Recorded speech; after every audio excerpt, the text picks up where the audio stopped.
Yo!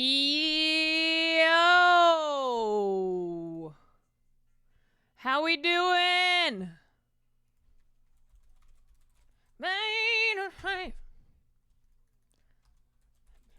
Ooh, ooh, ooh. To the chief. Ooh, they point the cannon at you, Lord. It ain't me. It ain't me. It ain't me. Sing a song. Hello.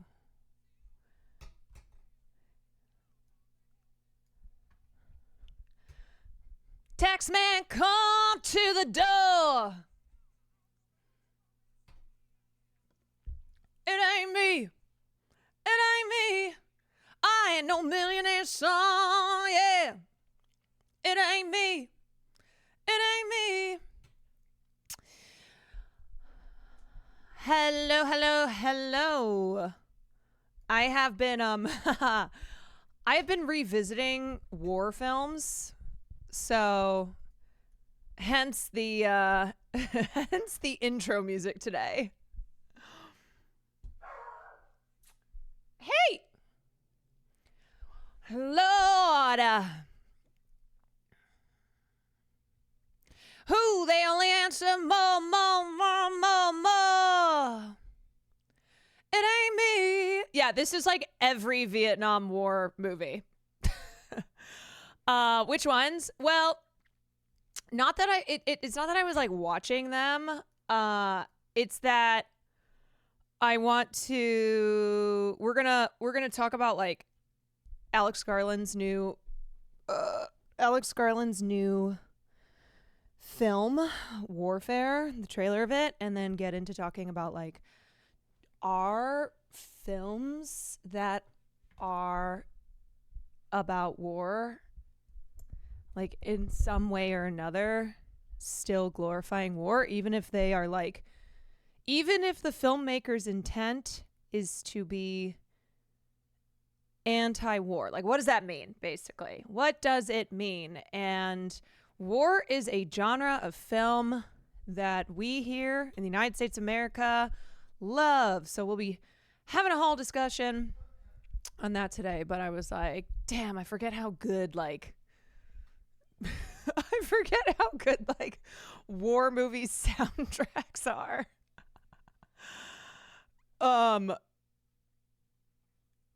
Cooper could not be less subtle and people still glorify war. The problem is that the problem is that ultimately it depends on the viewer's sensibility. So like that is not something that the filmmaker can ultimately control. Is like they can't control the viewer's takeaway. Like what they take away from the film, even if it is not what the filmmaker intended. Like that is just how the relationship of the viewer and the film works. In a sense, the viewer is the final author of a movie because you are forming your opinions or ideas or, you know, what you perceive. So, yeah, anyway, we'll get into talking about that. And we are going to also touch upon the Luigi Mangione updates because here in America, if you murder a healthcare CEO, you will get charged with terrorism. But if you storm the Capitol as part of an insurrection, you will not. And in many cases, you won't even face charges. Be let off. Yeah, also, if you shoot up a black church, no terrorism charges there. So, yeah, here in the USA, we like to go terrorism for thee, none for me. Yeah, you might just become president again. The United States is the only country that, yes, we will get to talking about that quote as well, which I think is perfect. I think it is. I think it is a perfect quote to describe films from the American soldier perspective, especially as they pertain to our violence in the Middle East. Jen, thank you so much for the 27 months. Lure Gaze, thank you for the 3 months. C Night, thank you for the 12 months. So, can we talk about the Supreme Court justice? Yeah, here's the thing is like, I talked about it on the podcast. That was my Let Me Know segment. So the podcast drops tomorrow. I know this is always the thing where there are stories that I cover on the podcast and then stories that I cover on stream. And I'm like, oh, I don't want to overload people. They're going to be like, oh my God, I just listened to her talk about this for 5 hours on stream. But yeah, that was my Let Me Know segment. Because what I will say is, I'm sorry, but anybody losing their mind, and by anybody I mean Fox News and people on the right, anyone losing their mind over Ketanji Brown making an appearance on Broadway as like a travesty against the against the prestige of the Supreme Court is crazy. It's like, you know what? Actually, I'm a little bit more concerned with like, I don't know, the right-wing justices who are out here making it easier for corporations to get away with abusing this planet and the people in it, and also the bribes that they have been taking for a long time and not reporting, and like the sexual assault and sexual harassment allegations. Like those things to me are more of a stain on the Supreme Court and what should keep a potential justice from becoming an actual justice, and not somebody who's a theater nerd. Like, were the clips of her a little bit cringe? Yeah, I mean, was it giving like 2016 girl boss liberal politics? Absolutely. Am I gonna throw a fit over this? No. And you know what? Slay queen, okay? Because I'll tell you right now that if I end up a Supreme Court justice, I am also using it to go on Broadway. I thought she was good. No, there was like one clip I saw where I can't even remember it, but it was very like it was very fight song, right? It was very like justice type of thing. But truly on the list of what I think are egregious violations of the office, no. I would absolutely use my power as a Supreme Court justice to like meet Celine Dion and be on Broadway. I would too. I'd be like, what can this get me? Hi, I'm the most I'm one of the most powerful legal people in this country. How can I use this to my advantage? Let them be cringe better than predators. You know, that is what I am saying. So we got I also want to talk about the UCLA diversity report because I'm shocked. I'm shocked by the results of UCLA's annual diversity report, because it was my understanding that DEI and woke had made it so that white men are obsolete in entertainment. So we're going to take a look at that because it's shocking. I tell you, it's shocking to learn that that's not the case. Okay, what else? We got Disney doing some shit, and we got actors on actors. I think I'm going to switch things around and actually watch. No, I know that Naomi Scott. I know about her. I know Naomi Scott is a singer. I know she's literally a singer. I just mean she could literally be Sky Riley. Like, I would believe her. I'm not listening to it right now. But thank you. Nope, I'm not. You know what? Nope. I am taking back control of my stream. I have decided.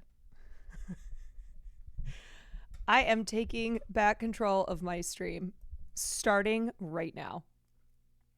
Fox News has no place to say anything when the conservative justices are openly committing crimes and being exposed for corruption. Let me explain why. Because you guys are giving me ADHD. Okay? My brain is a mess, and it's because I'm always immediately clicking links when I'm trying to settle my thoughts, when I'm trying to kick off the stream. It's not just Ashley. And I have to fix my brain because Twitch, being on the internet and being on Twitch, it will give you ADHD, and it will make your brain, like, the way I imagine it is, it's like one of those that's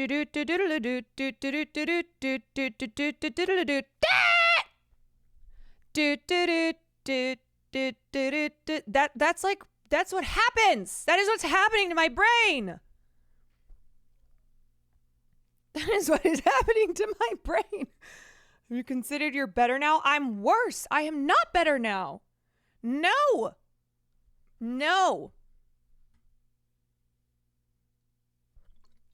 Sometimes I will watch back my streams and it is chaos. I will like be in the middle of saying a sentence and then click on something, and then that happens like 100 times.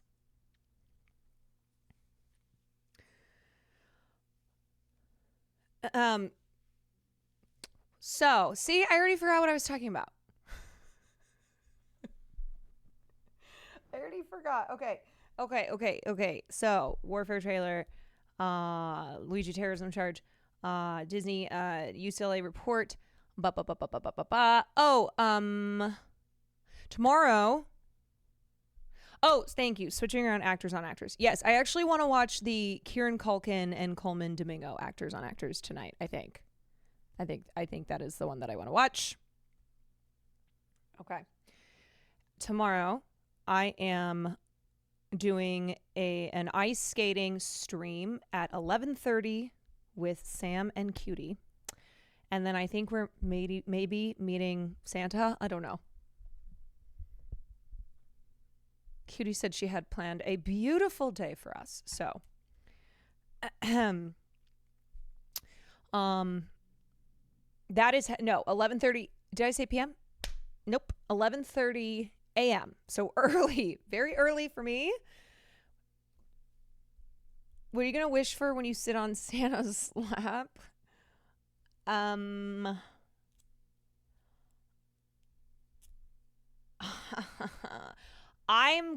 going to, I'm not going to tell you because then it won't come true. I will not tell you, or else my wish will be doomed. Are you a good skier? If you are, we got to see a 360 on the skates. I can ski. I do not think that I can skate very well. I don't think I have the coordination anymore.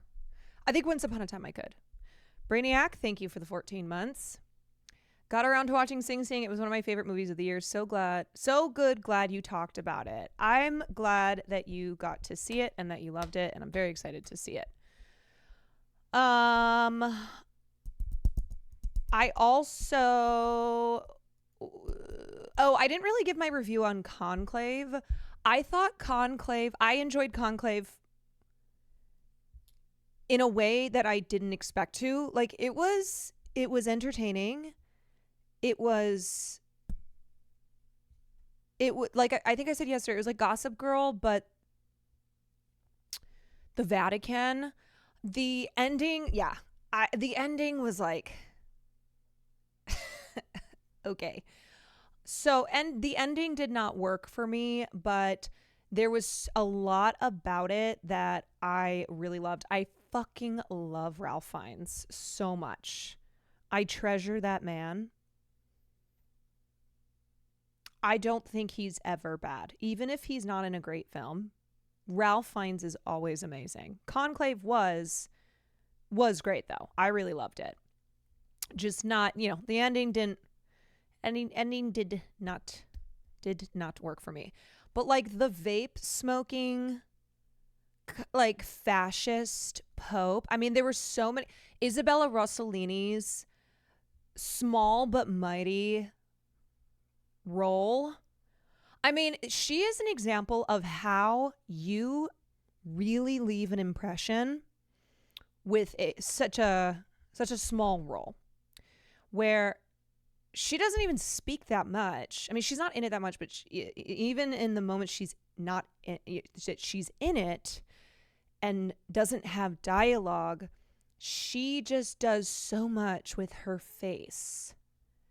She's so good. And she does this cunty little curtsy that is just,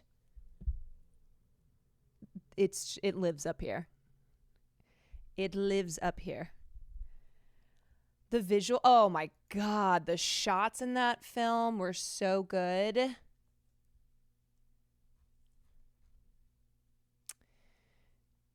Yeah, this was my Letterboxd review. The tea was spilled, cunt was served, the girls were pressed, and white smoke rose from the chapel. It is not boomer coded. It is not boomer core. I'm telling you, if you watch like Real Housewives of Beverly Hills, you'll love Conclave. Now, when you hear the premise of the film, you go, okay, that sounds like something that only people who have like Life Alert would enjoy. But that is a movie that genuinely, I think, it's like it doesn't have as much right being as exciting as it is. Yeah, I saw Conclave. Yes, I did. My Chud coworker recommended it. He said he stopped doing his chores while it was on.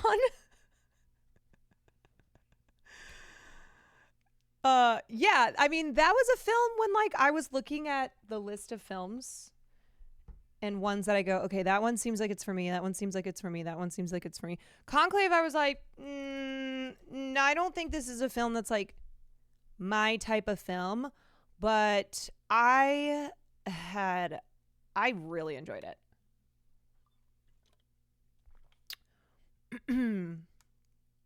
77% of the demographic over 35.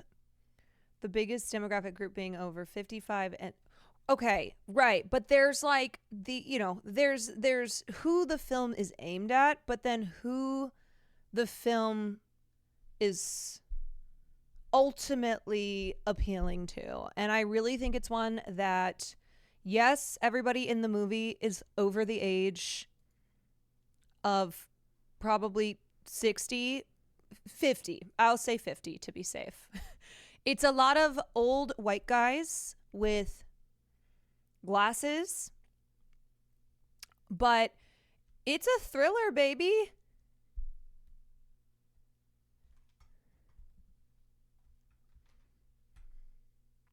Like, it's the type of movie where if my parents, when I'm home for Christmas, not my parents, I think mostly my mom, it was like, let's watch something, or suggest me something to watch, I would suggest Conclave. I'd be like, yeah, I think you'll like this.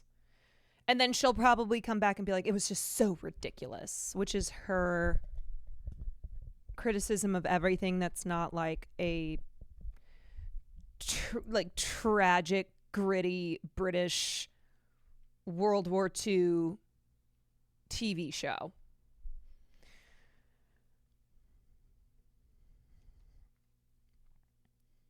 Sub General here. Remember to sub for free with Amazon Prime. Thank you, Sub General. Thank you for the reminder to sub for free with Amazon Prime. All right. And oh, you know what I watched last night? So because we were talking about Dennis last night, I watched Incendies, because I saw quite a few people being like, oh, that's my favorite Denis. And you know what I have to say? I think maybe if I watched it in 2010 when it first came out, I would have liked it more. But I had some issues with it. I did. And I think it's one of those where maybe if I revisit some other Denis films, I'd also be like, you know what? Okay, this doesn't work as much for me. I think my biggest problem is that his focus excuse me. I think that my biggest problem was his focus was so much on the melodramatic plot, and it felt pretty fucking contrived and ludicrous.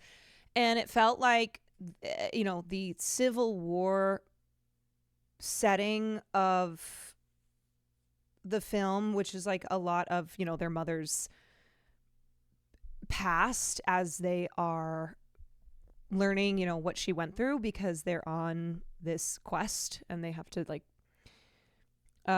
figure these things out because they have a mission.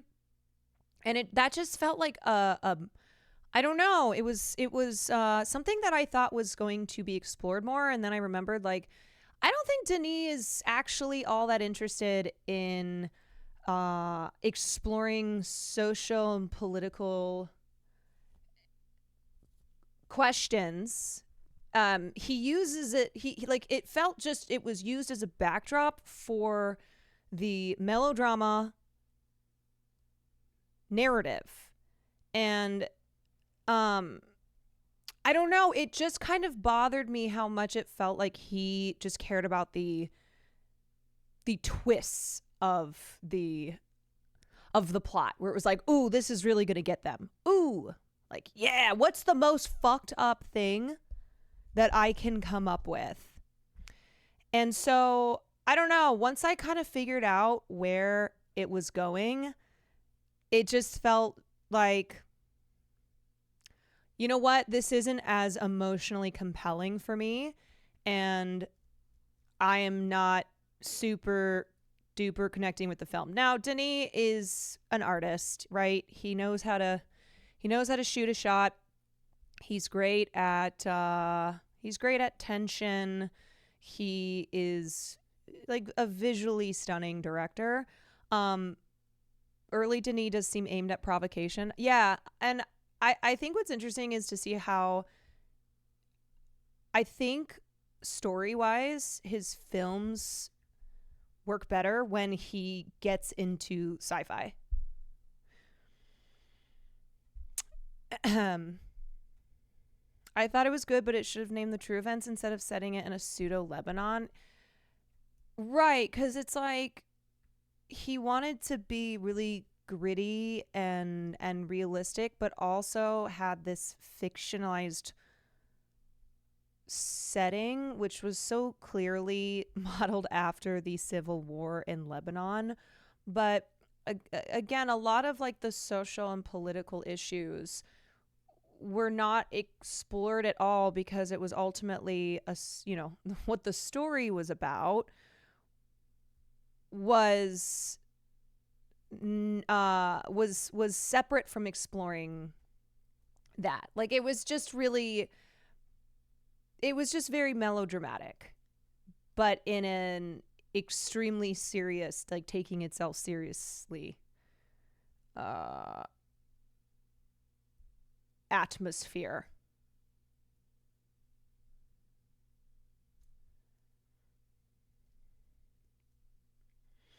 Yeah, that's true. He doesn't like dialogue. I know. Anyway, it's, you know what's interesting about movies is your experience with a film is really a reflection of where your sensibilities and beliefs are in that moment. It's why a lot of times when we watch a movie that we feel that we have a lot of nostalgia for, or we're like, oh, that was so fucking good, something that we watched in like 2005, and then you watch again and you're like, I think I've changed. I think I've changed, and not in a way that I can still appreciate this film, not in a way that I can still love this film that I loved. And sometimes, you go, yeah, I identify that this is, whatever problems you have with the film, applying a current lens to it, but still can enjoy it and still can love things that you loved about it.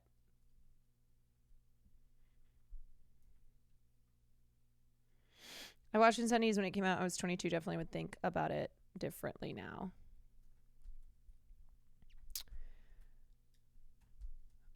Another military ad, I keep complaining to no effect. That is how appropriate for the discussion that we're going to have today, that they do military ads on Twitch. There's a movie my parents told me about called Peace by Chocolate. It's based on a true story about a Syrian family that fled to Canada and created a chocolate shop there.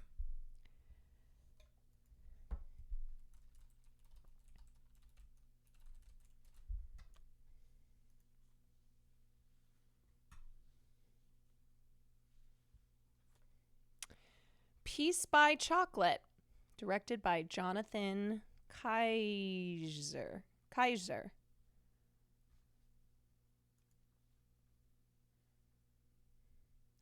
Like watching Toy Story 3 as someone who watched both movies before and is graduating with Andy at that exact time.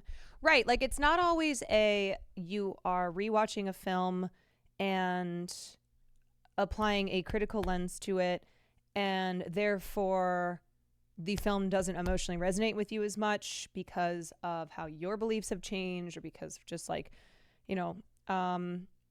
like if it's a film that explores social, political questions, and depending on like what the social and political reality is of the time that you are watching the film, and your awareness and understanding. But it can also be like a good thing too, I think that there can be parallels between your experiences in life and the characters of a film you're watching that hits differently, but in an even like it emotionally resonates with you even more. Notice the same with music videos. I remember when Miley came out with Wrecking Ball, the music video got a lot of heat because she was partially new, but whenever I last watched that video back, it seems quite tame for today's standard. Yeah, I think Miley also got a lot of heat for that because she had worked to shed that like goody Disney image, and a lot of people thought that she was just out of control and was a bad role model, and like that it was a thing that was very specific to the public's expectations and perception of Miley. I came in like a wrecking ball. Twitch has a Marines ad that ends with kick ass, touch grass. That was fake news. Do not even say that because they will take that. They'll be like, you know what? That's a great idea. We love that. I saw a Marines ad on Twitch. It was just a bunch of Marines in a snowy forest shooting at an enemy they never showed. I just wondered whose homeland are they invading, and what a shitty situation for the local people. Yeah. Yeah, and I think because socially a lot of us have been now we've unconditioned ourselves to believe that the military is synonymous with heroism and with valor. The genre of war films is one that a lot of people kind of have had a real reckoning with, of like, ooh, man, I don't know if it's such a great thing that that this film thrilled me so much that my takeaway from it was that no matter how hellish war is, and war is hell, that it is still in the service of good.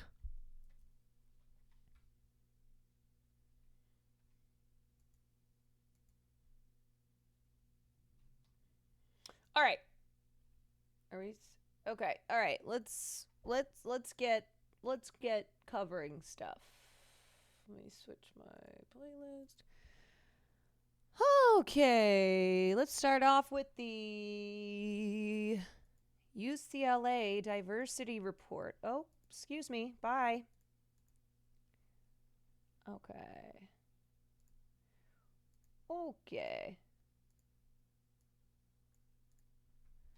Sorry, this is so blinding. All right, so UCLA's Entertainment and Media Research Initiative every year unveils their Hollywood Diversity Report. And it tells us who is, who's watching stuff, who is represented in that stuff. And it is really noteworthy because what it does is counteracts what maybe Twitter's impression is of something like the entertainment industry. So this report focused on streaming television in 2023, and it found that, quote, streaming audiences want new offerings, diverse stories, as most watched metrics fall short of capturing the market. What? You mean to tell me that a diverse audience of television consumers wants diverse stories? They want new, exciting, diverse stories? What? You mean the thing that has been a thing year after year? According to the report set to be released Tuesday, streaming audiences have a desire for diverse stories, and female viewers are a significant force in regards to total viewership. Oh, so once again, when we talk about the fact that women drive the box office, and women and people of color drive the box office and also drive the streaming numbers, here we go, yet again, another year where that is the case. The study indicated that women over-indexed in regards to 9 of the top 10 shows ranked by both total household minutes viewed and total household ratings.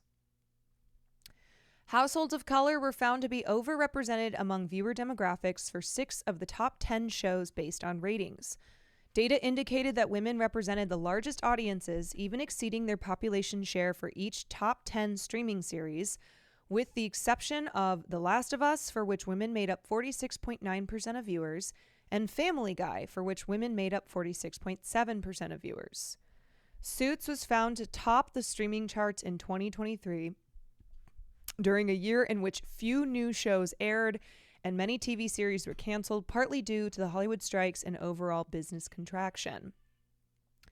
With the halt in TV productions for most of 2023 and streaming viewership dominating broadcast and cable, we decided we needed to change the way we examine television to better understand what viewers want to see on the small screen, said Ana Cristina Ramon, co-founder of the Hollywood Diversity Report.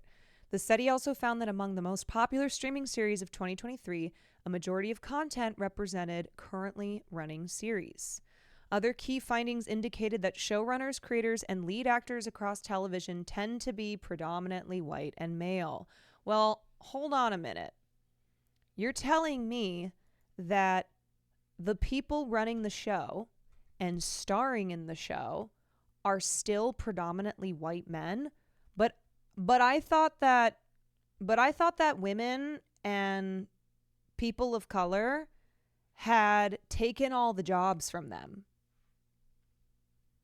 I'm shocked because according to Brad on Twitter, DEI has killed video games, television, film, all forms of media. So how can it be that once again, as it has been every single year, those who are tasked to create television and star in television are still predominantly white men? DEI killed the video star. However, data shows that top streaming shows with BIPOC leads consistently outperform others in regards to median ratings, and series following underrepresented stories also rank higher in ratings. Okay, wait a second. So when there is a show with a Black, Indigenous, or other person of color lead, then what the data is showing is that those shows consistently are outperforming, as well as shows that focus on underrepresented stories. Okay, so this is not new at all, right? Like, shocked. Who could have foreseen this? This is something that has been true for a long time. When we look at whose butts are in seats in movie theaters, when we look at who kept the industry alive throughout the pandemic and multiple strikes, it is women and people of color, okay? And so, like, common sense tells you that women and people of color would like to see themselves represented on screen. And also, it's not just common sense. That is what data has shown us, what the research has shown us year after year after year. People complaining about DEI are basically saying great replacement theory, but for media and jobs. Yeah, it's total bullshit. And every time you counteract with like, hey, actually, so this is still who is dominating, and it's not women, and it's not Black people or other people of color, and it's not queer people. They don't care because their perception, which is based off of, well, my favorite video game has a blue-haired woman in it now. That is their evidence. Their evidence is them pointing to a couple instances where the lead is not a straight white dude. Yeah, it is facts don't care about your feelings. Sorry.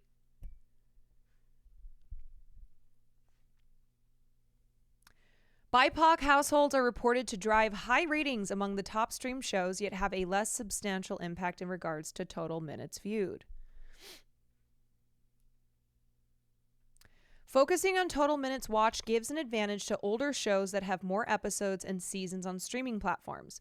Current shows, which our research has repeatedly shown to be more diverse, face a disadvantage in some ways from the onset, said Darnell Hunt, the interim chancellor at UCLA who founded the report with Ramon.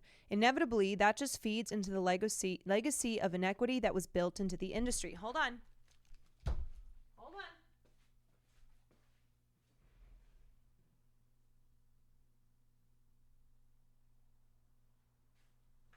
TT, you better have to go TT.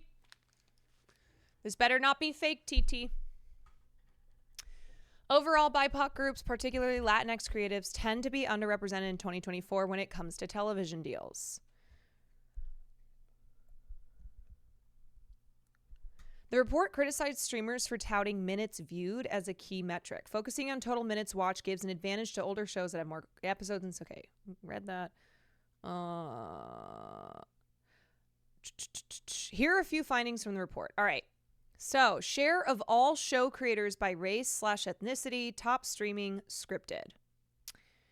92.3% are white.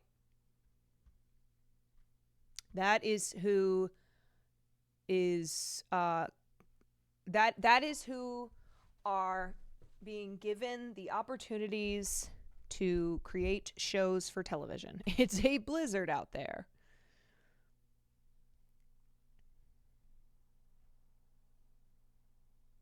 Share of streaming television leads by race/ethnicity, top comedy and drama. 77.5% white.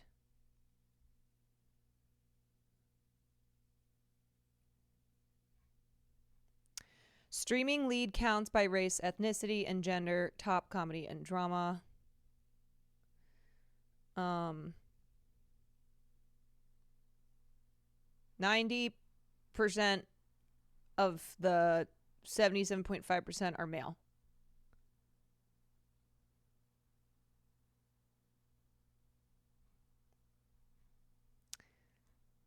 Well, okay, so I think we can do better.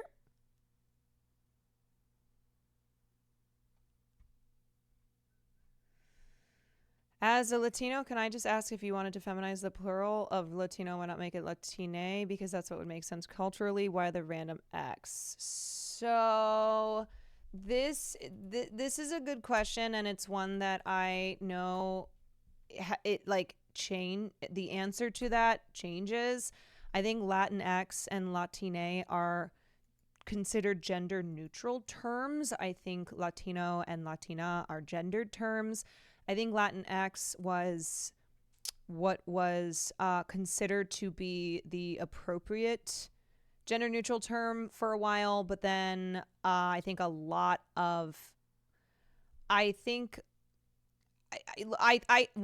my understanding is it depends on who you're talking to. Okay, depends on who you're talking to. There's also the difference between saying Hispanic and Latino, right? If you are from a Spanish-speaking non-Latin American country, then I think the preference is, and what's correct is to say Hispanic.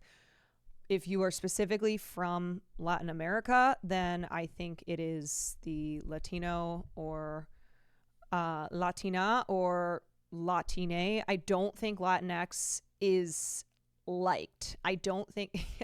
Caroline, aka the speaker of that entire community. Again, I am not the person to give the final answer on this. I have looked into this. Tio Kwan. Okay. Yep. Tio Kwan. Look, I don't.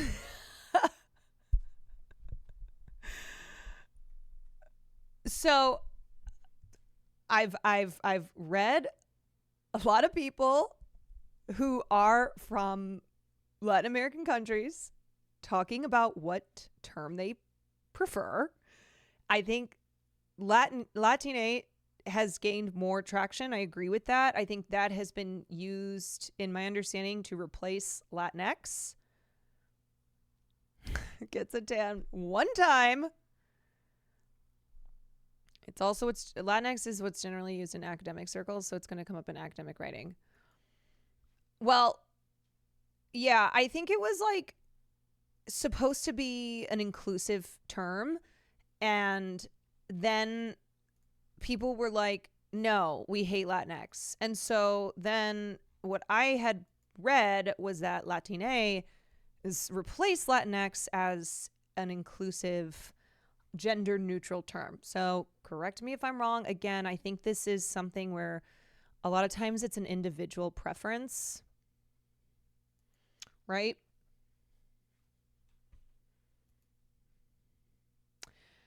I've asked all my Mexican friends what they like to be called, and none of them like Latinx. Most preferred Hispanic, some Latino. Yeah. It's because Latinx can't be pronounced in Spanish. Right. And my understanding is that Latine, because of its ease in the Spanish language, that that was the word that was moved towards. Growing up, I always thought Hispanic was English for Latino. Not quite. I'm Hispanic. I want people to ask what ethnicity I am instead of calling me Latin immediately. Yeah, like I think there are some people who prefer the, to be referred to as the specificity of their ethnicity. Like, I don't know. I mean, not that I don't have strong feelings about it, but for me, the difference between Asian and then Chinese. Like Chinese is my specific ethnicity. Gets a little bit shaky when it comes to the Caribbean. Puerto Ricans are both Latin and Hispanic. So in that case, I would assume you would say Latin panic or Hispatin.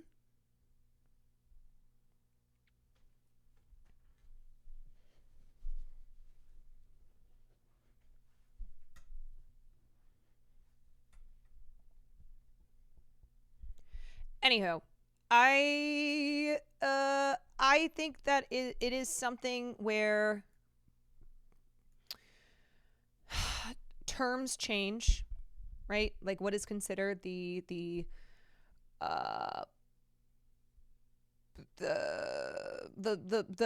best term in academic / social media circles. But I also think ultimately the personal preference is one that you should always consider first and foremost. So if somebody's like, hey, I prefer X over Y, then you go, okay, great.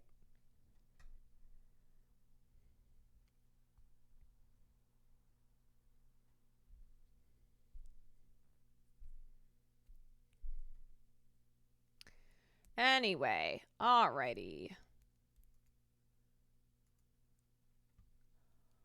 Let's talk about Disney.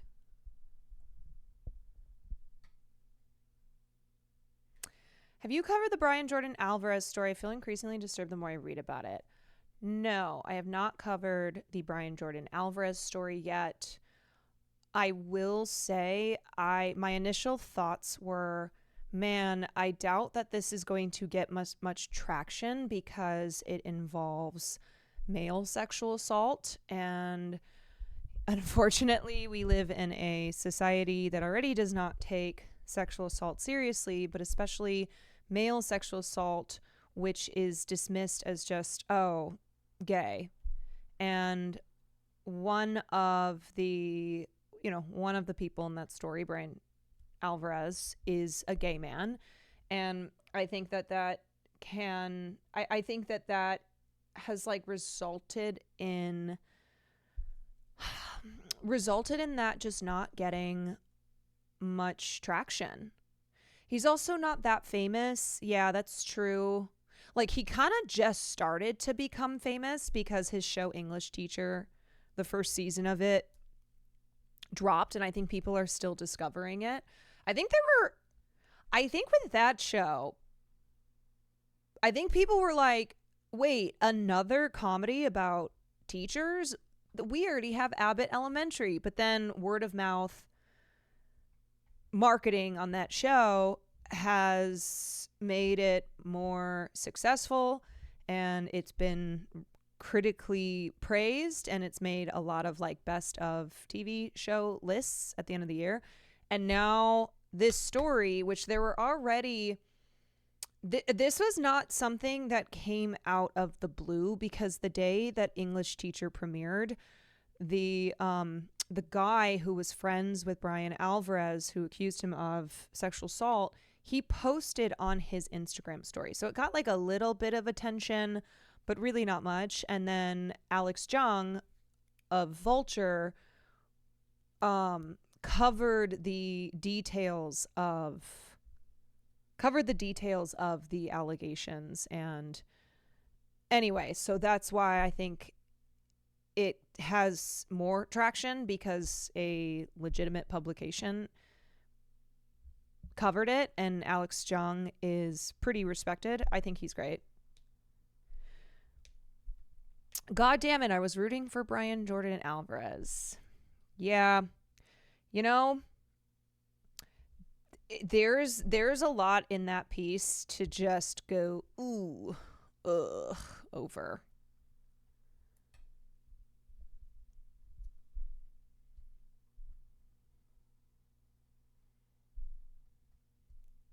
Yeah, there's the non-paywalled article for those who want to know the details on it. But yeah, essentially it involves the creator of English Teacher, Brian Jordan Alvarez, who back in the day had a group of creative friends who were all trying to make it in the business, and he was the guy who was the doer. And this happens a lot in LA, where like when you want to be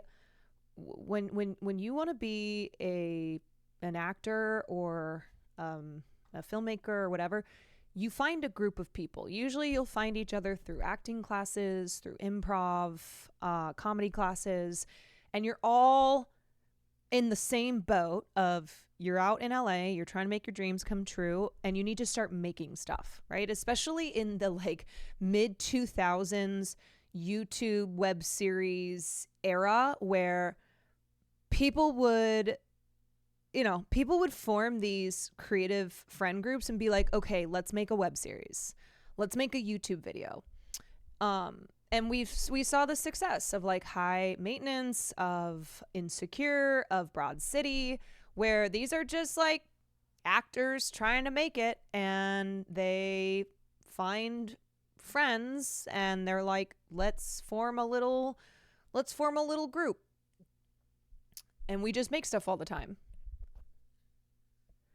So Brian Jordan Alvarez was the head of this little group of creatives, and they really, saw him as like their ticket to success. And so that's what the story covers, of one guy who was in the group who Brian Jordan Alvarez was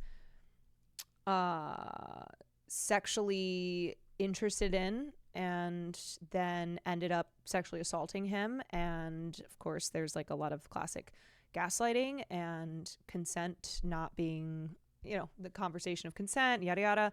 And then Stephanie Koenig, who also stars in English Teacher, who was part of this group of friends, was dating the guy at the time, and he went to her, and she basically she basically was like, well, you should have done something about it if it was a problem. And yeah, it's really it's very bad. It's very bad. But like, the thing about it is, I immediately like recognize this friend group for what it is, where there are, as I said, a lot of these groups in LA of creatives who are all trying to make it, and they kind of hitch their wagon to one another. And there's usually one person who emerges as like, that's the star. Okay. That's the person who, if we had to put our money on it,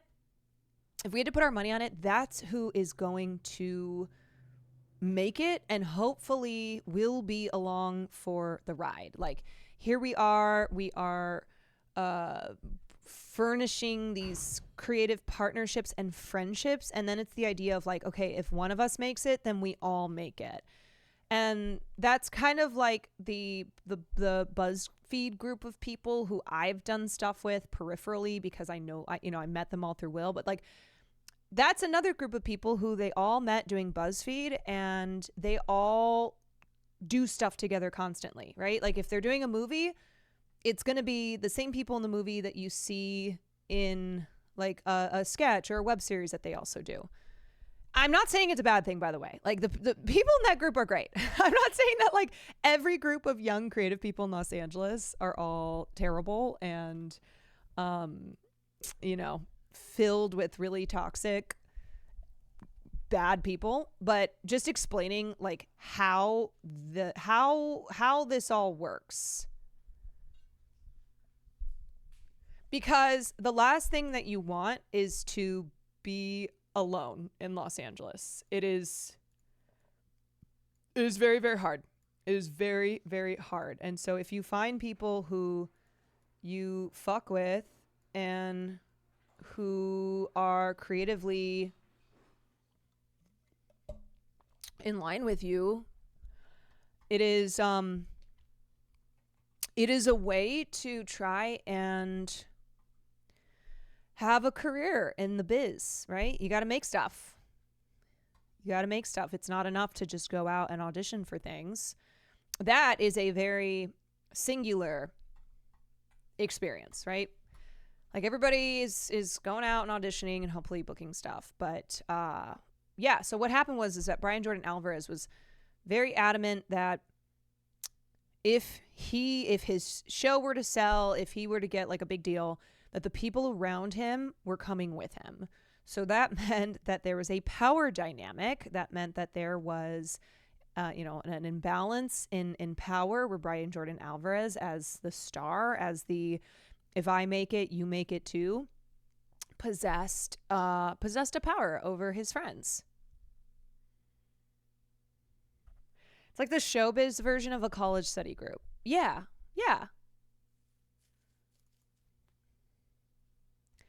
Makes sense. Better chances to make it with one from a group. Right. And it's also like, if you want to be making sketches, if you want to be making a web series, if you want to be, if you want to be creating things, you need to find a group of people who you can do it with.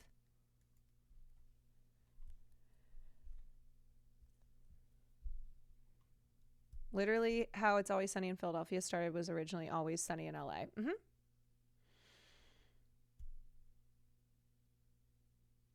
Like, with English teacher, he got everyone cast in it that he worked with. Yeah, I mean, Quinta did that with Abbott Elementary. There are a number of people on Abbott Elementary who Quinta worked with at BuzzFeed. And so it's kind of, again, this is where like this is where things can get really muddied, because a lot of the friendships are really are really like, I'm hitching my wagon to this person and hoping that they make it, so therefore I will make it. Because it's just this weird thing where you're like, look, I know I'm talented, but I don't think of like the people in this group. I don't think I'm going to be the one who breaks through. But I hope that because I've been here since the beginning, right? It's like, I'm an OG and you want to take your people with you, that is what happens. Now, not everybody does that. And Will's an example of somebody who got fucked over by people he worked with BuzzFeed at, who he like really, really helped helped in what they created at BuzzFeed. And then when he needed help, when he was trying to when he was trying to have an opportunity because he was getting fired by BuzzFeed, they just left him in the dust.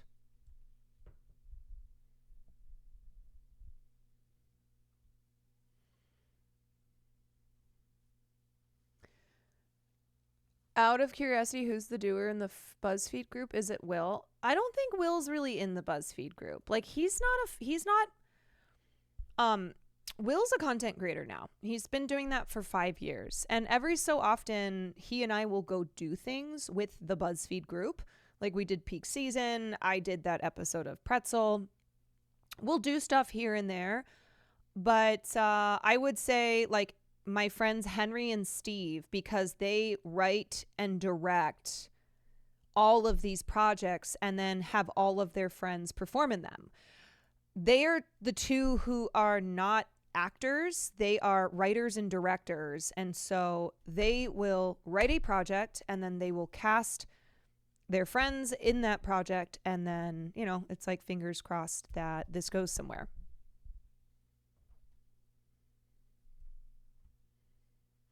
Rico Suave, thank you for the 5 months. Anywho, the Brian Alvarez situation just feels it's a gross story. It's a gross story, and it's also one that just kind of I don't know. There's something that, even though I don't know those people, there's something that felt personal about that story because I know how that works in LA. I know that feeling of being friends with people, but then also being worried that if you are not, that if you, I don't know, it's like there's a power dynamic there. Because everybody's trying to make it. And there are some people who will just they'll be ahead of you, and so it's a hoping that person will bring you along with them.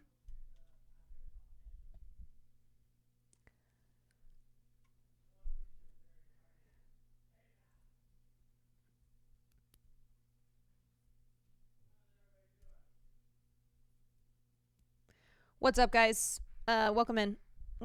We're just covering some news and stuff right now. Let's talk about this Disney story. Disney removes transgender storyline from upcoming Pixar streaming series. But wait a minute. I thought once again that DEI and woke had taken over everything in television, film, and video games. Well, wait a second. I thought that everything was trans now. Disney pulled a transgender storyline from Win or Lose, an 8-episode Pixar streaming series that debuts in February. Here is their reasoning, okay? When it comes to animated content for a younger audience, a Disney spokesperson said in a statement, we recognize that many parents would prefer to discuss certain subjects with their children on their own terms and timeline.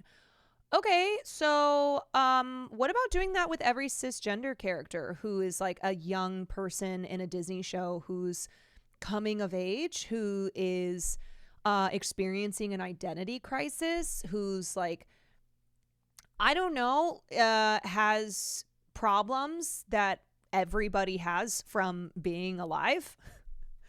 Are those certain things that parents should discuss with their children and not have it be in a show? The character will remain in the show, but references to the character's gender identity have been removed, the company said. The alteration involves just a few lines of dialogue near the end of the season. Just a few lines of dialogue, but a big impact, okay? Win or Lose centers on a co-ed middle school softball team in the lead up to a big game, with each episode focusing on a different character's perspective. The animated series features the voices of Saturday Night Live alumnus Will Forte and Fresh Off the Boat actor Ian Chen. The storyline alteration drew criticism from Chanel Stewart, an 18-year-old transgender actor who voiced the character. I was very disheartened, she told Deadline, an entertainment news website. Stewart told the publication that Disney called her mother Monday night to let her know about the change. That is so shitty, too. That they are that they just like called to go, oh, by the way, we made this huge change. And that they told that it was like a call to her mother and not directly to her. And it's just like, man, you know, she already had filmed everything. There's something that's extra awful about it when it's like, you filmed all the lines. The work was done. It was in the editing process, and clearly the big guys up top made decisions that included cutting this important part from the story. From the moment I got the script, I was excited to share my journey to help empower other trans youth. I knew this would be a very important conversation. Trans stories matter, and they deserve to be heard. That's what Stewart said. Disney CEO Bob Iger said he wants the company to move away from themes that could be perceived as political. This is so fucking frustrating, and it is cowardly. Why is it that someone who is transgender, that their identity is inherently political? Okay, that's because their right to exist is being politically debated, that it has been turned into a political issue. So it's not like if being trans is political, all of our existences is political. It's just that one is the norm and, you know, isn't being debated in state legislatures and all the way up to the Supreme Court, and the other is. And so that's why Bob Iger is like, hold on a second, don't want to get political here with having a transgender character, which is frustrating because it's like you are feeding into the fact that being trans is as an identity something that is so separate from everyone else's identity who is not trans.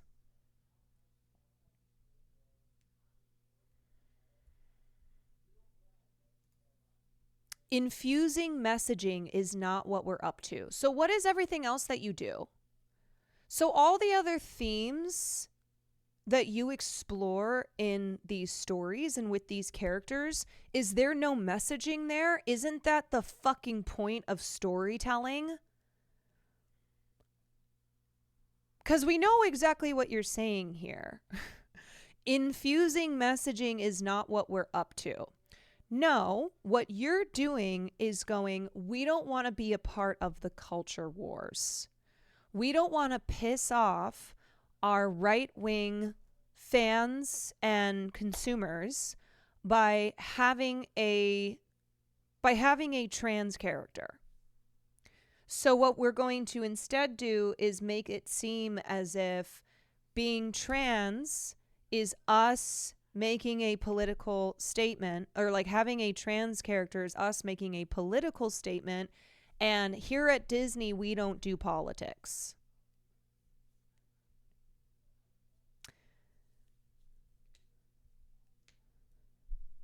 Daily Wire literally made their kids programming because of their hate for Disney. And the thing is that you are always going to have these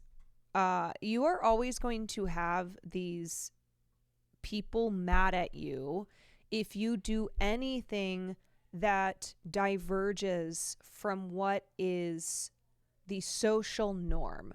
So, you know, we see this where, like, whether it's a trans character or a black character or anything, you know, any character or storyline that is not that is not what has been the long-standing norm, is going to now cause outrage because of how everything in entertainment and media is filtered through this culture war bullshit. Like, now there's not anything now that people will be normal about. Whereas, like, what's crazy is that 10 years ago, not that we were not that we did not have problems in representation and in our politics, but because the culture war was not as manipulated and used to the advantage of the right wing in this country, not everything would constantly produce outrage all the time.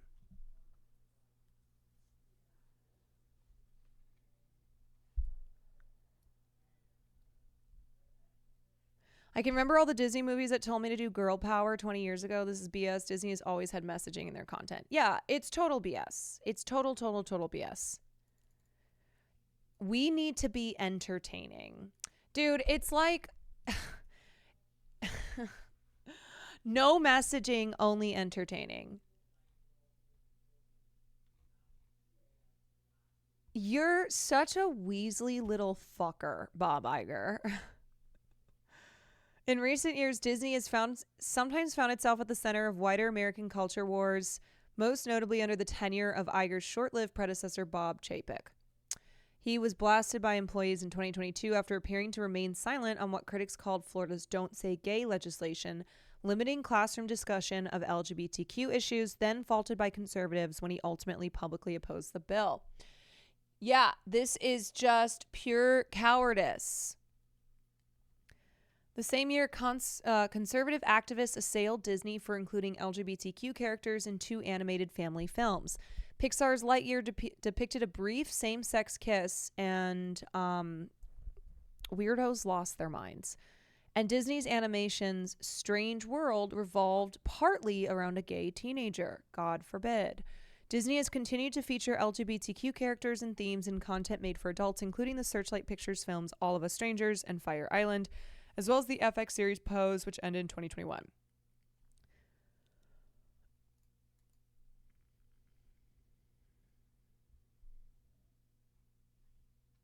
Man, it's just like so... It's so cowardly, because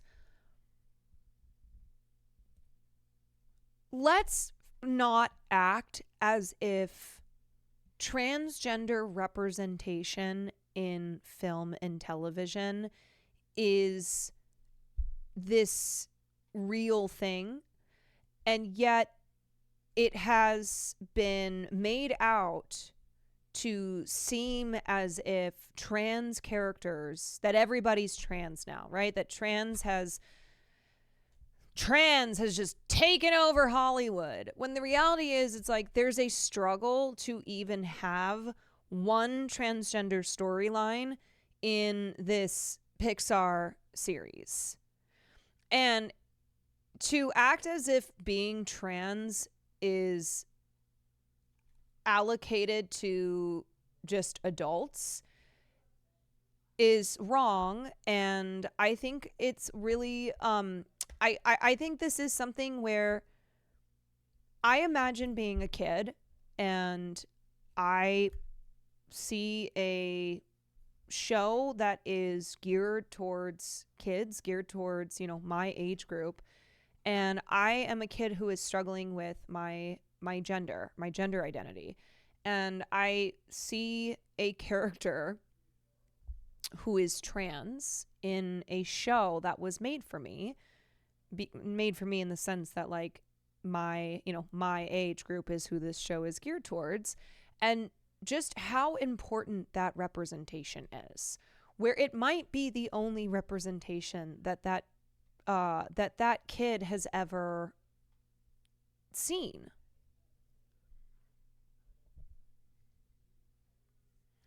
I was like 10 watching Degrassi on Teen Nick and never thought twice about them having a transgender storyline. It was so normal in the show. It didn't stand out as anything else to me. Right. But this is the problem now, because the culture wars are so dominant, and because now every single thing is turned into massive outrage, and it is so ludicrous and so performative. But you go back and you'll watch something and be like, dude, nobody cared that Romeo and Juliet, when Baz Luhrmann did it, looked the way it did and had a black Mercutio. And look at all these instances of when non-white performers played Shakespeare characters, and yet the outrage towards Romeo and Juliet, which was with Tom Holland and Francesca Amawuda Rivers, you would think that there had never been a black person in a Shakespeare production ever.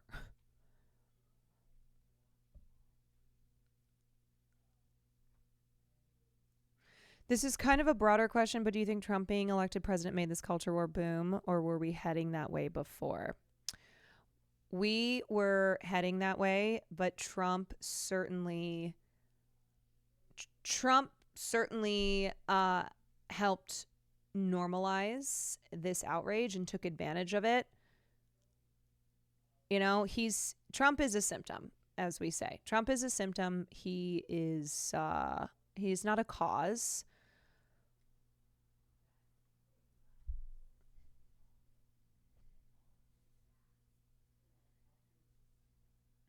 And he takes advantage of anything that helps him win. And so feeding into this shit, we're like, it's why, it's why Donald Trump flip-flops so much from what his political beliefs were on something like abortion once upon a time to like wanting to appease his right-wing base and wanting to gain support of Christian fundamentalists in this country.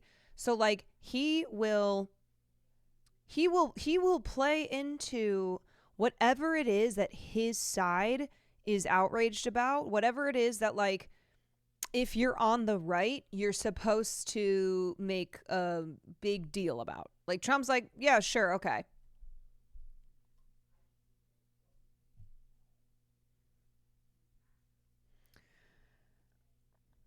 So many liberals, leftists, and progressives are transphobic too. It's not exclusive to the right. I've seen leftists say awful transphobic things many times before.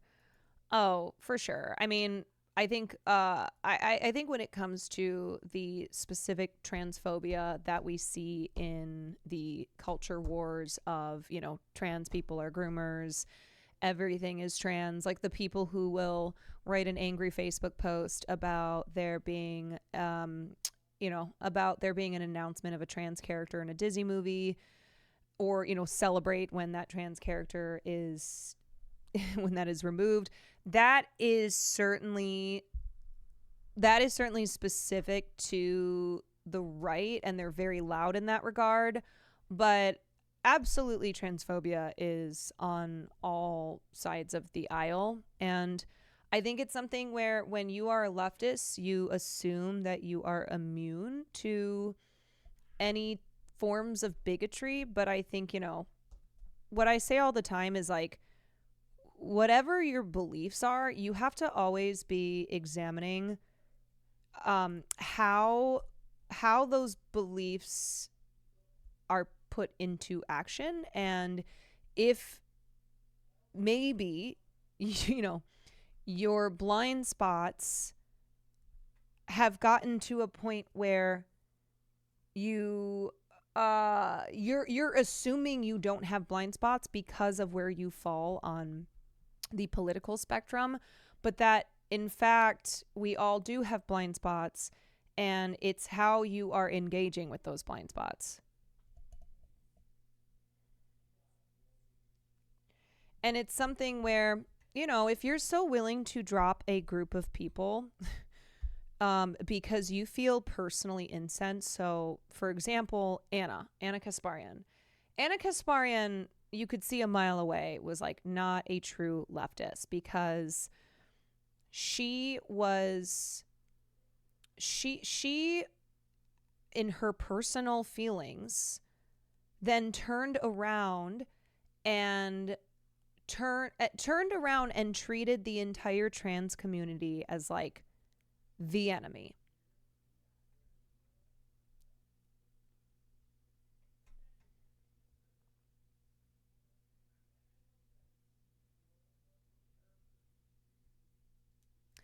Now, I think being a leftist means that you are always I think it means that you're always checking in to make sure that you're to make sure that you are staying morally principled and consistent. I don't think that, like, okay, so for people who are like, all right, well, if you have any transphobia, you're not a true leftist. I don't think it's someone who's like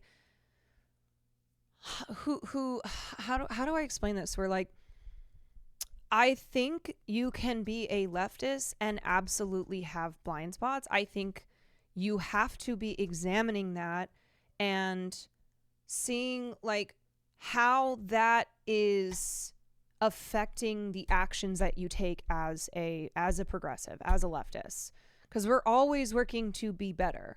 We're always working towards progress. We never are at a point where it's like, yep, I'm perfect now. I'm perfect that I myself don't need to keep progressing. Like, it's not just working towards progressing as a society. It's also always examining our beliefs and making sure that we are staying consistent. And yeah, but some people, what do you, wait, like who?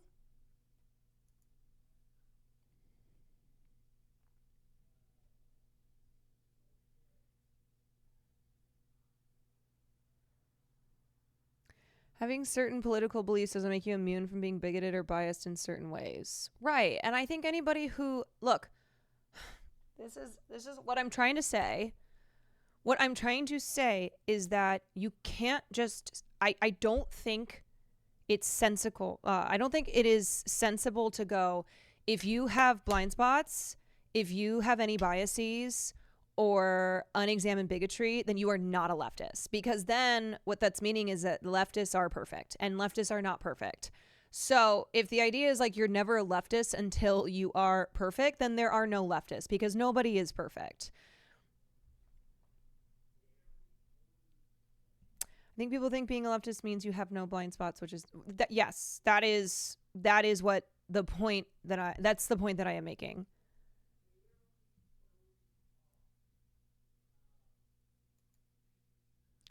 I think being a leftist means that you are always leading with empathy, that you are aware that we all have biases and blind spots, and you are always working to you are always working to acknowledge and better yours.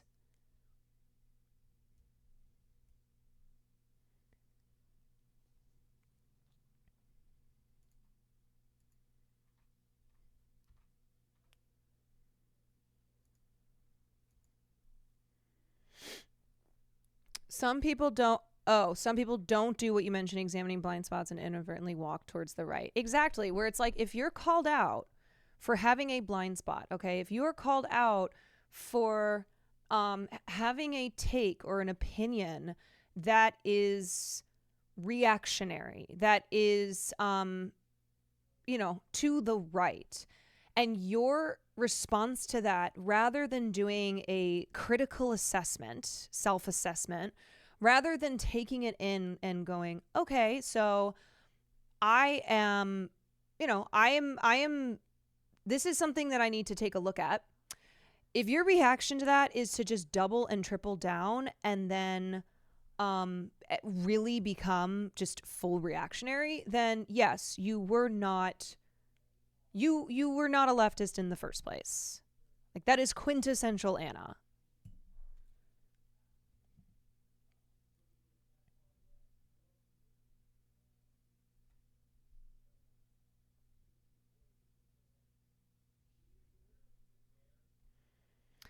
It's not about thoughts or feelings, it's about what you do. The part that makes you an outright xenophobe, transphobe, is that you take your fear and you turn it on other people. If you see your fear as a shortcoming and work on fixing it, that's a totally different story. Yeah, actually, you know who wrote about this recently?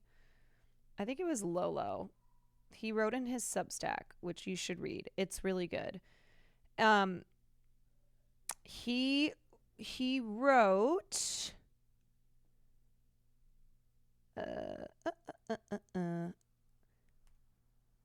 there's one part here. Sometimes I forget that our thoughts do not equal us. In fact, our thoughts reveal to us our training, what society has drilled into us, what the environment imprinted on us socially from a young age. Our true selves are revealed in our actions and how we reflect on our thoughts. Do we know why something is wrong? Do we give ourselves the space to feel frustration and anger and disgust? Do we forgive ourselves for our moments of weakness and unkindness? Do we still go out into the world and act in a way that we wish and hope ourselves to be? Our society teaches us to hate the poor. We learn that to be rich is a virtue and to be poor is a sign of great sin. It is a personal failure. We collectively fail to recognize that the spectacular wealth of a small group of people in a society. So he was writing this piece in response to Daniel Penny being acquitted by a jury last week for strangling Jordan Neely to death. But I think that point there, that our, who we really are is revealed in the actions that we take, and that, we will all have imperfect beliefs and thoughts and blind spots, and as humans we are, we experience the we experience the full rainbow of emotions, and yet the measure of who we are is in the actions that we take, and is in recognizing that life is a life is a lifetime of work, and you do not reach a point where you go, well, I'm good.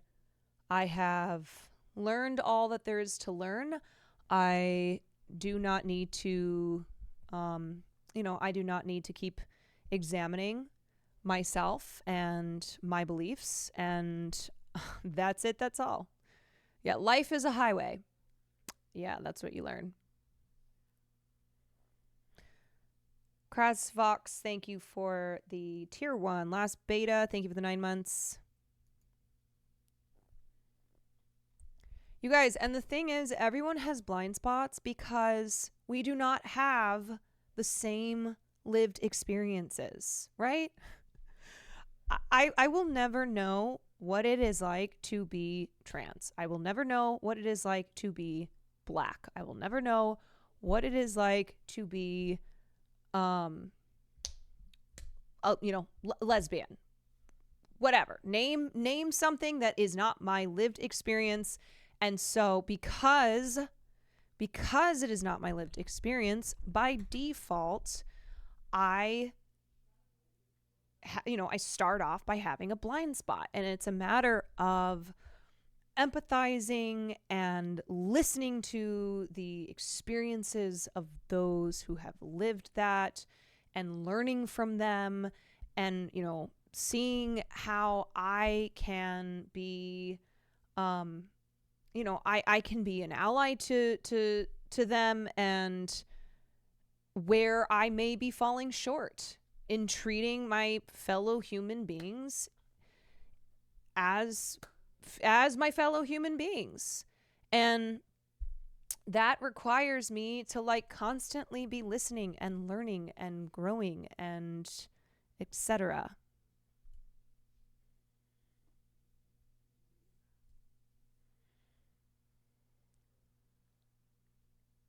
I'd say you don't know what it's like to be a Latino either, but I don't know anymore. You know what? Okay. All right. Okay.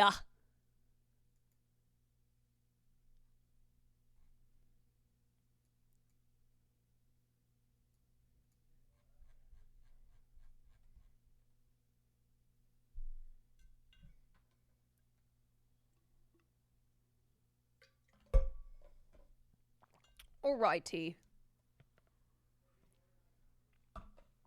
Let's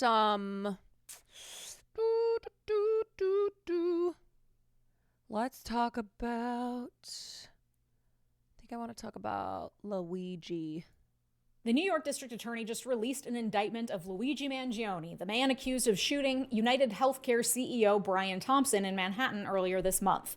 The charges included 2 separate counts accusing Mangione of terrorism, leading many legal experts to call this clip is relevant, I swear. If this is Hassan, I'm gonna... Who did the best right-wing pivot this year after their career fell apart? The best one? Yeah. Your uncle. No, that's true. That's not even fake. Too real, dude. That's messed up. Fuck am I? Yeah, he's in denial. Okay, he's in denial. the charges and overreach. This begs the question, what counts as domestic terrorism? When does murder reach to the level of terrorism? Is it when there's a manifesto? When enough CEOs are scared? Turns out the definition is murky. Experts disagree, and the lack of clarity has devastating real-world consequences for all of us, especially given the impending reality of a tyrannical president hell-bent on punishing his enemies. Turns out that it may be that CEOs have the least to fear.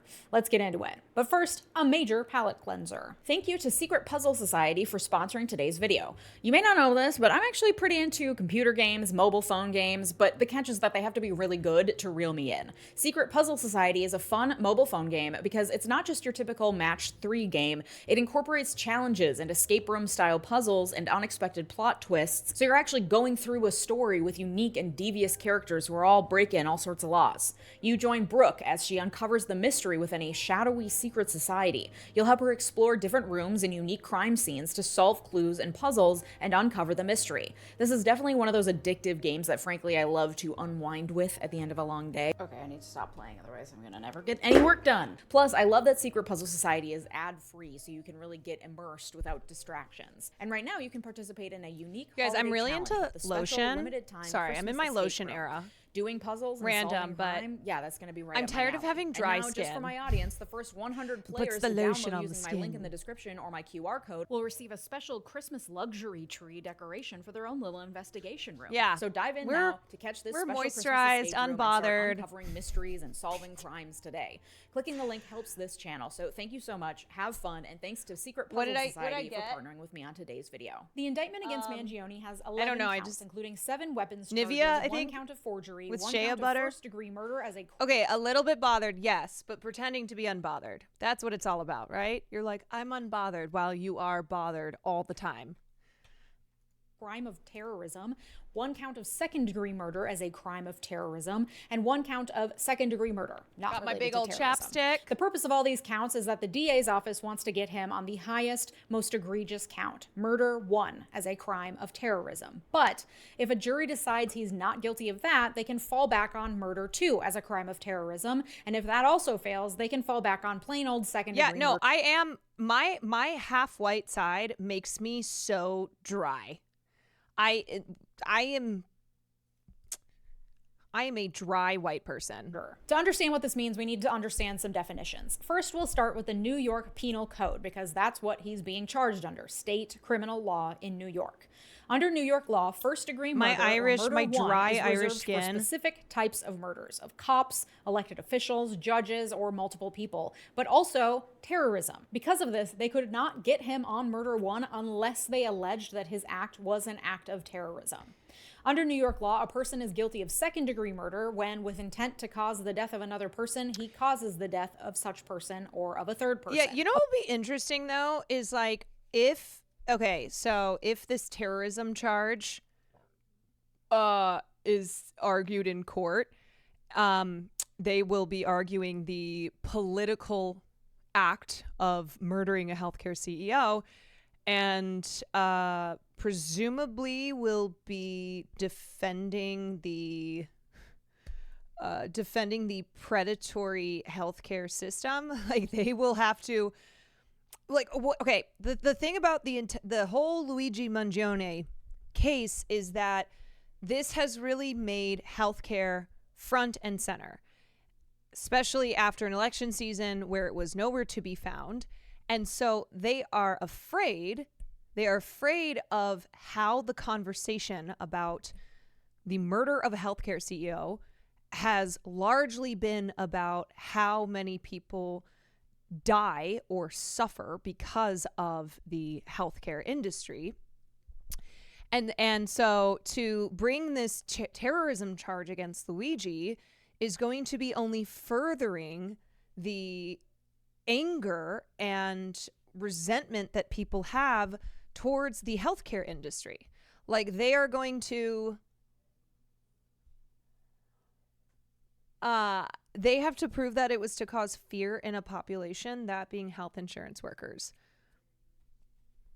Well, in my understanding, though, I thought it was like that it is causing that, like, the effect of it, the political act causing fear on a civilian population,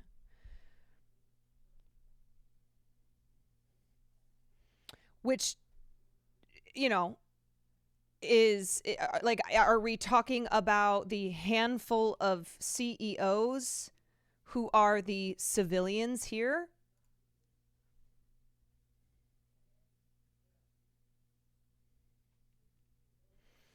Like, here's from January 6th, when they decided to avoid domestic terrorism sentences for January 6th participants. Here's some of the reasoning here. Okay. So, it was publicly debated whether the charges against January 6th defendants qualify as crimes of terrorism. Prosecutors repeatedly pulled back on tougher sentences, citing unspecified facts and circumstances. The terrorism-related language includes federal criminal offenses calculated to influence or affect the conduct of government by intimidation or coercion, or to retaliate against government conduct.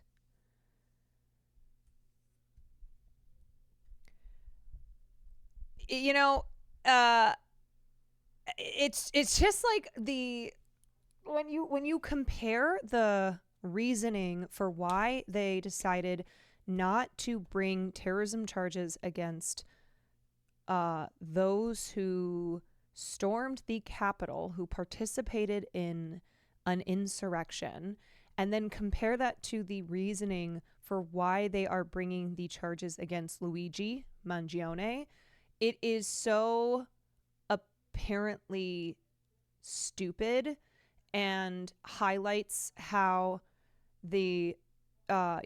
highlights how this charge is weaponized in a way to be in a way to be political, where people who are already angry about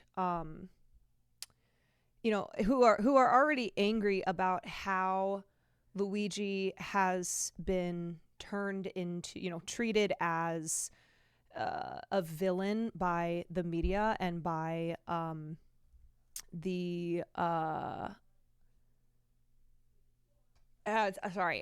he has been treated by the media and by politicians, are only going to be further incensed by this charge, which is so clearly a political act to try and protect to try and protect CEOs by like making an example out of somebody like Luigi. Yeah, and also there were no terrorism charges that were brought against Dylan Roof, who committed a mass shooting and gunned down 9 people in a church. And their reasoning for that was that it was a hate crime, but that it did not fall under the definition of terrorism, even though that definition is activities that involve acts dangerous to human life that violate federal or state law, appear intended to intimidate or coerce a civilian population, to influence the policy of a government by intimidation or coercion, or to affect the conduct of a government by mass destruction, assassination, or kidnapping.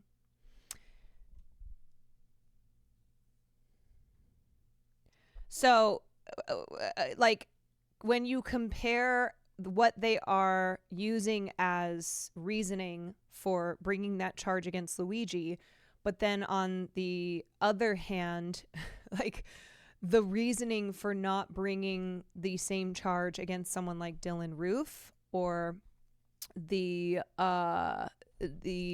defendants who were involved in January 6th, like, it's so hypocritical. It's so obviously hypocritical, and it's so obviously like a weaponization of the justice system against one person who committed a singular act of murder, but against somebody who the justice system is designed to protect.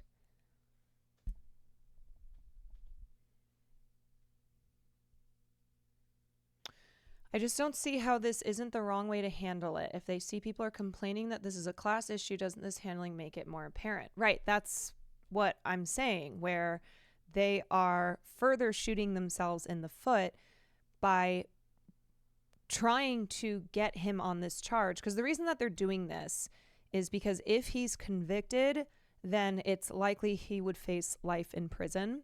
And because of the seriousness of a terrorism charge, where they are trying to quell the public. They are trying to like dampen any, they are trying to dampen any ideas that people may have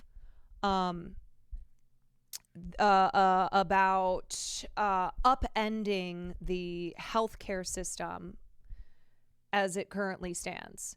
And they want this to be very extreme. They want to go over the top as much as possible with Luigi because, yes, they're trying to make an example of him, because they want to bring down the full might of the justice system on this one person who is seen as a hero in the eyes of many in the public.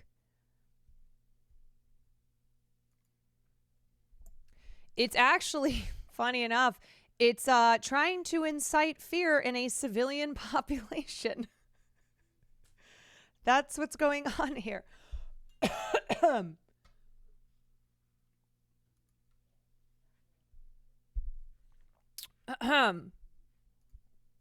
A person is guilty of second-degree murder as a crime of terrorism if he does this with intent to intimidate or coerce a civilian population, influence the policy of a unit of government by intimidation or coercion, or affect the conduct of a unit of government by murder, assassination, or kidnapping.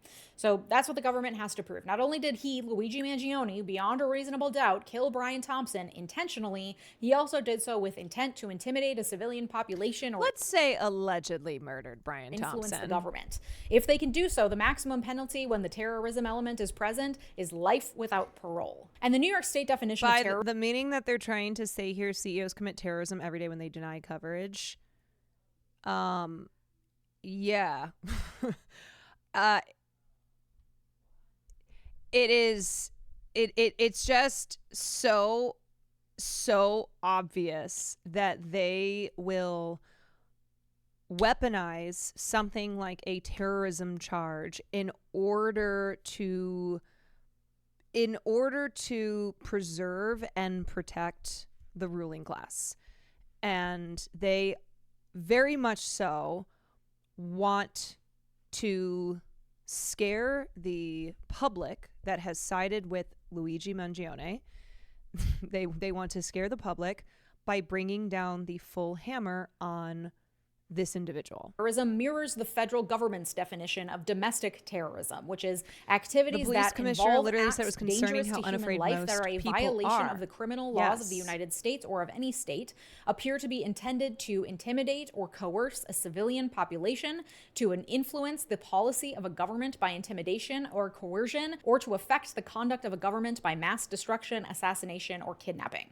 The difference is that in New York, they have a statute making that a crime. There is no federal law specifically providing for a punishment for domestic terrorism. And in fact, federal, state, and international organizations all differ slightly in their definition of terrorism. The FBI defines terrorism as violent criminal acts committed by individuals and or groups to further ideological goals stemming from domestic influences such as those of a political, religious, social, racial, or environmental nature.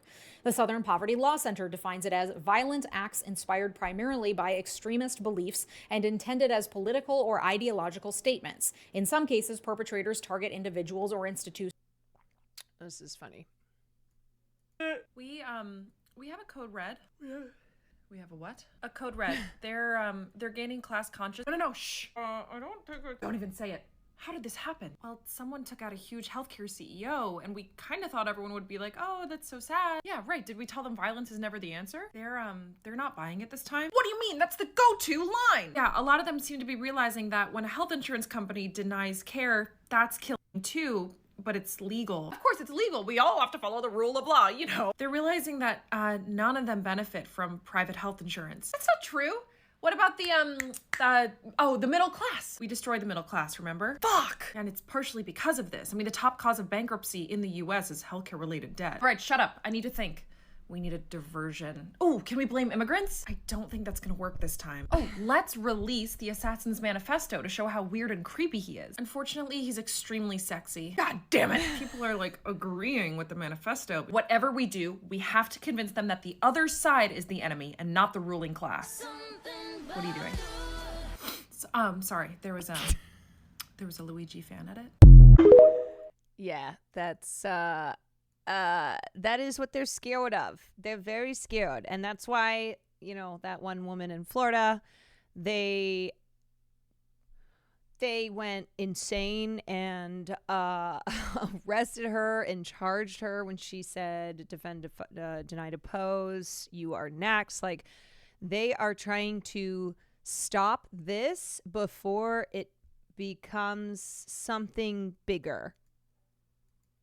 Associated with a specific identity, such as Jewish people or Muslims, as in a hate crime. In other cases, offenders target government installations or groups of civilians related more by proximity than by their individual identity. Britannica Encyclopedia defines it as the calculated use of violence to create a general climate of fear in a population and thereby to bring about a particular political objective. Going on to say that since the 20th century, the term has been applied most frequently to violence aimed either directly or indirectly at governments in an effort to influence policy or topple an existing regime. And according to right-leaning modern diplomacy, terrorism does not have a single universal definition under international law. The UN has failed to come together and create unified rules, specifically reaching a deadlock due to 1, disagreements over whether freedom fighters should be included in groups of terrorists, and 2, whether acts of the state can be defined as terroristic. When faced with specific examples, even FBI terrorism experts disagree. In discussing whether the recent assassination attempt on Donald Trump at a campaign rally would count as an act of terrorism, the Independent report... You know, I saw this point get made repeatedly, and it's so true, where if Luigi Mangione had gone over to Israel and, volunteered to fight against terrorism, then he would have been treated as a hero by the same people who are calling him a monster, who are, who are saying that he is just like pure evil. And if he had gone over and committed acts of terror against Palestinians, it would not have been called terrorism. That one expert said an attempted presidential assassination is not always necessarily driven by ideological motivations. This one is a little different because it may not be terrorism. It may be assassination caused by hatred of a political candidate.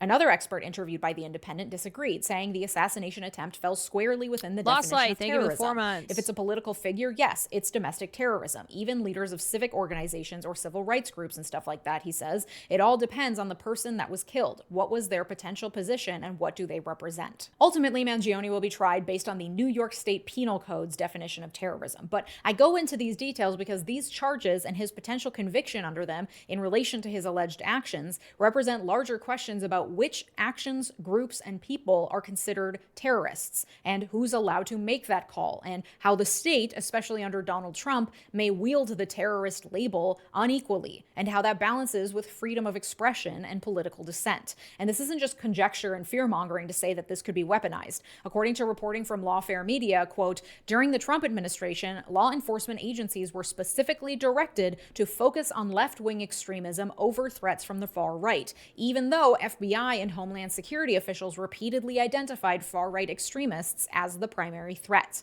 And domestic terrorism is a growing threat. According to a recent report from the Government Accountability Office, over the last 10 years, domestic terrorism-related investigations have grown by 357%. There were 231 domestic terrorism incidents between 2010 and 2021. Of these, about 35%, the largest category, were classified as racially or ethnically motivated. These attacks were also the most lethal. Anti-government or anti-authority motivated violent extremism was the second largest category of incidents and resulted in 15 deaths over the same period. The problem is that in response to this threat, states have begun passing more restrictive laws aimed at curbing terrorism, and the application of those laws has not been equal. In many states, the laws have been used to frame activism as terrorism. According to the New York Times, a proposed law in New York suggested that blocking traffic, a tactic occasionally used in demonstrations, could be considered domestic terrorism. The New York Times wrote, Georgia broadened its definition in 2017 to include attempts to seriously harm or kill people or to disable or destroy critical infrastructure with the goal of forcing a policy change. The charge carries a penalty of up to 35 years in prison. And according to critics, much of these laws target domestic terrorism charges at property crimes that are already illegal but are being targeted by You guys, the terrorism label and charge has always been weaponized. The FBI considered the Black Panthers to be one of the most dangerous domestic terrorist groups. Like, they were constantly charging them, arresting them, killing them, charging them as terrorists, as a very serious threat to the government. Laws specifically because the crime includes a form of political expression or ideology. According to recent reporting in Current Affairs magazine, quote, in recent years, the penalties have become more severe for resistance to environmentally destructive projects, such as the Dakota Access Pipeline near Standing Rock Reservation in the Dakotas. In 2016 and 2017, two Catholic worker activists, Ruby Montoya and Jessica Reznicek, set fire to pipeline construction equipment and burned holes in the pipeline using welding torches. In 2017, 84 members of Congress wrote a letter to the Attorney General pressuring federal prosecutors to charge pipeline protesters with domestic terrorism. Those Congress members had received a combined total of $36 million from the fossil fuel industry, which has a long history of lobbying to criminalize environmentalists. Ultimately, Reznicek and Montoya were both given terrorism enhancements. Reznicek was sentenced to 8 years in prison and Montoya to 6 years. Most recently in Georgia, these charges have been used to punish protesters of the giant police training center dubbed Cop City. Right, because what they're trying to do is they are trying to decentivize activism. They are trying to get other people who would protest the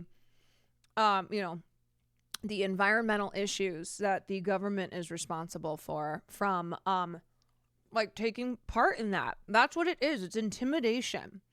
That's why the irony that what they do with the charge of terrorism often is to incite fear in a population of people notably activists who they do not want, they don't want fucking things up. They're like, if you do this, if you are an activist and you do this, we will charge you with one of the most serious legal charges. I just joined first time chatter, so apologies if this has already been brought up, but the fact that a white supremacist who shot up a church in Charleston trying to incite a race war was not even charged for terrorism should kind of tell you that the terrorism charge is used subjectively. Yeah, we talked about that. We talked about the January 6th defendants. In addition to terrorism charges, the New York Times reports that over 60 activists are now facing racketeering charges, with prosecutors describing them as part of an anarchist, anti-police, and anti-business extremist organization that conspired to block the training center. This type of harsh penalty for activities commonly used by activists as a form of protest and political expression does and will have a chilling effect on the free speech and political expression of activists out of fear of overzealous prosecutors hell-bent on throwing the book at activists that they've deemed to be a nuisance. On the flip side, the motivations behind the change in Georgia law illuminate the difficulty of drawing clear lines in the sand around terrorism charges and definitions. According to the New York Times, when Georgia lawmakers strengthened the state's domestic terrorism laws, it was in part a response to the racist massacre in 2015 at a black church in Charleston, South Carolina. The point, they said at the time, was to empower prosecutors to charge perpetrators of racist attacks as domestic terrorists. As I've already said, the largest category of domestic terror attacks in the U.S. over the last decade have been classified as racially or ethnically motivated. However, while the domestic terrorist label tends to fly freely against activists, it's often used sparingly to refer to violence motivated by bigotry and hatred of marginalized groups. And the lack of any federal criminal penalty for domestic terrorism means that a lot of crimes go without that label, including the January 6th rioters, who've been prosecuted under a slew of different statutes, as well as Dylan Roof, who opened fire at a black church in South Carolina, the one that inspired Georgia lawmakers to strengthen their domestic terrorism laws. He was subsequently found guilty just a hate crime, bro. Of 33 federal hate crimes and sentenced to death, but he was not given the official legal label of terrorist. As one terrorism expert noted to The Independent, Roof was stewing in his own ideological fervor of far-right, white supremacy, white power extremism, and then he murdered 9 people. That certainly fits the definition of terrorism. How could it not? But Roof was charged, at least under federal law, with a federal hate crime. That is, of course, in part because there is no federal law criminalizing domestic terrorism, but those 2 Dakota Access Pipeline activists I just mentioned received heightened sentences through the use of sentencing enhancements, specifically for domestic terrorism. At least according to this article from The Independent, Dylan Roof killed 9 people because they were black, and he did not get that label. According to reporting by Lawfare Media, to prosecute international terrorism, federal prosecutors frequently turn to a federal statute criminalizing providing support to a terrorist organization abroad. This means that the terrorism label is disproportionately applied to non-white defendants, and sentences for supporting international terrorism tend to be much higher than for those whose acts likely could be labeled domestic terrorism, but who are charged with other federal crimes, often committed by white supremacists and causing far more damage. Quote, the average Islamic State material support case has yielded a 13.5-year sentence, often for failed plots or financial crimes. January 6 defendants who were convicted of felonies have been sentenced to just 33 months, less than 3 years, for plotting and trying to overthrow the government. Yeah, also, people died. Especially in a climate where increasingly politicians and government officials are receiving death threats and actually being attacked. One could even say terrorized. And the label terrorist is important, especially in the wake of September 11th. We all collectively agreed that terrorism is bad. We also acknowledge that terrorism can and does happen domestically as well. But the roving definition of what terrorism actually is and the disparate application of its use in our laws, court cases, and state actions domestically and abroad indicate a larger problem. There's this well-written long-form article from May of this year in Current Affairs magazine. It's called The Meaning of Terrorism According to the United States. It's by Cody Cava. It's linked in the description. I highly recommend giving it a read. In it, the author notes that the Center for Strategic and International... Yeah, terrorism is when killing a CEO, not when denying healthcare insurance that causes thousands of deaths. Or terrorism is when killing a CEO but not contributing billions to a genocide. Like, terrorism is one person killing one CEO, but not the actions of the, state that is committing a genocide. Studies defines terrorism as the deliberate use or threat of violence by non-state actors in order to achieve political goals and create a broad psychological impact. Notice that this only applies to non-state actors, and it makes explicit a belief that's generally applied, especially to the U.S. government and its allies, that state actors cannot be deemed terrorists. Quote, though Nelson Mandela and other members of his African National Congress Party were on a U.S. terrorist watch list until 2008, apartheid South Africa never joined any such list. Irish Republican armies have been and are considered FTOs, but the UK, with its roving paramilitary death squads in Ireland, never joined America's list of terrorist states. The important question, according to this article in Current Affairs, as well as the one that I've been referencing in Lawfare entitled January 6th and Beyond, Why the U.S. Should Pass Domestic Terrorism Legislation, a question that fails to receive any sort of discussion or consideration by the press or the government once the terrorist label has been floated, is the why behind the act. Because to grapple with that why is perceived as giving legitimacy to the act that we want to write off as heinous and black and white and put it away.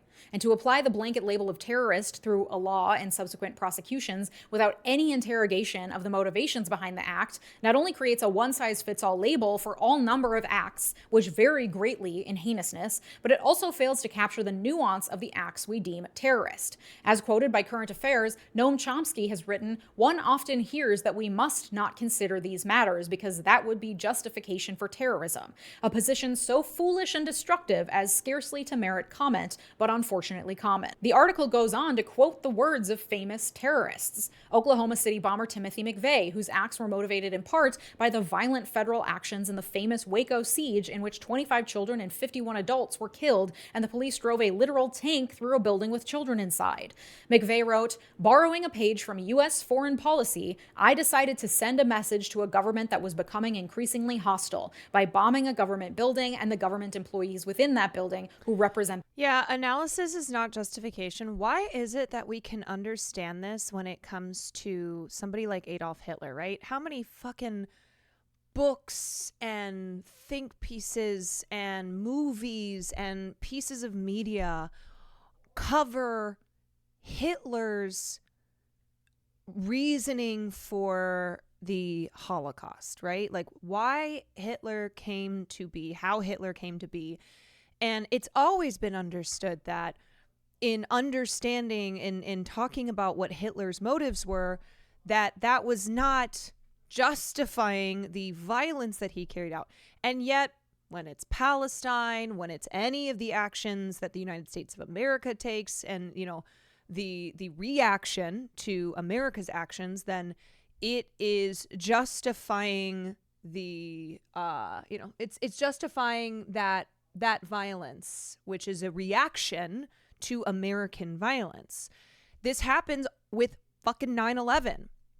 With 9/11, if you dare talk about the role that America's foreign policy played in the terrorism that occurred on 9/11, then you are siding with the terrorists. Then you are, yeah, say the line. No, that we are not at all allowed to examine the activities and the terrorism of the United States government and its foreign policy.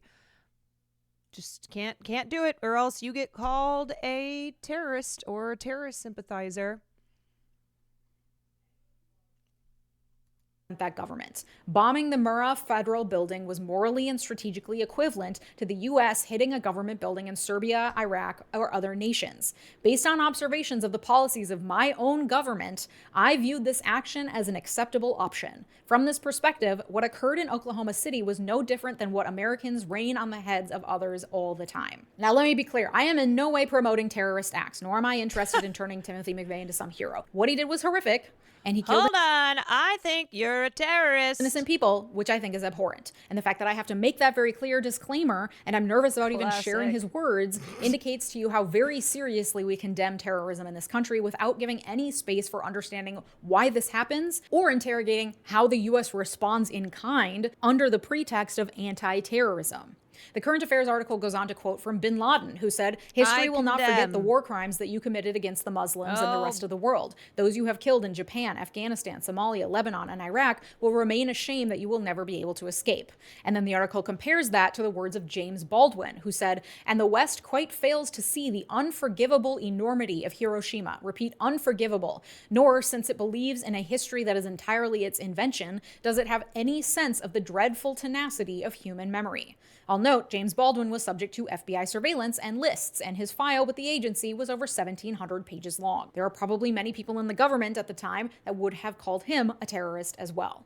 This is an important discussion to be having as we continue to fund a genocide being perpetrated by Israel, whose actions would fall squarely within the definition of terrorism, except, of course, the ones that explicitly exempt the US and its allies from terrorist status. But it's also important to be having this conversation in light of this incredibly public case against Luigi Mangione, which I'm certain will continue to captivate the public's attention for a long time, especially if this goes to trial. The DA's office and other state officials have repeatedly condemned both the killing of Brian Thompson, but also the outpouring of public outrage, not at the murder, but at the healthcare industry, with many supporting Luigi Mangione, including financially. GoFundMe shut down the crowdfunding campaign for his legal defense, but another crowdfunding site, Give, Send, Go, allowed it to stay up, and it's amassed over $150,000 in donations from over 5,000 people, with numerous other copycat funds popping up. Wait, this first comment. "I will literally be praying and manifesting for your freedom, for every good thing for you. You don't deserve this at all. You are our hero." I'm just imagining the Mark Ruffalo. "I will be donating more when I can, and once you get to New York, I will be helping with your commissary. Free Luigi!" As well. And simply labeling Mangione a terrorist and condemning his actions with zero nuance. Bro, look no further than how somebody like Daniel Penny was treated, right? If Luigi Mangione had strangled a black man on a train who was having a mental health crisis, none of this would be happening. There would be no murder charges, which include terrorism, and he would not likely be facing life in prison without parole. And he would, as I said, if he volunteered for the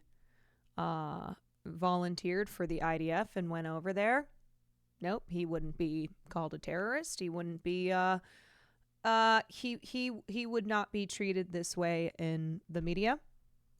Avoids the discussion that we're all already having on social media and amongst each other don't even need about to play the why what if game. this We happened. see it before the media our eyes. won't even publish his entire manifesto, which is literally like 3 Cowards! paragraphs long. I linked it in the description, but actually, it's so short. Let me just read it out loud quick. Right, because the media is trying to do the thing that that horror filmmakers do when they so there's a thing in horror filmmaking that was popularized by Jaws, where the less that you show, the more terrifying it will be, because the viewer's imagination is scarier than anything you can show them on screen, right? It's don't show the monster. So the media is like, ooh, we're not going to show the manifesto because we want to make it seem as if this is the rantings and ravings of a madman.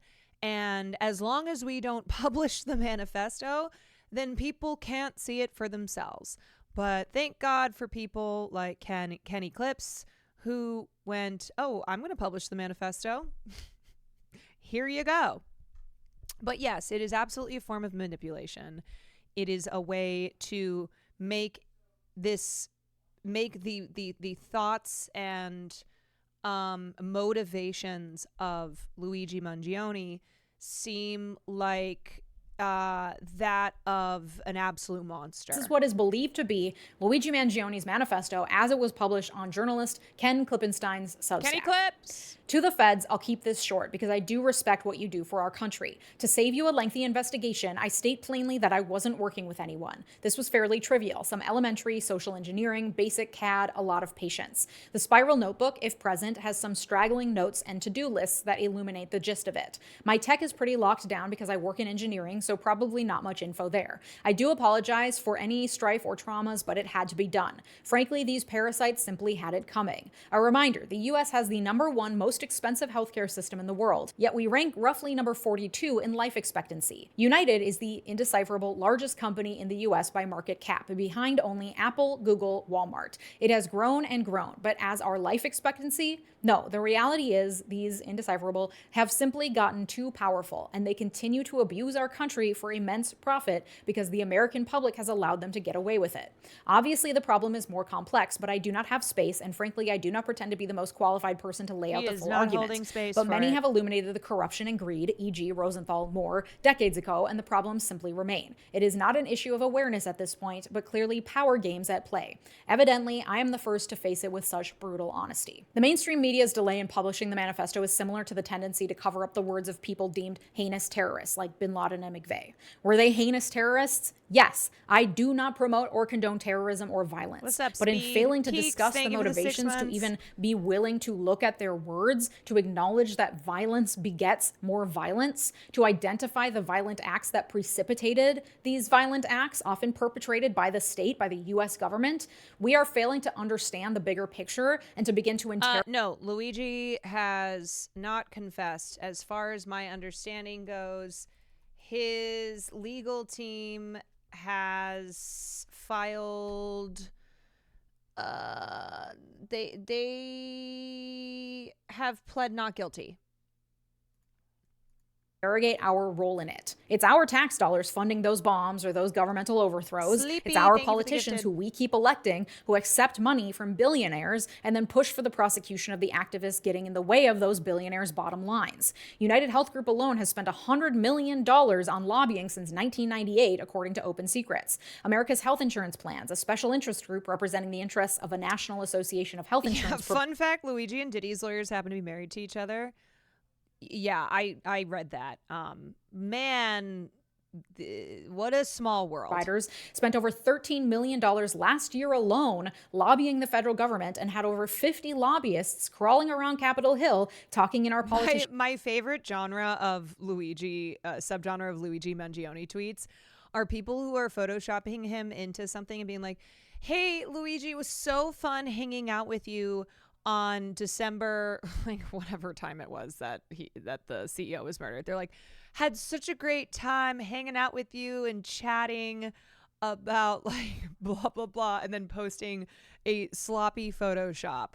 Ears and killing bills that would hurt the health insurance industry. Thank you so much I'm not for saying coming we're over and all helping me individually as get my cat culpable out of as the some of these tree bigger actors, but if we don't December acknowledge 4th at the 7 why a.m. behind these acts of violence, if we simply allow our government to respond with overzealous prosecutions or terrorist acts of their own without learning from the horrors committed by our own government, which often beget more terrorists, then we are also complicit in this violence. As for whether or not the government will be successful in officially labeling Luigi Mangione a terrorist, legal experts are divided. According to Forbes, quote, the New York Police Department's Deputy Commissioner of Intelligence and Counterterrorism, Rebecca Weiner, said Tuesday authorities have seen a sustained increase since Thompson's December 4th killing in concern from corporations and an increase in online threats that speak to the intent to intimidate or coerce the civilian population, which is at the root of our state terrorism statute. Former federal prosecutor Mitchell Epner told Forbes that now, quote, prosecutors must go beyond proving Thompson was killed because someone didn't like the way they conducted their business, which the lawyer called an open and shut second-degree murder case, and must show he was killed in an effort to induce fear in politicians or a population at large to take some action. That case could be even harder to prove, Epner argued, because New York Police Commissioner Jessica Tisch reassured the public that they shouldn't be alarmed by the shooting, a remark the lawyer called the single worst piece of evidence for the prosecution. Criminal defense attorney Stacey Schneider told CNN this victim was shot in the back of the head, not the front of the head, on a quiet sidewalk early in the morning. It's also, I just cannot get over that if you are not going to charge the January 6th defendants with terrorism, when the entire purpose of the insurrection was to overturn the legal results of the 2020 election.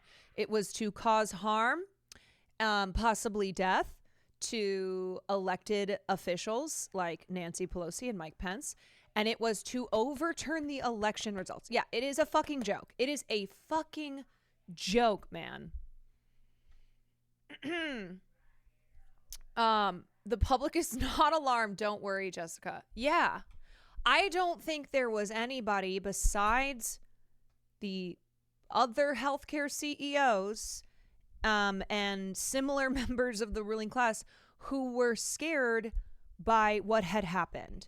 And that's why they were sending out emails to people who worked at healthcare companies being like, do you pledge allegiance? Do you pledge your loyalty to this company and the CEO and sign this pledge of recognizing that healthcare CEOs are people too? In the dark. It doesn't appear from a defense attorney's perspective that this was intended to be a terroristic type of murder. CNN goes on to say that, quote, Mangione's defense team, according to Schneider, could move to dismiss the top count of murder against him, arguing the reactions following the killing were unintended consequences. The murder happened first. The outcry was second and totally unpredictable, Schneider said. So I think this might be a case of overreaching on murder one. And the resulting potential First Amendment infringements stemming from this case and the government's overzealous prosecution are already on display. According to the BBC, Brianna Boston, 42, of Florida, was arrested after she told a Blue Cross Blue Shield representative on a recorded line, and I quote, delay, deny, depose, you people are next, in response to her denied claim. So she's on the phone with her insurance company. She says a few words. A few hours later, the cops are at her door and they arrest her. She's been charged with threats to conduct a mass shooting or act of terrorism. And the judge set her bond at $100,000 and cited the status of our country at this point. Such a Lakeland joke! Police Chief Sam Taylor said, she's been in this world long enough that she certainly should know better. You can't make threats like that in the current environment that we live in and think that we're not going to follow up and put you in jail.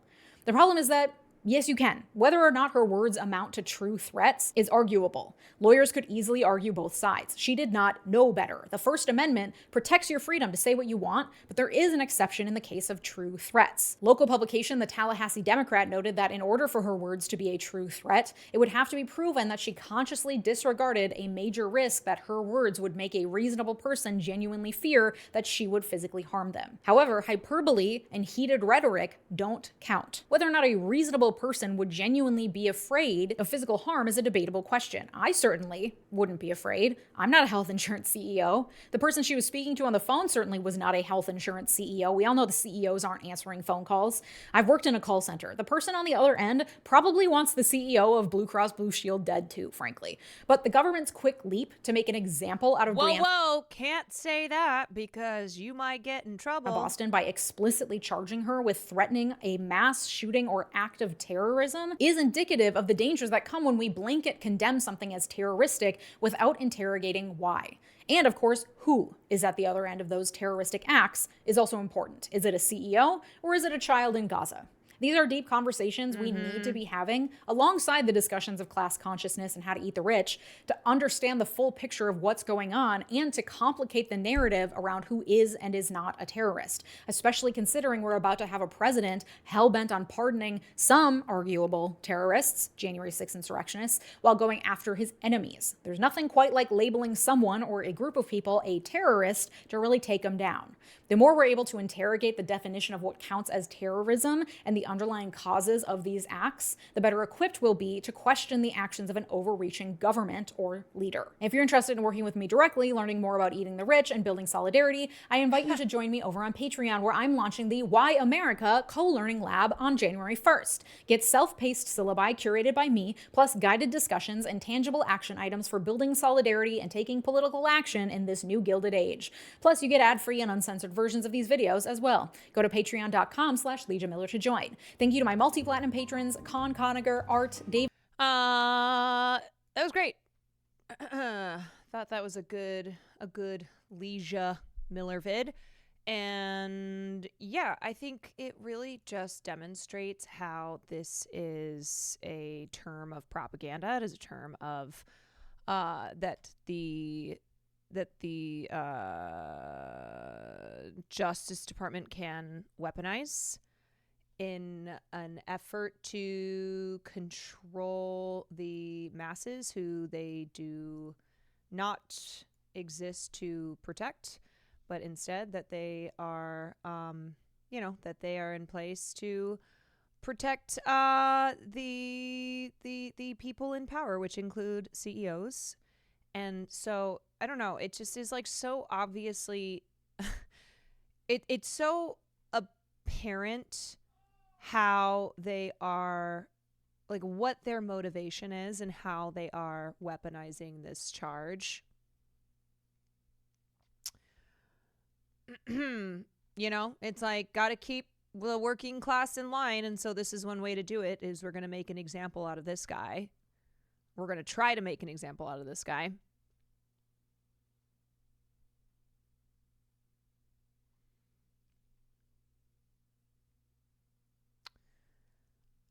Yeah. What, bro? Why does this matter? He's getting an insane sentence no matter what the charges are. Well, it does matter, because if he were to be convicted of like first-degree murder, but then the charge of terrorism on top of it, then that would pretty much guarantee life in prison without parole, versus like maybe, you know, up to 25 years is my understanding. It's also it's the label itself and the chilling effect. So when this label is slapped on activists, the reason for that is, one, to heighten their sentences, and two, to discourage anybody else who would engage in engage in activism. It's supposed to scare them. It's supposed to intimidate them. It's supposed to be like, hey, if you try to do anything to stop our abuses of power and are, you know, wrecking the environment or whatever, then we will bring the full might of the United States justice system against you and ruin your life.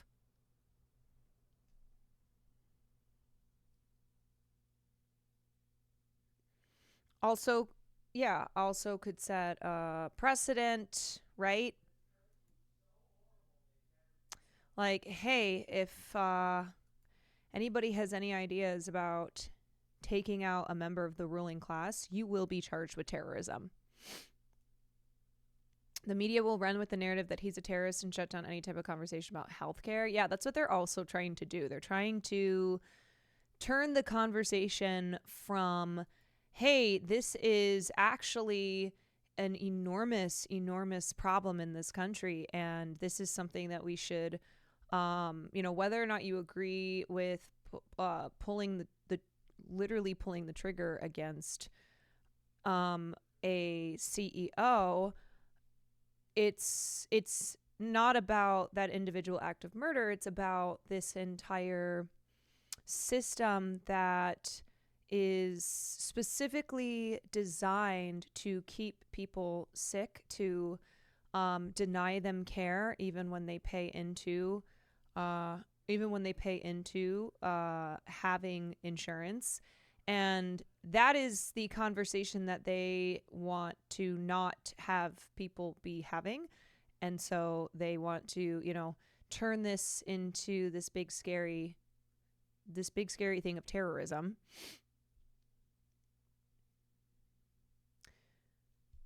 If you intend to take out any of the working class via healthcare, you shall be rewarded with a promotion and stock options. Yeah. Hey, if you deny claims to old people, then we'll make sure that you get a nice $4 million bonus.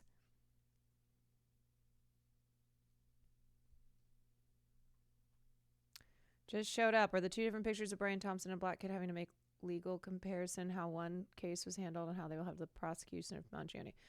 Wait, two different pictures of Brian Thompson and a Black Kid having to make.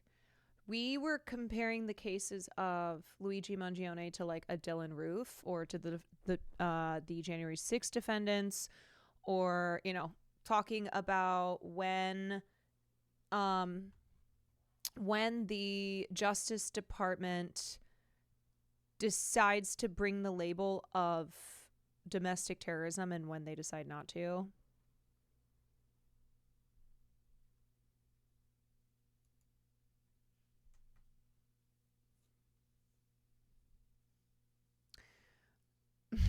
Okay.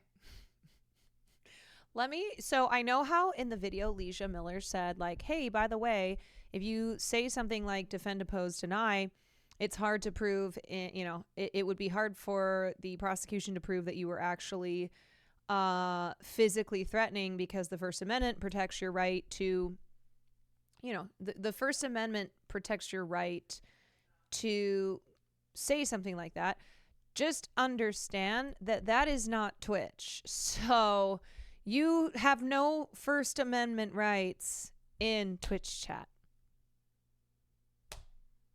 They're referring to the article Leisha had up that had a picture of Brian Thompson and Jordan Neely.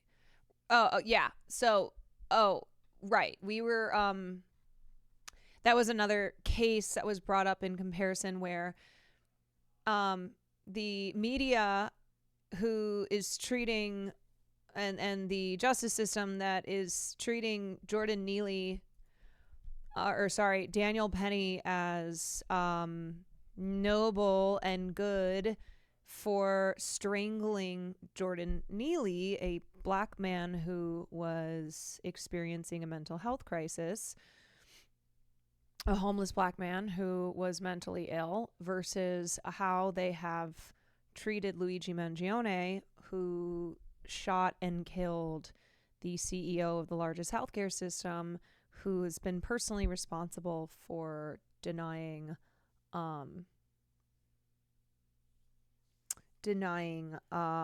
claims to people.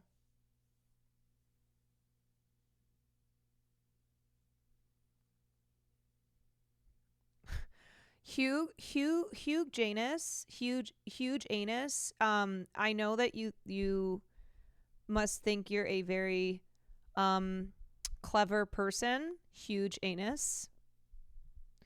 But I don't think that you are making the point that you and your huge anus think you are making.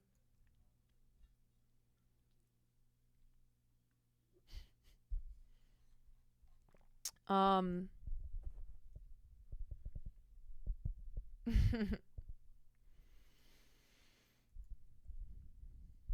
people come in here and they just love to write whatever. I do.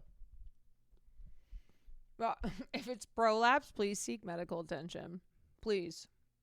Please. All right. Let's talk about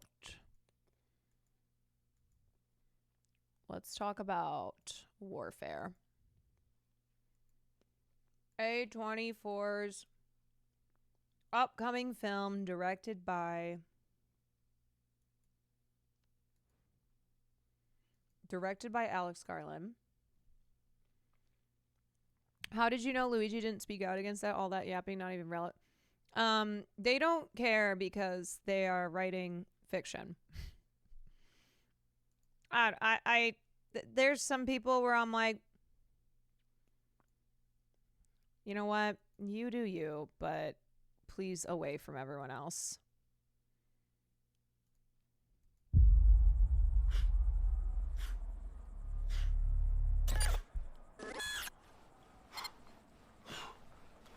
How's it going? We found the Luigi Mangione hater. You're very cool. You're very special.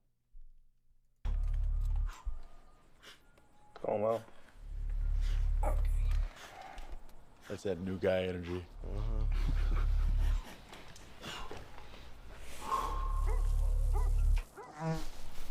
Oh, he's back. That's the fourth fucking time he's done that. Is he peeking at probing? Speaking with serious intent to probe. Alpha 2, we might have guys starting to move on our position. Copy, we're getting a buildup of activity here too. Yeah, I definitely see weapons at this point. Yeah, we have definite massing.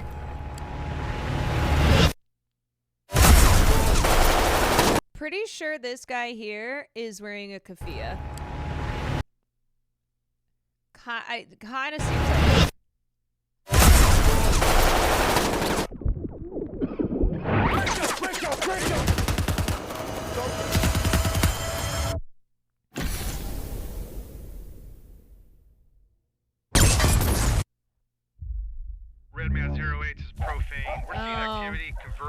here north and south. This is Frogman 6 Romeo. We need evac on our last known position. We have severely wounded. Who's the severely wounded? It's not you. Is it me? Who is it? No, it's not you. No one is it. Copy 1, we're in contact 2. You coming to you or you coming to us? Stand by. We'll let you know when we're inbound. Let's move! Here's the plan. EA 5 minutes, over. The scouts are gonna lead us out, and I'm bringing up the rear. Pop smoke. Smoke out. We are all coming back. Oh my god, it's so exciting. OP1, they are en route to you. 3 minutes out! 3 minutes! Eyes on me and only me. Has anyone looked at you? I'm fucked up. No, Charles Melton, no! No! When I said, where has my Charles Melton been? When I said, justice for Charles Melton, we gotta get Charles Melton back in a movie so he can get his Oscar. This is not what I meant.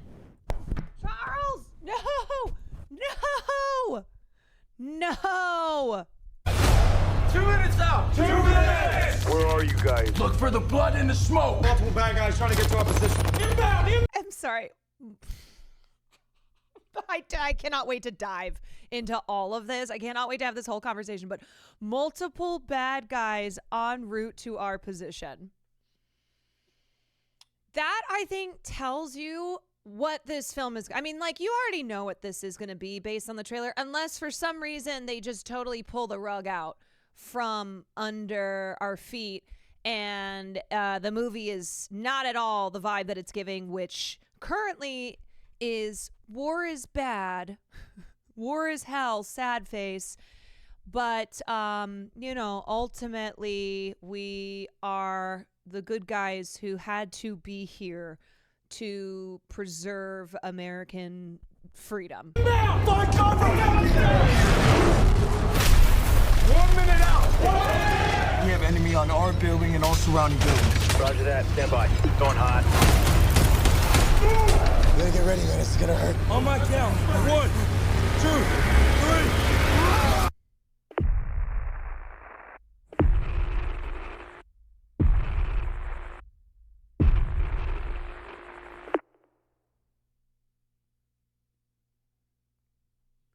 Okay, so a lot to discuss. I'd be down if it's subverted expectations, but I'm not expecting it from the writer of Civil War. Right. Important to know that this is written by Ray Mendoza, who is an Iraq War veteran, who he put himself as a character in this, okay? He put himself as a character in this film, and it is directed by Alex Garland, who is not known for being a political provocateur, who is not known for his lightning rod social and political commentary. He's just not that guy. And so no, I don't trust whatsoever that this 2024 version of Black Hawk Down is going to be anything other than war is sad, you know, war is bad, sad face, and look at how fucked up these American soldiers are from having gone over to Iraq and committed war crimes. And we're going to get into talking about Spielberg's quote, every war movie, good or bad, is an anti-war movie. And then also Francois Truffaut's famous quote, which is that there is no such thing as an anti-war film. And we are going to also remember the Frankie Boyle bit, which not everybody, but probably most of you know. And that is his quote about how American foreign policy is about going over to a country, fucking killing everybody, and then 20 years later making a movie about how you felt sad about it.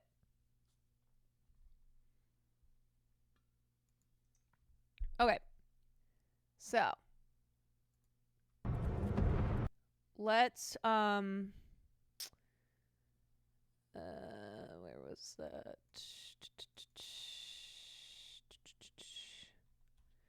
Yeah, okay. Wait, before we get to watching that video, I want to give a couple more thoughts on Civil War. Let me grab some water, though.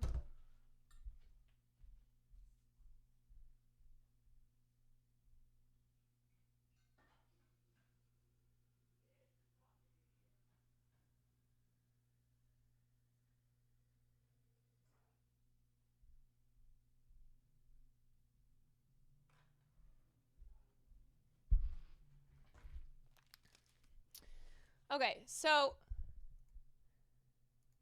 it is very gross to see yet another Iraq War film, this time by A24. So like, you know, war film, but make it art house. And the problem inherent is that this is another film from the perspective of American soldiers. It is not a film that at all seems interested in examining the actual ethical, the ethical question of the existence of the military. It's not interested in like questioning, the military's presence there in the first place. It's not interested in being from the perspective of Iraqis who were invaded by the American military.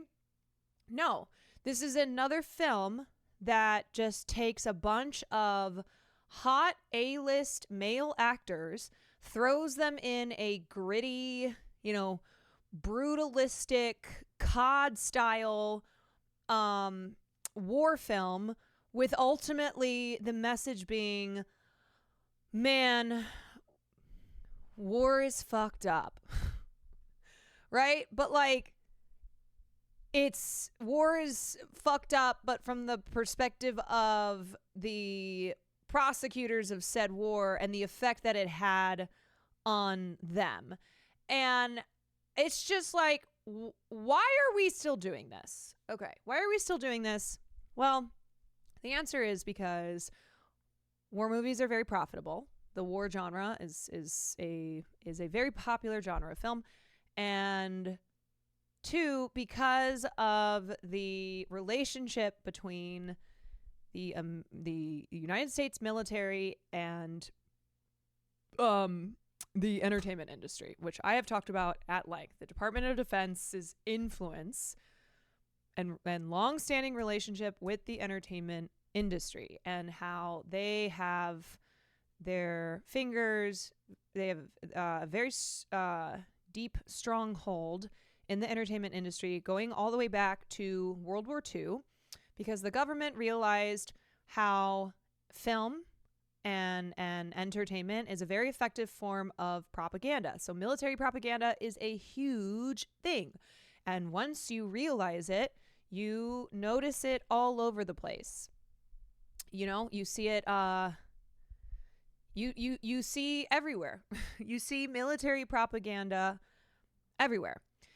And so this film, everything is based on memory, directed by Iraq War veteran Ray Mendoza. I can tell you right now that a film written by a veteran of the Iraq War that centers the perspective of American military, American soldiers, is never going to as effectively critique the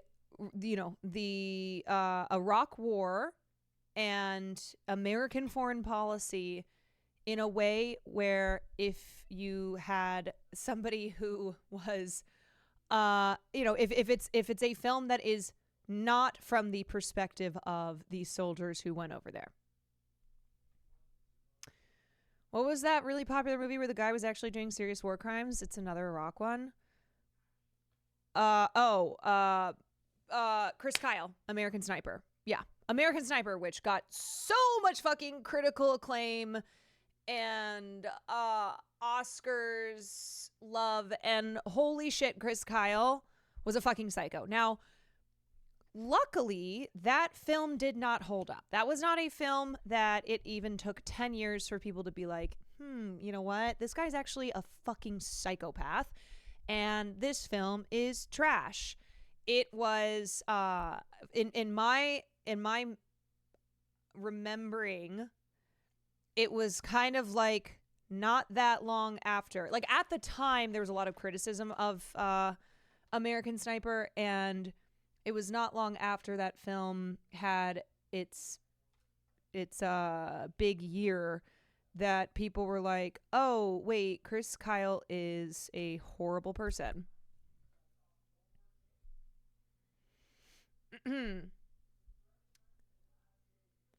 I don't think I know of any big war movie based on anything past Vietnam that has an anti-war message. It's all showing off military tech and trying to make it look like the soldiers are all brave, valiant men. Well, especially I would say war films that cover wars in the 21st century. Pretty much the message is always, look at how hard this was on the American soldiers who went overseas and had to do terrible things. Let me pull up the Frankie Boyle quote.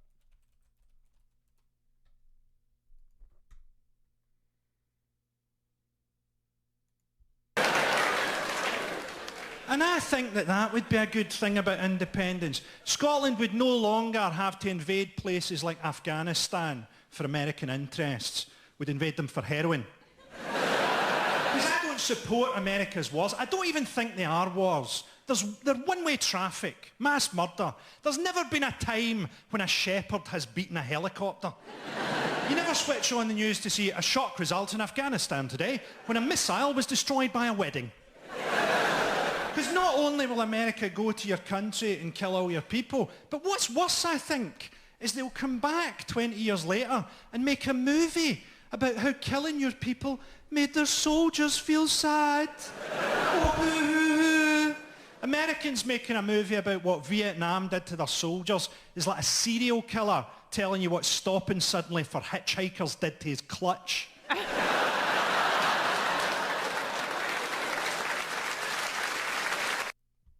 Yeah, pretty fucking spot on. The best anti-war films eschew the actual war stuff because war, when it becomes a cinematic experience, is exciting, despite the filmmaker's best intentions. The best anti-war film, in my opinion, is Johnny Got His Gun. It has virtually zero battle scenes and is about as bleak and pitch black a film as you'll ever see. Come and See is also a miserable viewing experience if the audience is not totally devastated, depressed, and disgusted afterwards, and it's not an effective anti-war film.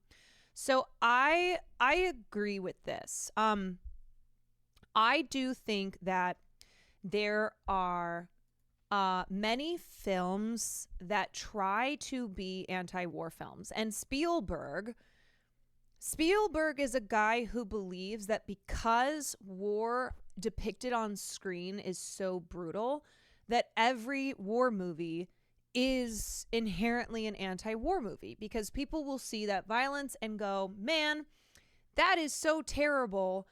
I am anti-war. But the truth is that the reason that the war genre is especially a difficult a difficult thing to depict through film. Like, war is difficult to depict through film because of what the medium of film is. Film lends itself beautifully to action. It's why action movies are, action is best depicted through the medium of film because of the moving pictures, because of the visual medium of film.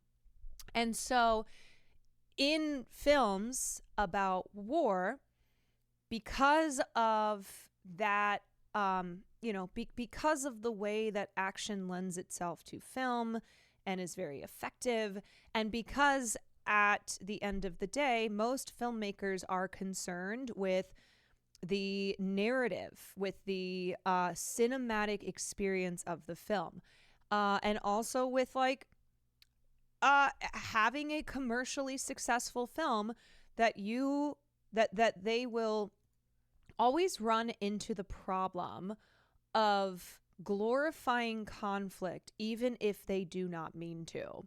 And this is something that's debated. And when Francois Truffaut, who was, one of the big film directors of French New Wave, when he said that every film, he said violence is very ambiguous in movies. For example, some films claim to be anti-war, but I don't think I've really seen an anti-war film. Every film about war ends up being pro-war. I don't know if I 100% agree with him, but I do understand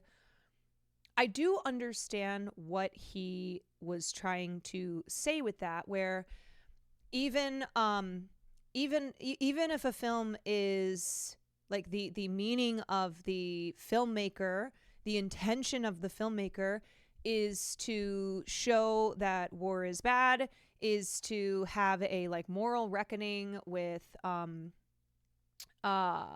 moral reckoning of soldiers who go over to another country and fight a war. Because of the medium of film and because of how the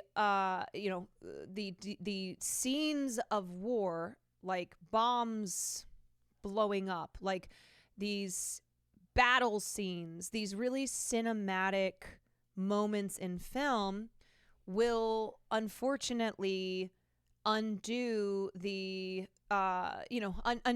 intentions, negate the intentions of the filmmaker, because it's entertainment, right?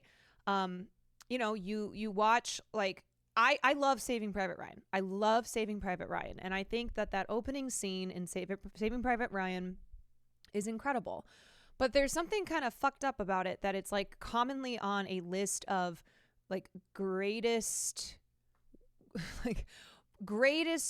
war scenes of all time, because ultimately that scene is so, it's so realistic, it's so brutal, but it is done with the intention of and has the effect of, there is a purpose to this still, that we are rooting for the Allies to triumph, to be heroic, and that it is at the end of the day, it is thrilling, it is very cinematic, it is a brutal event from history, but when depicted on screen, it's like the action of that entire sequence that just grips you.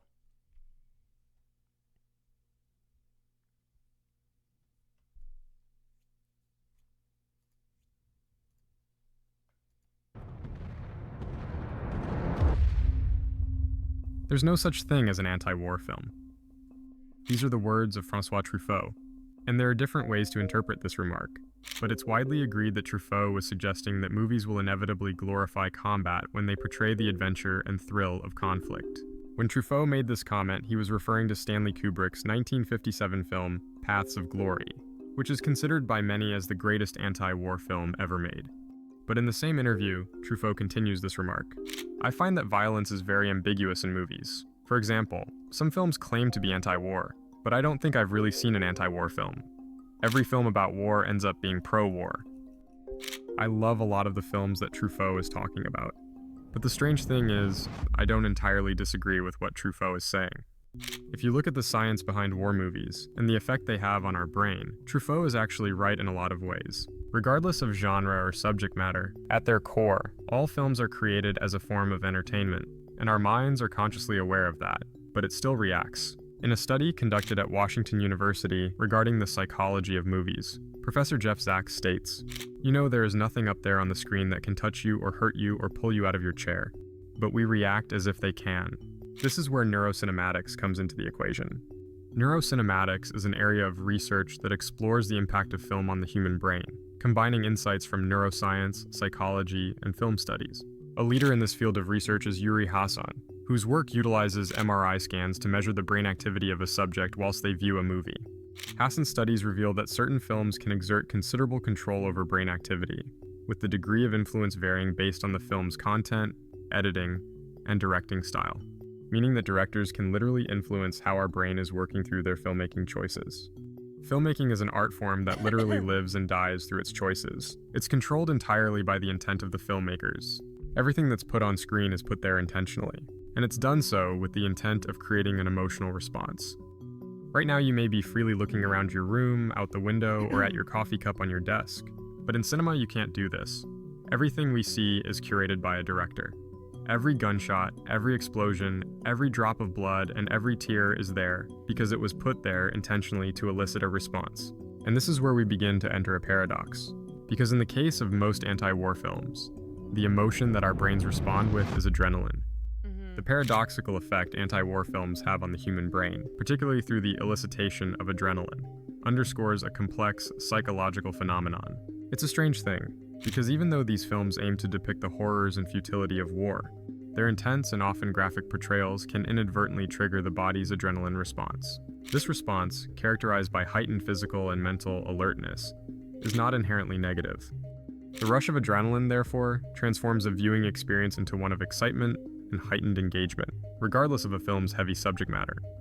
Consequently, an intended anti-war message may be overshadowed by the viewer's physiological and emotional response, illustrating the intricate interplay between film content, brain chemistry, and viewer perception. And I think there's a lot of films that claim to be anti-war that really fall victim to this. In fact, some of these films I really love. It saddens me to say it, but films like Saving Private Ryan, Full Metal Jacket, Apocalypse Now, Paths of Glory, and Dunkirk all lose their impact as anti-war films because fundamentally, they glorify it. Now, let me just pause because I do think Francis Ford Coppola, it's important to listen to his remarks on Apocalypse Now because he himself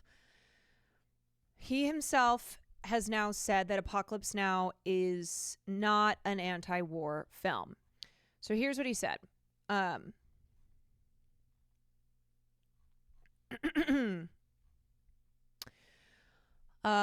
hesitates to call the film anti-war. No one wants to make a pro-war film. Everyone wants to make an anti-war film. Unless you're like, I don't know, Top Gun. But an anti-war film, I always thought, should be like Kon Ichikawa's 1956 post-Second World War drama, The Burmese Harp. Something filled with love and peace and tranquility and happiness. It shouldn't have scenes of violence. It shouldn't have sequences of violence that inspire a lust for violence. Apocalypse Now has stirring scenes of helicopters attacking innocent people. That's not anti-war. He pitches his own alternative by way of counterexample. I always thought the perfect anti-war film would be a story in Iraq about a family who were going to have their daughter be married and different relatives were going to come to the wedding. The people managed to come, maybe there'd be some dangers, but no one would get blown up, nobody would get hurt. They would dance at the wedding. That would be an anti-war film. An anti-war film cannot glorify war, and Apocalypse Now arguably does. Certain sequences have been used to rev up people to be warlike. So, I think that this is a really interesting point because basically what he's saying is a true anti-war film would be showing you the people who have been, the targets of war crimes and violence from the biggest military in the world, the American military, and showing them as human beings, like having a wedding, enjoying like their lives and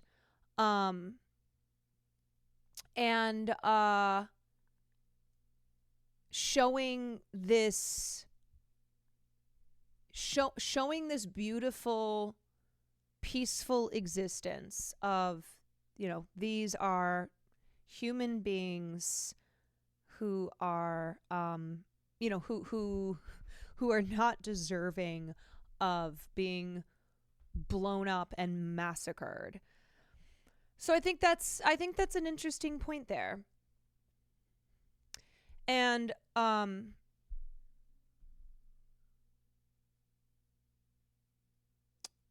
it doesn't need to glorify it to desensitize you to scenes of violence and human suffering. Our city died of guns, violence, and war is deadened our response to real war and conflict. Well, as I said before, like, I think the inherent problem with anti-war, with war movies, is that cinema is not an adequate medium. Oops. What did I just do? Cinema is not an adequate medium to convey the horrors of war, the horrors of conflict, to in its totality. It's kind of like how the Holocaust is so uniquely horrifying that narrative cinema ultimately will never be able to show the full extent of the horrors of the Holocaust. And so it is a huge challenge for filmmakers when they have chosen to depict the events of a war or a conflict because of the problem that is inherent to the medium that they are working in. And as I said, then you throw in like commercial viability, you throw in the, the kind of like narrative focus of the story in the film. And what often results is a war film that shows you, yeah, war is really brutal, but doesn't necessarily hit home the message that we should all be anti-war, that we should all be, that war is never good, that war is never, ever, ever good.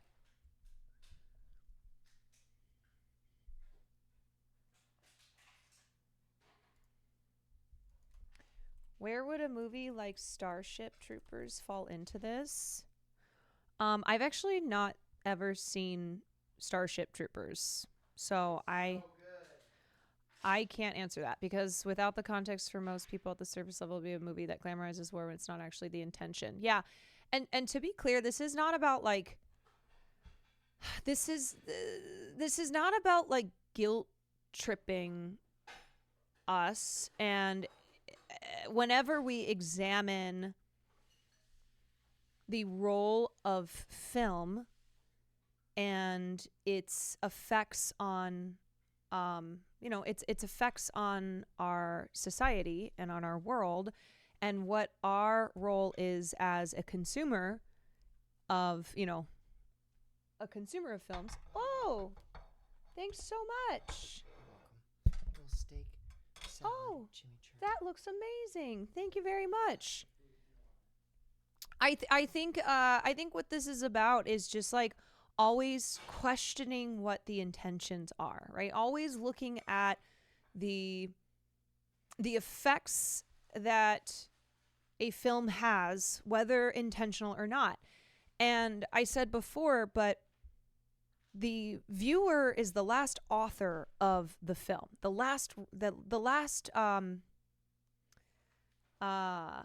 And honestly, the most important, arguably, when it comes to thank you. When it comes to the effect and the message of the film. And it depends on your individual sensibilities, it depends on your beliefs, it depends on your interpretation of what is being presented to you. And it's why like a film like Apocalypse Now, even though it is so brutal and depicts the depicts the like mental and physical anguish of the soldiers who were fighting in Vietnam, it also unintentionally had the effect of like inspiring people who saw that film, making them feel like, man, the camaraderie here, man, the purpose here is something that is a good thing, is a positive thing. People do not often have that analytic thought to see the fiction in these movies, in my opinion. Right, like they get swept up in the music, in the they get swept up in like the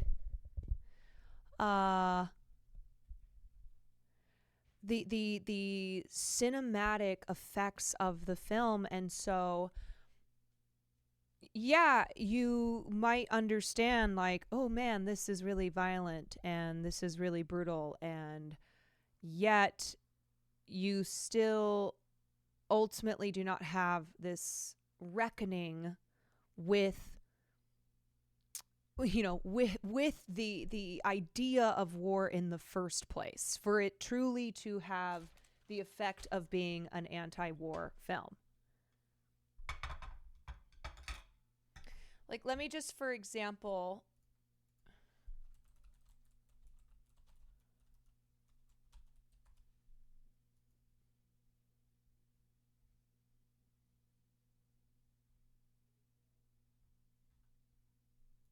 put on side war off, make it loud.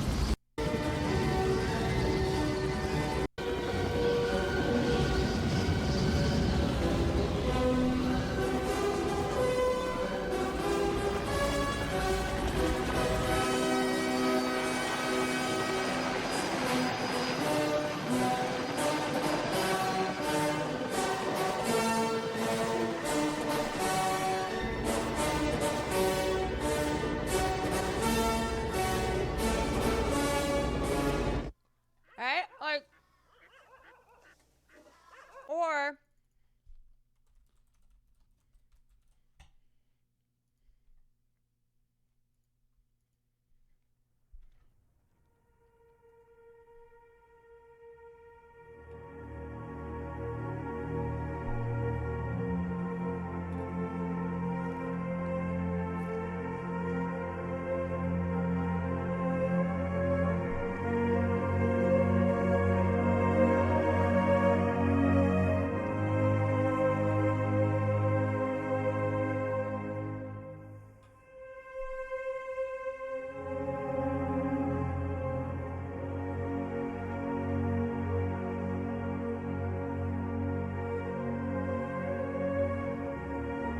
and here's the thing, okay?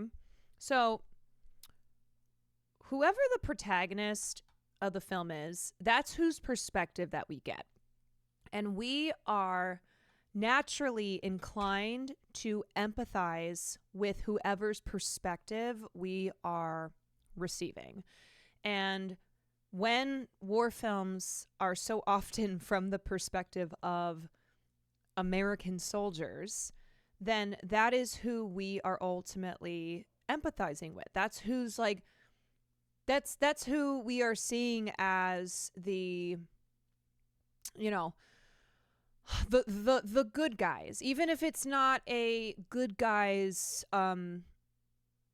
like, even if it's not like we look at something as simple as the good guys versus the bad guys, we're not saying like, oh, American soldiers, good guys, Vietnamese soldiers, bad guys, but it's still the way that the story is presented, the emotional experience that we're having is that we are with our protagonists, and our protagonists are the American soldiers. Have you seen Born on the 4th of July? Yeah.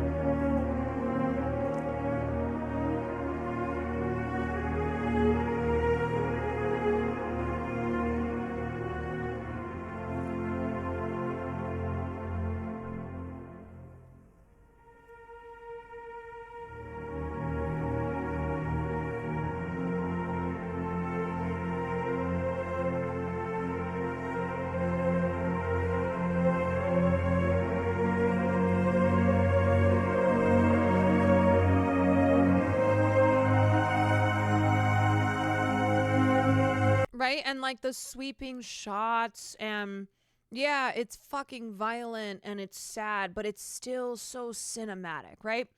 And I say again, this is not to make you feel guilty and be like, oh no, but I love Platoon. Oh no, I love Apocalypse Now. Oh no, I love Saving Private Ryan. Yeah, I love those movies too, and I work to like see the moments that the just work to separate out when something is being romanticized, when something is propaganda, and understanding like why that is. And I think you can love those movies and understand that those films are not necessarily intrinsically sending the message that war should not ever happen. Let's take a look at Stanley Kubrick's Full Metal Jacket, for example. Now, this is one of my all-time favorite films, and for the longest time, I saw Full Metal Jacket as the embodiment of the anti-war genre, but it really isn't. The dehumanizing first and second halves of Full Metal Jacket definitely don't intend to paint a flattering picture of military life. Yet, R. Lee Ermey's abusive drill sergeant has become somewhat of a folk hero, and the 1,000-yard stare has come to signify badassery rather than an unwashable stain on one's soul. The action meant to simulate the dread and misery of war instead becomes riveting and addictive. So if none of these films are anti-war films, then what is? In 1998, whilst promoting his film Saving Private Ryan, Steven Spielberg took opposition to Truffaut's comments. In fact, he stated the complete opposite. Any war movie, good or bad, is an anti-war movie. I don't think what Spielberg is saying here is right, but I think to disprove Truffaut's comments, we need to look at what exactly defines an anti-war film. And to do that, let's take a look at what many people consider the definitive anti-war film. Elem Klimov's Come and See. The film throws us into the abyss of World War II through the eyes of Floria, a Belarusian teenager eager to join the fight against the Nazis. But Come and See transcends the genre by wielding its visceral violence not for entertainment, but as a searing indictment of war's inhumanity. The film's brutality is unrelenting. Klimov doesn't shy away from depicting the unimaginable. Burning villages, mass executions, and the psychological torment inflicted on civilians are shown with a horrifying intimacy. This unflinching portrayal is born from Klimov's personal experiences. Klimov is a survivor of the Battle of Stalingrad. As a child, he and his family escaped the city by crossing the Volga in a makeshift raft. Having seen the devastation of war firsthand, he refused to sanitize it for the screen. Come and See doesn't portray war as the grand conquest for a just cause. It's about the erosion of innocence. Floria, initially wide-eyed with naive patriotism, transforms into a hollow shell. His youthful spirit is completely devoured by the carnage around him.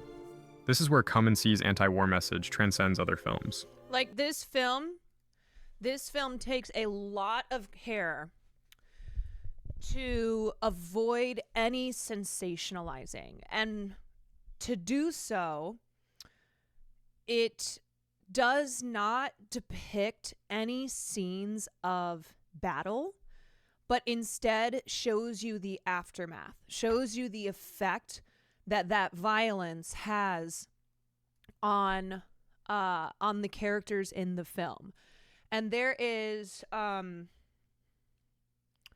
there is like one really, I mean, the whole film is hellish, but there is a particularly nightmarish part of the film where you come to realize that an entire village was murdered and their bodies were stacked against a house like they were animals, and like they were animals that had been slaughtered.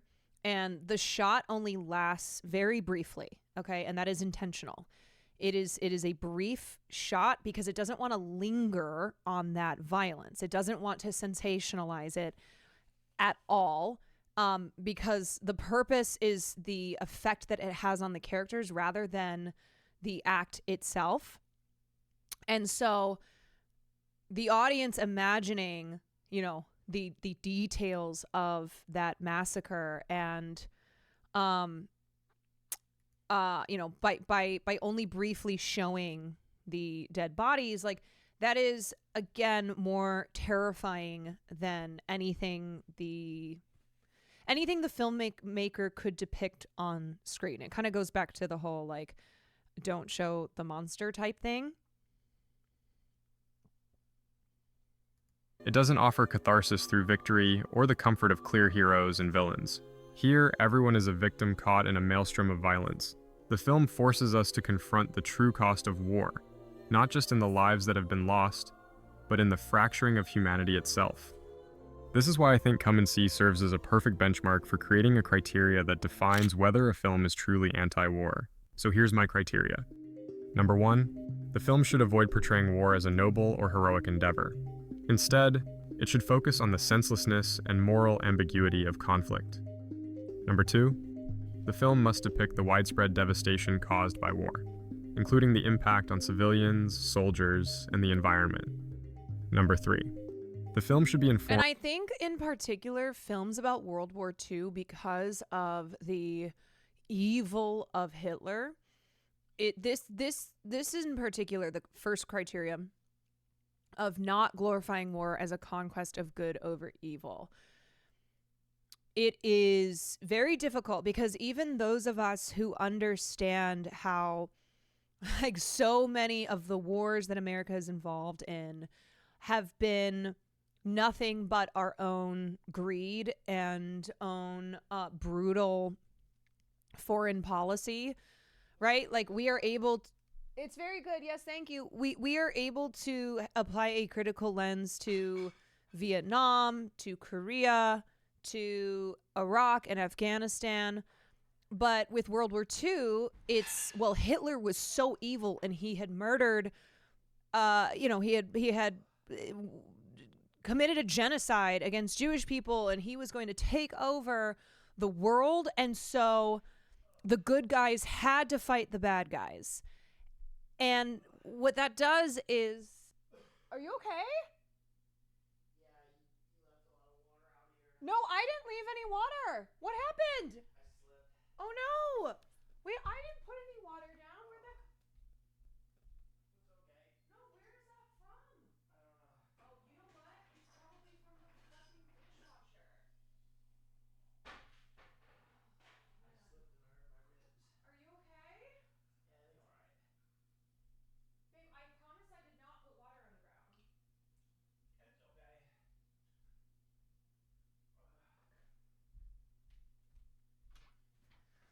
Oh my God.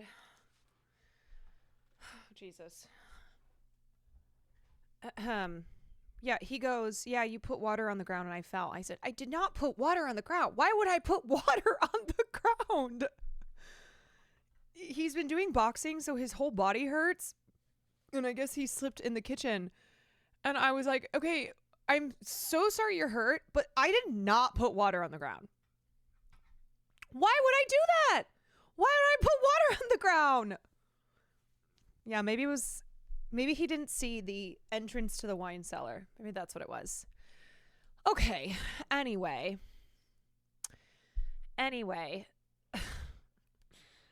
One day I will have a stream room that's far from any distractions, so I can remember what I was talking about. So what I was saying was World War II. Yes, World War II seems to be in particular a subgenre of war films where it is a challenge to take away from it that war is still bad, right? That like war is in no circumstances should there be any like glory attached to it. Ahem. Because to be truly anti-war is to do no glorification of any conflict whatsoever, and to do no, to not treat it as good versus evil, which in effect will have glorified violence and war. Formed by the personal experiences of those who have lived through war, providing an authentic and unflinching perspective. And off the top of my head, I can only think of two other films that conform to this. Firstly is Larissa Shepitko's... Also, yes, I understand that it is not the case that America got involved in the war because they cared so much about Jewish people. Like, to be clear about that. But I just mean when it comes to, like, I think even those who are, very condemning of the Vietnam War, Korean War, wars in the Middle East, like, etc., right? There is this nostalgia and this kind of reverence for World War II because that seemed to be the ultimate good versus evil, right? Because Hitler was such a big bad, and it was a war to stop Hitler. Was The Ascent, based on a novel by Belarusian writer Vasil Bykov. The film is set during World War II and follows two Soviet partisans as they struggle to survive whilst evading Nazi capture. The Ascent portrays the internal and external struggles of its characters without resorting to heroic tropes. The film's focus is on the moral dilemmas faced by the protagonists, highlighting the complexity and futility of their situation. The film vividly depicts the physical and psychological toll of war, with its harsh, snow-covered landscape serving as a powerful metaphor for the desolation and despair spread by conflict. Larissa Shepitko's father was a high-ranking officer in the military. When talking about her childhood, this is what she had to say. "My father fought all through the war. To me, the war was one of the most powerful early impressions. I remember feeling Schindler's upset, List, directed the by family separated. Spielberg. Yep. I remember hunger and how our mother and us were evacuated. The impression of a global calamity certainly left an indelible mark on my mind." The next film that conforms to this criteria is Masaki Kobayashi's Human Condition trilogy. Masaki Kobayashi's Human Condition trilogy is a sprawling exploration of the human cost of war. The trilogy follows Kaji, a pacifist and socialist, as he navigates the horrors of World War II and its aftermath. The trilogy presents a stark and unflinching portrayal of the brutality and inhumanity of war. Kaji's journey is one of moral and ethical struggle, not of heroism or glory. The trilogy covers a vast range of experiences, from the labor camps to the battlefield, providing a comprehensive view of war's devastation, depicting the suffering of soldiers, prisoners, and civilians alike. Kobayashi's own experiences as a soldier who refused to fight and was subsequently imprisoned deeply influenced his work.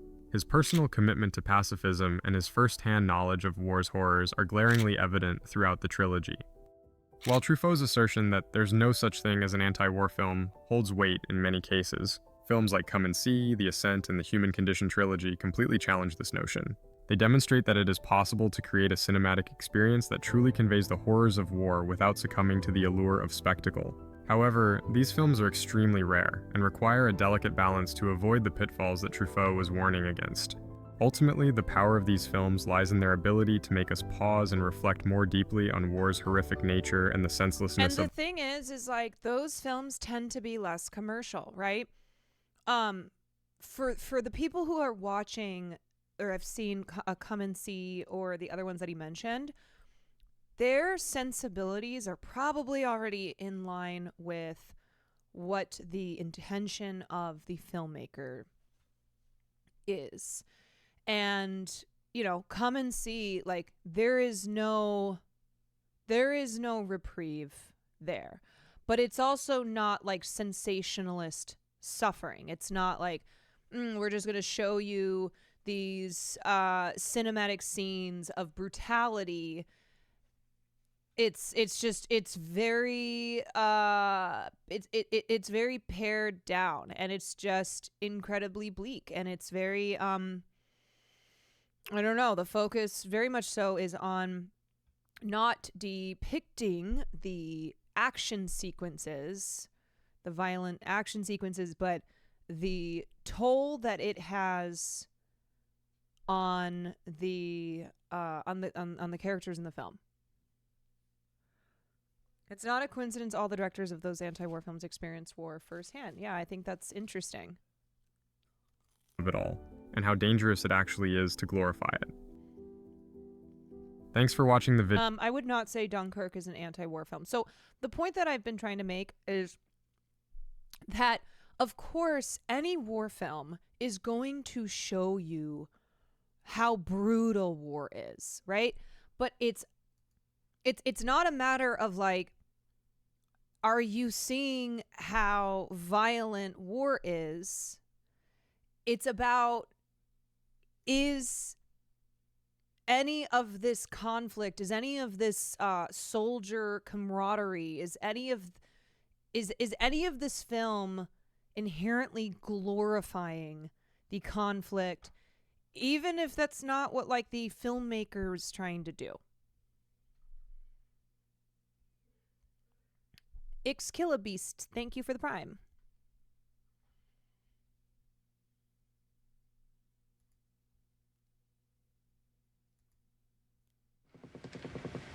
What sort of casualties do you anticipate, sir? Say 5% killed by our own barrage. It's a very generous allowance. 10% more in getting through no man's land, and 20% more getting through the wire. That leaves 65%, with the worst part of the job over. Let's say another 25% in actually taking the anthill. We're still left with a force more than adequate to hold it. General, you're saying that more than half my men will be killed. Yes, it's a terrible price to pay, Colonel. But we will have the anthill. Paths of Glory is a film for our time, and for, I think, every time since the Industrial Revolution. It is about that point at which human beings become worth less, not more. And we may feel in this sort of postmodern age that some of us are worth more and that there are extraordinary opportunities in life, but the truth is labor is worth less. Automation is taking over. We don't have to be the actual soldiers to understand. Do you think Platoon is anti-war? I feel like it is, but somebody take it as glorifying it. I don't want to keep just repeating myself, but no, I do not think that I do not think that when you compare it to a Come and See, Platoon is anti-war. What it's saying about the actual value of human beings.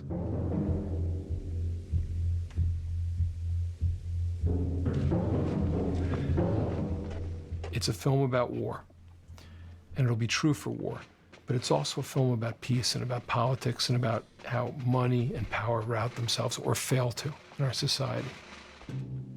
And we feel that when we're constricted in the lives of these French soldiers who are randomly being abused. Oh my God, Twitch serving you a Marine ad right now, of fucking course. By this institution that has this ostensibly larger goal than them, to win this war. We feel that intensely, and we feel the indignity of it, and we feel the unfairness of it.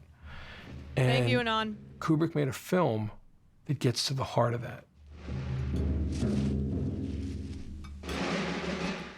Also, I just have to say something. Okay. I have mixed feelings over Full Metal Jacket.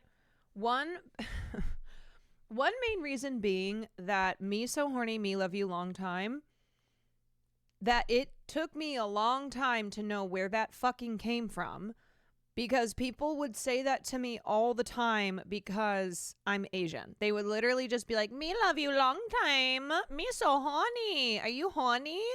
And I had no idea that that came from Full Metal Jacket until I finally watched the film one day and was like, okay, great. So, just personally speaking, that was a thing and is honestly kind of still a thing. I still will see people post a caption of a photo and it's like, me love you long time, and it's a picture of them and their boyfriend. I'm like, oh, and I just feel very triggered by it. I feel very triggered by it because of the way that it was directed at me. And your shitting racist uncle, your racist uncle who shits, showed me that movie. Yeah. So that is just, I don't know. I have mixed feelings towards Full Metal Jacket. That being a major reason why, because it was a line that was used to fetishize and dehumanize me, which sucked. Newspaperman for the first career I had in life. Okay, I can't remember why I have this video. Was there something in this video? The creator of The Wire explains how he took inspiration from the narrative and moral complexity. Okay, no, I don't think I wanted to play this video. Sorry, I don't think that this is super pertaining to what I wanted to talk about next. All right, let's look at... This episode is made possible. Okay. Wait. No, I know what I want to do. Yeah. Okay. Here is. Let me put my food away. Farley, move it or lose it. Here is a piece that a former vet wrote in Medium about this topic. There's no such thing as an anti-war film. We need to deal with the pervasive military propaganda in our entertainment. So, as I have already stated, I mostly agree with Francois Truffaut, but I don't fully agree blanket statement that there is not a single anti-war film, because all war films glorify conflict. But I do think a lot of films that are presented as anti-war films are not really anti-war films, and that is largely to do with the problem of the medium of film being used to convey the horrors of war. Okay. Growing up, I loved war films. Casablanca, The Great Escape, and Judgment at Nuremberg are still some of my favorite movies. I can still remember the thrill of watching Saving Private Ryan and Life is Beautiful when they aired on cable. Even watching anti-war films like Jarhead filled me with an ambiguous patriotic feeling. War was hell, these movies made that clear, but it was portrayed as a necessary evil required to serve our country, whatever that meant. As a kid, I never questioned that premise, and I always accepted it as true. I applied these beliefs to every war film I watched. You know what I will say, too? One thing I've noticed is that war films that tend to be the most, really the most anti-war are not American ones. They are not American films. Okay. Oliver Stone's Platoon showed a young man, Charlie Sheen, whose idealism fades when he is caught in the middle of infighting between two sergeants with conflicting opinions on the local Vietnamese people. Sam Mendes' Jarhead shows a Marine, Jake Gyllenhaal, struggling with his own false expectations of war, his dysfunctional unit, and his inability to maintain composure in the face of uncertainty. Neither paints a pretty picture of war, but somehow these films were just as appealing. I joined the military because I didn't know what I wanted to do in college. I thought the benefits would be good and the military would be a great career stepping stone. I came from a conservative military family and I felt this weird inner obligation to serve my country. Movies and shows like Black Hawk Down and Band of Brothers made me think that serving in the military is what it truly means to love my country. Neither of these appear to glorify war. They treat it as a necessary horror that Americans tolerate in order to conquer an evil dark side. Without these people, evil would win.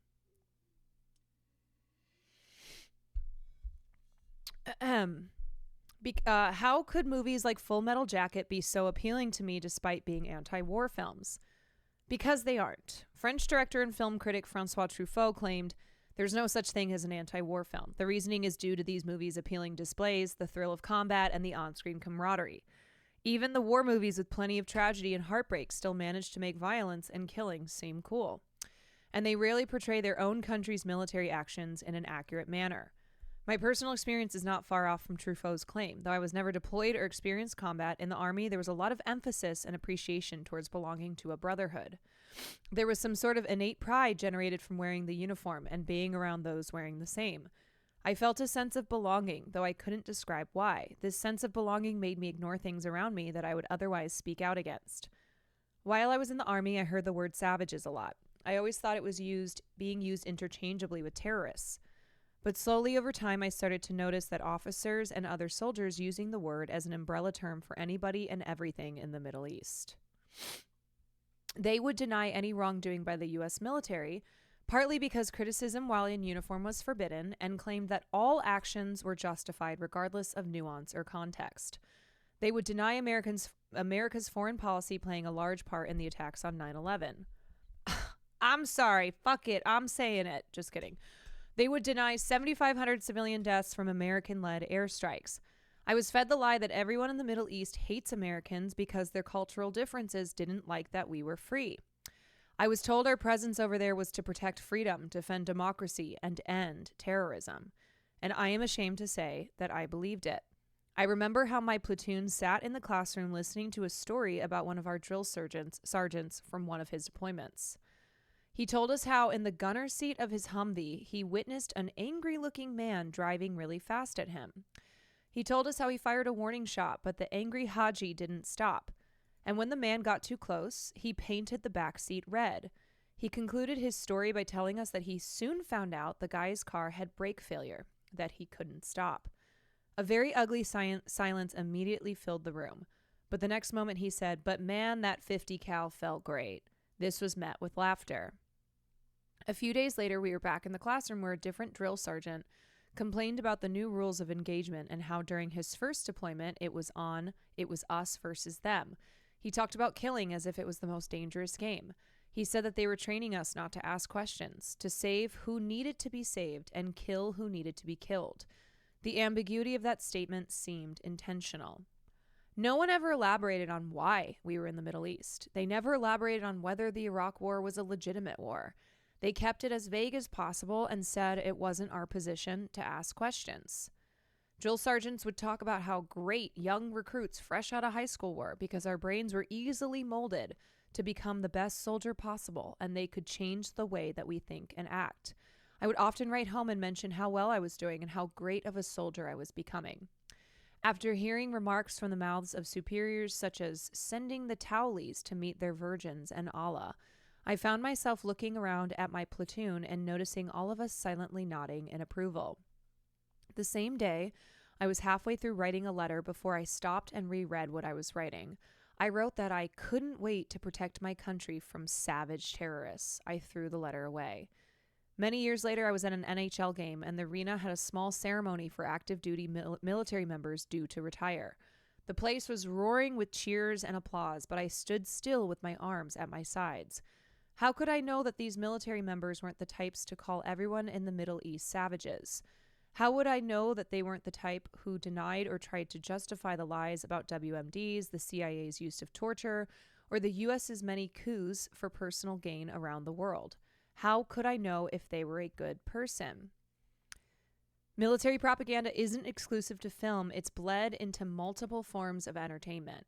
The NHL isn't the worst offender. That accolade belongs to the NFL.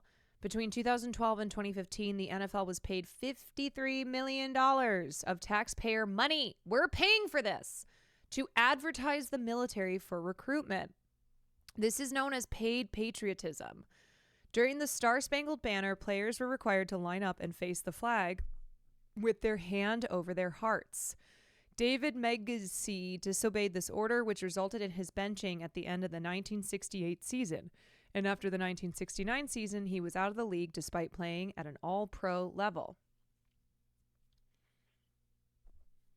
The NFL made Arizona Cardinals safety Pat Tillman the poster boy for recruitment after he left his NFL career to join the Army in the aftermath of the September 11th attacks. While deployed in Iraq, Tillman became very vocal about his disdain for the Bush administration and claimed what the United States was doing was fucking illegal. After Tillman was killed by friendly fire, he was murdered. The United States Army covered it up because they couldn't let their poster boy for recruitment become the new face of anti-war advocacy. Could I have a link to this article? Yeah, of course. Here you go. The military has even started attempting to recruit people off of Twitch.tv. I know that place. A streaming platform mostly used by young people. A report in The Nation detailed the attempts, which included giveaways of computer hardware and asking people as young as 12 to sign recruitment forms. One political activist was banned. Wait, who is this?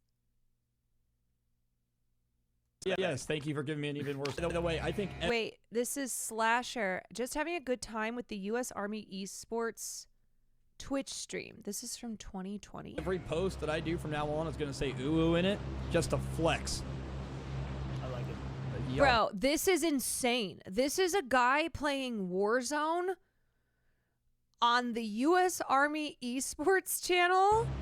Y'all gonna go talk all that crap to my angel on the esports team, the nicest person in the entire world. Okay, and then I don't know if you can see this, but really chill guy, I think that's Slasher, that's Jordan, said, "What's your favorite U.S. war crime? Your message wasn't posted due to conflicts with the channel's moderation settings." You little internet keyboard monster. That's what you are. You little gremlin. You little gremlins, I swear. And then typed it again, well, no, but I won't stand for that. Like I'm bigger than you. as W4R to get around the moderation settings. Yo, why?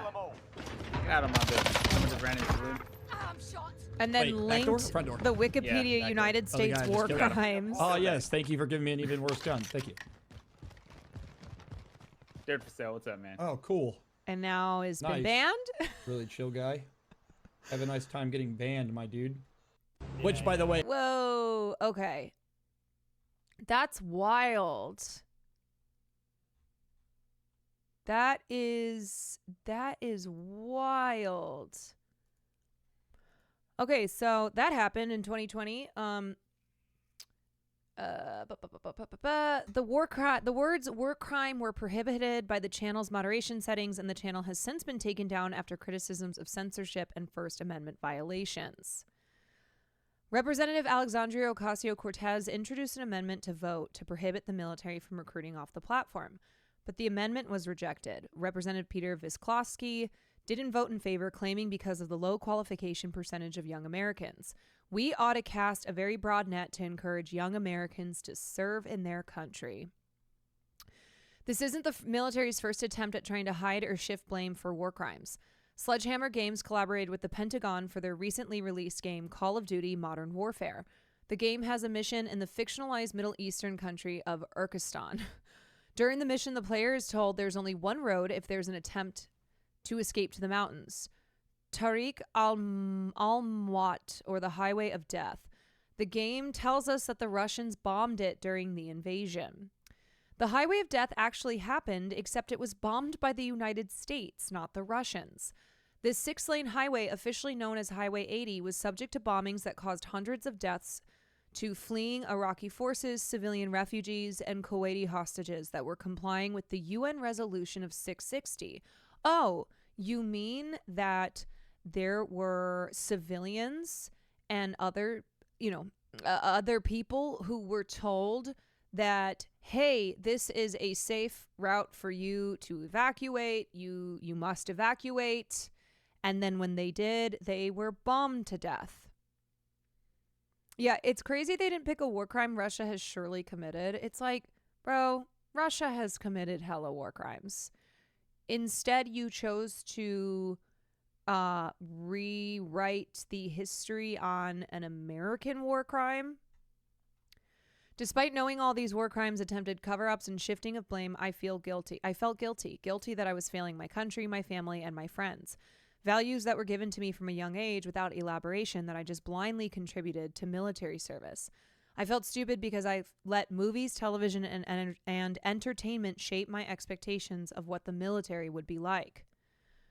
You'll find that most movies portray the U.S. military in a positive light, likely because Pentagon liaison officers oversee many scripts asking for use of military equipment.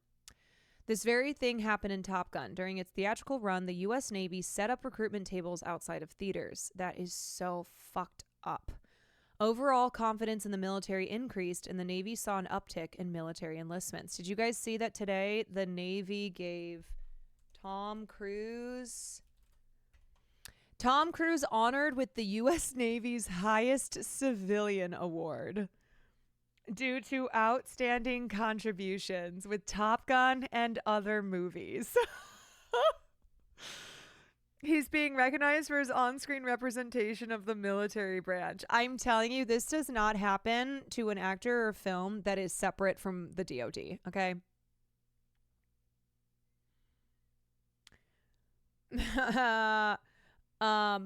The Navy said that Cruise has increased public awareness and appreciation for our highly trained personnel and the sacrifices that they make while in uniform. So, yeah, this is what I'm talking about when I say that even if these films are depicting the violence of war and how brutal and awful and terrible it is, it's so rare that it is examining the existence of the U.S. military itself, that it is holding up a critical lens to the reasons for the military being there in the first place.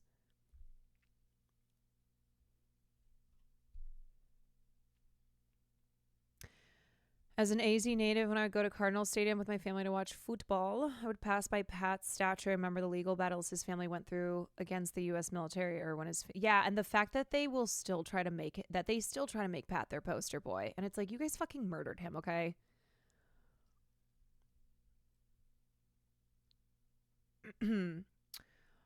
Russell Coons, director of the Navy Office of Information West, claimed that his office turned down 95% of scripts that come in.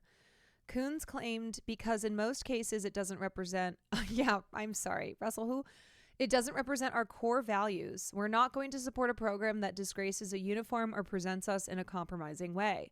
While movies do have artistic freedom, which allows certain movies to exist without blatantly glorifying the military, Hollywood has been a propaganda arm for the film industry for some time, and it can shape how audiences perceive such topics. It's certainly shaped mine. This is most noticeable in movies like John Wayne's The Green Berets. Wayne wrote President Lyndon B. Johnson asking for use of props and on-site filming locations under the condition that the Pentagon got final say of what they could portray.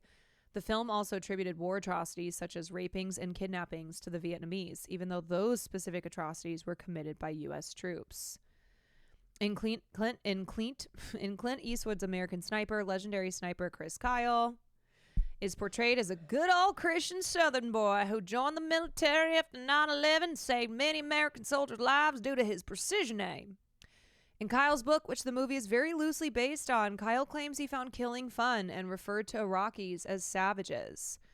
American Sniper's biggest sin isn't its willful disregard for accuracy, but rather how it quantifies patriotism.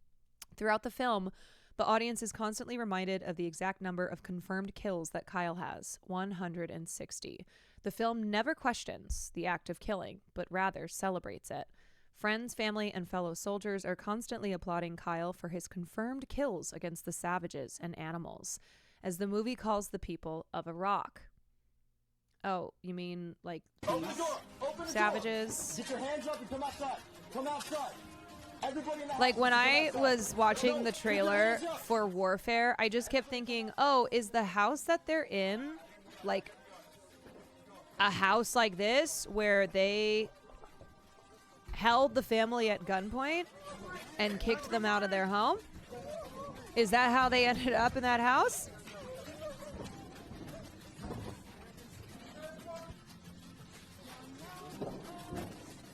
Yeah.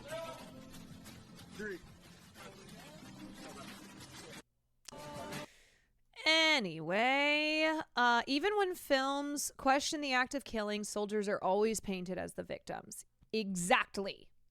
Sure, they are victims by virtue of being a tiny cog in the military-industrial complex machine, but when films reflect and introspect about war, it always stops at the individual. Looking at Platoon again, Sheen's character never reflects broadly. In a scene where he's told to dig trenches and fill sandbags, he has a monologue claiming hell is the impossibility of reason. That's what this feels like. Hell. He continues on about how much he hates it and how he thinks he's made a mistake. He never questions his place in that larger machine, the machine that lied to start a war.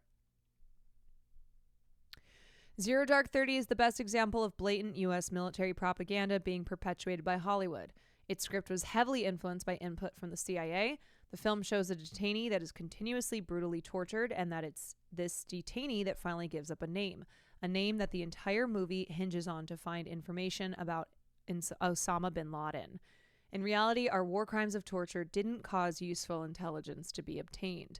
The film attempts to justify these war crimes with audio tapes of 9/11 victims crying for help. That is so fucked up. It takes advantage of the audience 9/11 trauma to justify the war crimes that its characters are committing. The Report, meanwhile, is an anomaly among military-related films. It's one of the rare movies to show the U.S. in a negative light. It doesn't hold any punches and accurately represents torture's ineffectiveness to obtain information. The film is about former Senate investigator Daniel Jones of the Senate Intelligence Committee, who conducted the Senate's largest investigation in history and found that the CIA lied about the specific tactics being used, their effectiveness, severity, and broke the law several times in an attempted cover-up. The Report even pokes fun at Zero Dark 30 by having Daniel Jones, Adam Driver, scoff while watching it. The scariest propaganda is the kind that goes mostly undetected by wide audiences. Plenty of other types of movies can be filled with propaganda. The director of entertainment media at the U.S. Department of Defense worked with Michael Bay on his Transformers franchise. The two mutually agree to show off the military's latest equipment. Peter Berg's Battleship is about the U.S. Navy dealing with an alien invasion. Producer Sarah Aubrey claimed, "We made this movie because we wanted to showcase the modern Navy." Battleship and the Transformers franchise are CGI-heavy blockbusters aimed at kids to advertise toys, and something else. I fell victim to Hollywood's perpetuation of military propaganda and find a lot of others have as well.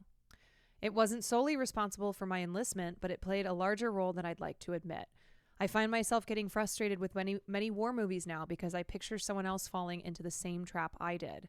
I picture another person silently. This is what I mean by, your sensibilities might be that when you watch a film that depicts war, that depicts the military, that depicts, everything we've been talking about, that you are not going to react with a sense of patriotism that drives you to want to, that drives you to want to serve your country because you believe that is the most noble thing that you can do. And yet there are, everybody is different, and some people really do feel really are affected by military propaganda and the glorification of war in entertainment and media. I picture another fresh high school graduate being lied to about America's unlawful and immoral self-serving military actions. There's someone else out there watching movies portraying the U.S. military as the arbiters of freedom, justice, and peace when history has shown otherwise. I picture someone else making the same mistake I did. How do we fix this? Is there even a way to fix this? Do we extend the cultural shift of how we are planning to accurately portray police on screen to how we can portray the U.S. military on screen? If so, what does the other side of this look like? Are audiences ready or interested in movies that portray the military as it really is? I mean, at the end of the day, this is a money-making... This is a money-making business. So, unfortunately, Top Gun was a very well-made movie, okay? No shame at all if you enjoyed Top Gun. But Top Gun made $1 billion. Top Gun was one of the biggest movies of the year. And there is just so much commercial viability of films like Top Gun. And it's why there is such a strong partnership between the entertainment industry and the Department of Defense, because it's like a win-win.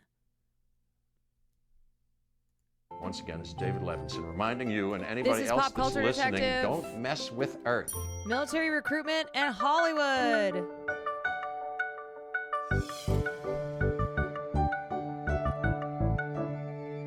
The long-awaited sequel to the 1996 mega blockbuster Independence Day. You're doing a good job explaining the Hollywood partnership and U.S. military partnership dynamic. Thank you. It's a topic that I talk about quite often, actually. And I just really think it's important that we are always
Once fans arrive at that website, they're asked to enlist in the ESD to help fight off future alien invasions and, quote, defend Earth's independence at all cost. By clicking Enlist, visitors are notified that they are now a soldier with the rank of private. Now, in order to determine your role in this fantasy military organization, fans are instructed to complete a series of gamified missions. Minigames include simulations where players learn how to pilot an unmanned military drone or crack secret alien codes. Completing each mission raises your rank and unlocks exclusive Independence Day movie content. We've taken fighter jets that the U.S. military would have been accustomed to, and we've incorporated alien technology. Now, you'd be forgiven for thinking that this is just a clever marketing stunt designed to drum up more interest in the film. Nope. But there's something a little more insidious going on here. In order to compete to unlock those movie extras, fans are instructed to sign in with Facebook. But by doing so, it allows the US Army access to your Facebook page and your personal data along with it.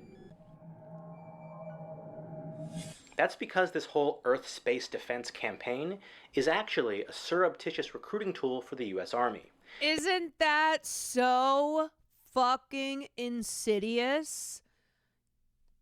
It's insane. Yeah. So just know, if there's ever anything that feels just too close to like the actual like, how do I describe it? Where you go, oh, this could be a fun game, or this could be a recruiting tool for the military. If that's your instinct, just know that your instinct is right, okay? If your instinct is, this feels recruiting. This feels very recruity. It's part of a multi-million-dollar joint advertising venture between 20th Century Fox and the United States military. If you look carefully, you'll notice a small, unassuming US Army logo in the corner of the page, right across from the Independence Day movie logo. If you look even more closely, you'll notice that when linking over to joinesd.com, you're quietly redirected to goarmy.com, where the site's hosted. Goarmy.com, for those who don't know, is the official website for US Army recruitment. Were you surprised when your daughter enlisted? Not at all. She's a born leader. I know I've been taking... Remember, in order to recruit people, they gotta market to people. This is marketing. It's all marketing. They are marketing the Army. So you don't worry about her? Of course I worry about her. I fought in the war in '96. I know what those things are capable of. But I know what my daughter is capable of. And I know this planet is safer because she's defending it.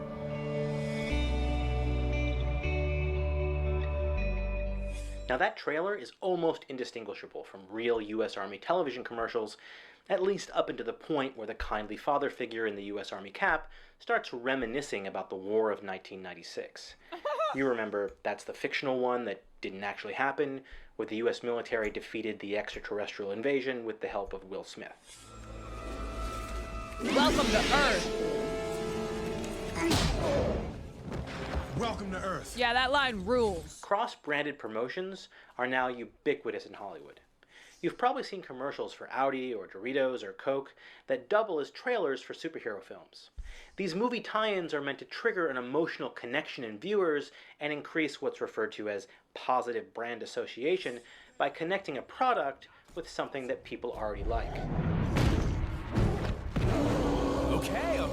The idea is that if you already think that, say, the Hulk is cool, and you're already really excited to see the Hulk smash stuff in the latest Marvel movie, then seeing the Hulk enjoying a can of Coke will link those pre-existing, happy, fanish feelings in your mind to the product on the screen, even if that's just on an unconscious level. And the uncomfortable truth is that this kind of marketing actually works really, really well, which is why corporations spend billions every year doing it. But here's the thing. Convincing people to eat a bag of street taco-flavored Doritos? Ugh. Convincing people to eat a bag of Doritos and convincing people to sign away 8 years of their lives to the US Army are not exactly comparable. While arguably both might be unhealthy, life in the military presents significantly more risk to your mental, emotional, and physical well-being than having a little junk food now and then. Now, if cross-branded advertising sounds manipulative, that's because it is. Which is why it's not exactly surprising that the US military is jumping on the bandwagon. The US Army now spends in excess of $200 million per year of taxpayer money on advertising. The US Army contracted advertising firm responsible for the Earth's... Yeah, never forget that this is our fucking money, all of this. The money spent to recruit people.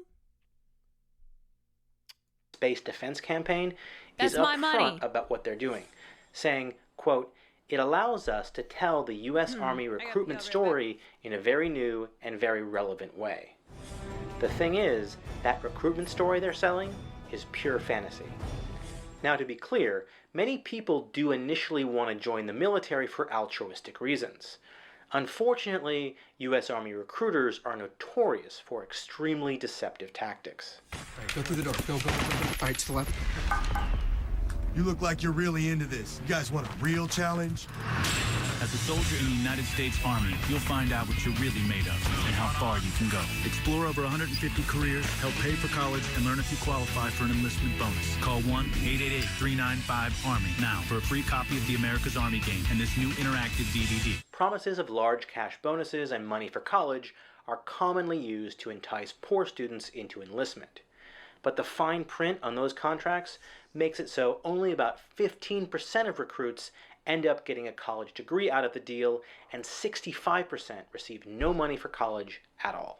Recruiters also routinely hide the dangers that go along with life in the military, even outside of combat scenarios.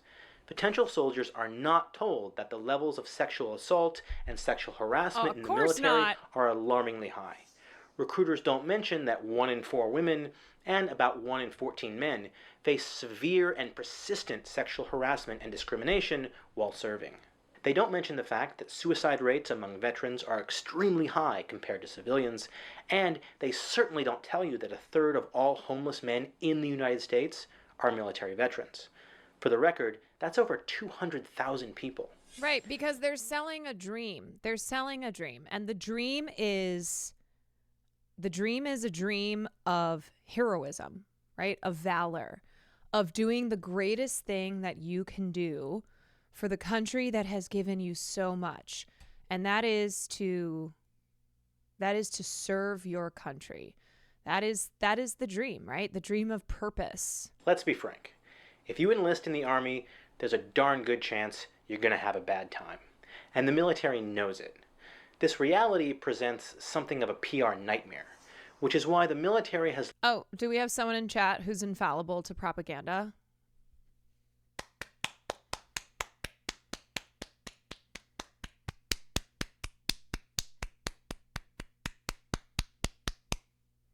Congratulations. long turned to Hollywood to help clean up their image and sell the idea of enlistment. Every branch of the U.S. military has offices in Los Angeles, which are tasked with collaborating on Hollywood movies and video game productions. Doesn't work on me. Now, for decades, they wouldn't touch anything involving UFOs. In fact, the military famously refused to assist on the original Independence. Like that's like earlier of anyone who was like, well, a real leftist doesn't have blind spots.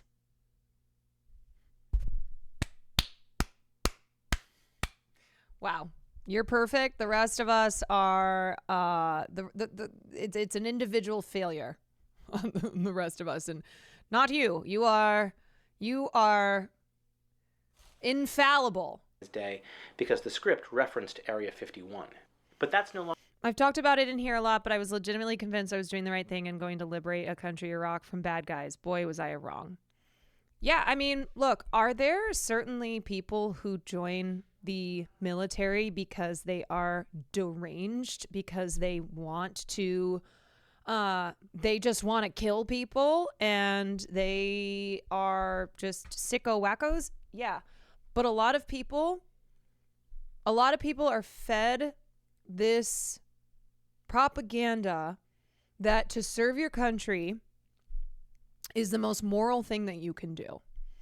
And that it will give you purpose in life. And that, all the other reasons that are fed to you, the lies that are fed to you, in order to recruit you into the military-industrial complex killing machine. I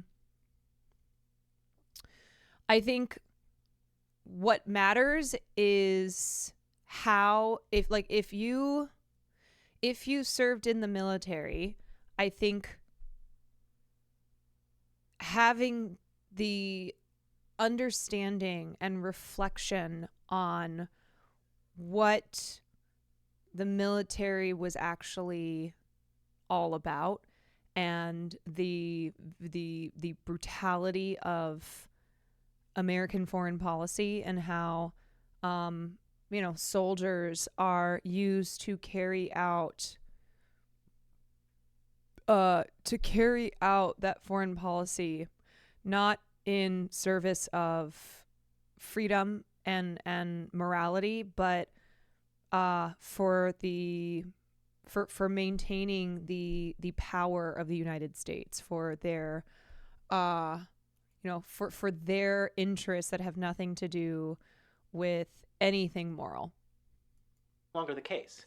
The military has recently collaborated on science fiction movies. Your Palestinian dad came here when he was 11, joined the military at 18 because he couldn't afford school, is now dealing with PTSD, and yeah, Jesus. Man of Steel, Iron Man, and Transformers. It's terrible. The film crew aboard for the movie Battleship. Don't hesitate to show them anything they ask for. Please make them feel as welcome as humanly possible. We are now embedded with the United States Navy. We're using all the real crew from this ship right now, and these guys are acting out scenes and fighting their ship, and I think they're having a lot of fun. Right behind us is the 5-inch gun. Now, in exchange for granting filmmakers assistance and access to both equipment and personnel, the military just demands one little thing in return: final script approval. That's a very bad idea!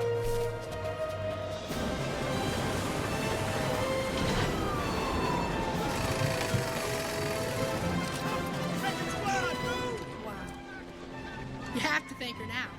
She sent the Navy and Marines. God bless you, Ellie.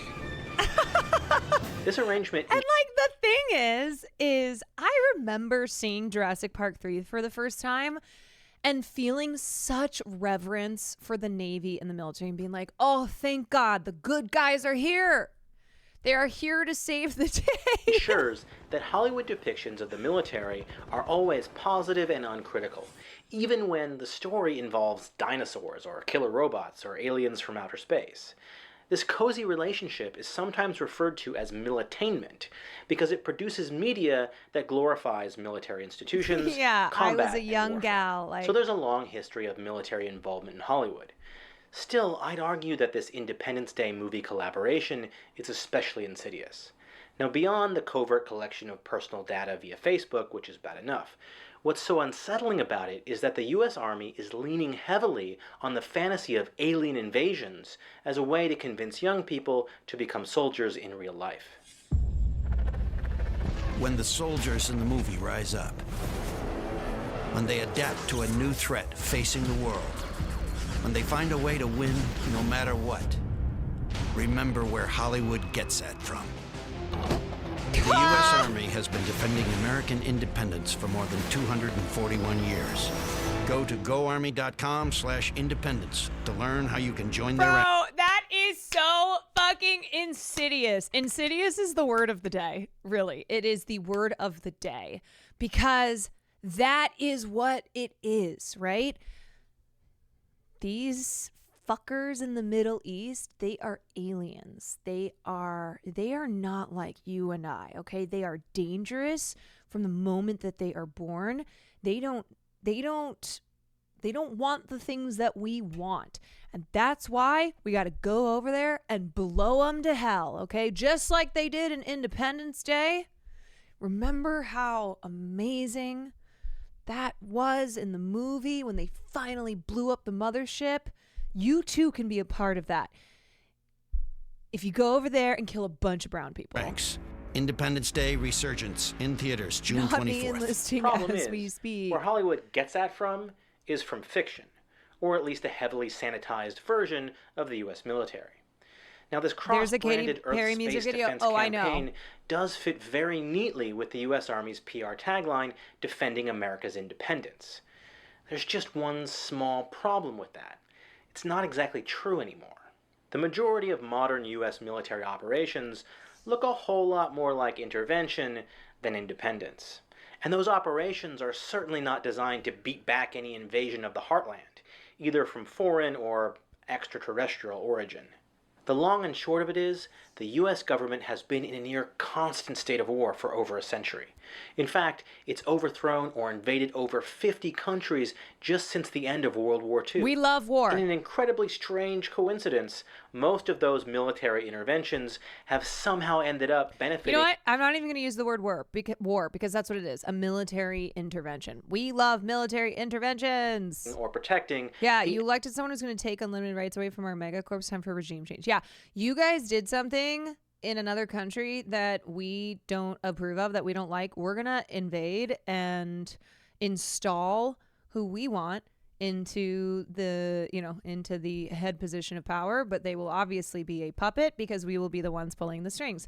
And along the way, we will completely destabilize your economy and a bunch of people will die. And then, God forbid, if they try to seek refuge in the United States of America, we will turn them away. Economic interests of American big business. And under the umbrella of the so-called War on Terror, the U.S. military is currently raining destruction down on countries all across the Middle East and North Africa. That's the grim, messy, and often bloody reality of it. And that unpleasant reality is one of the reasons why the U.S. Army is increasingly turning to science fiction stories as a recruiting tool. Heroes. Ordinary people who discover they can do extraordinary things.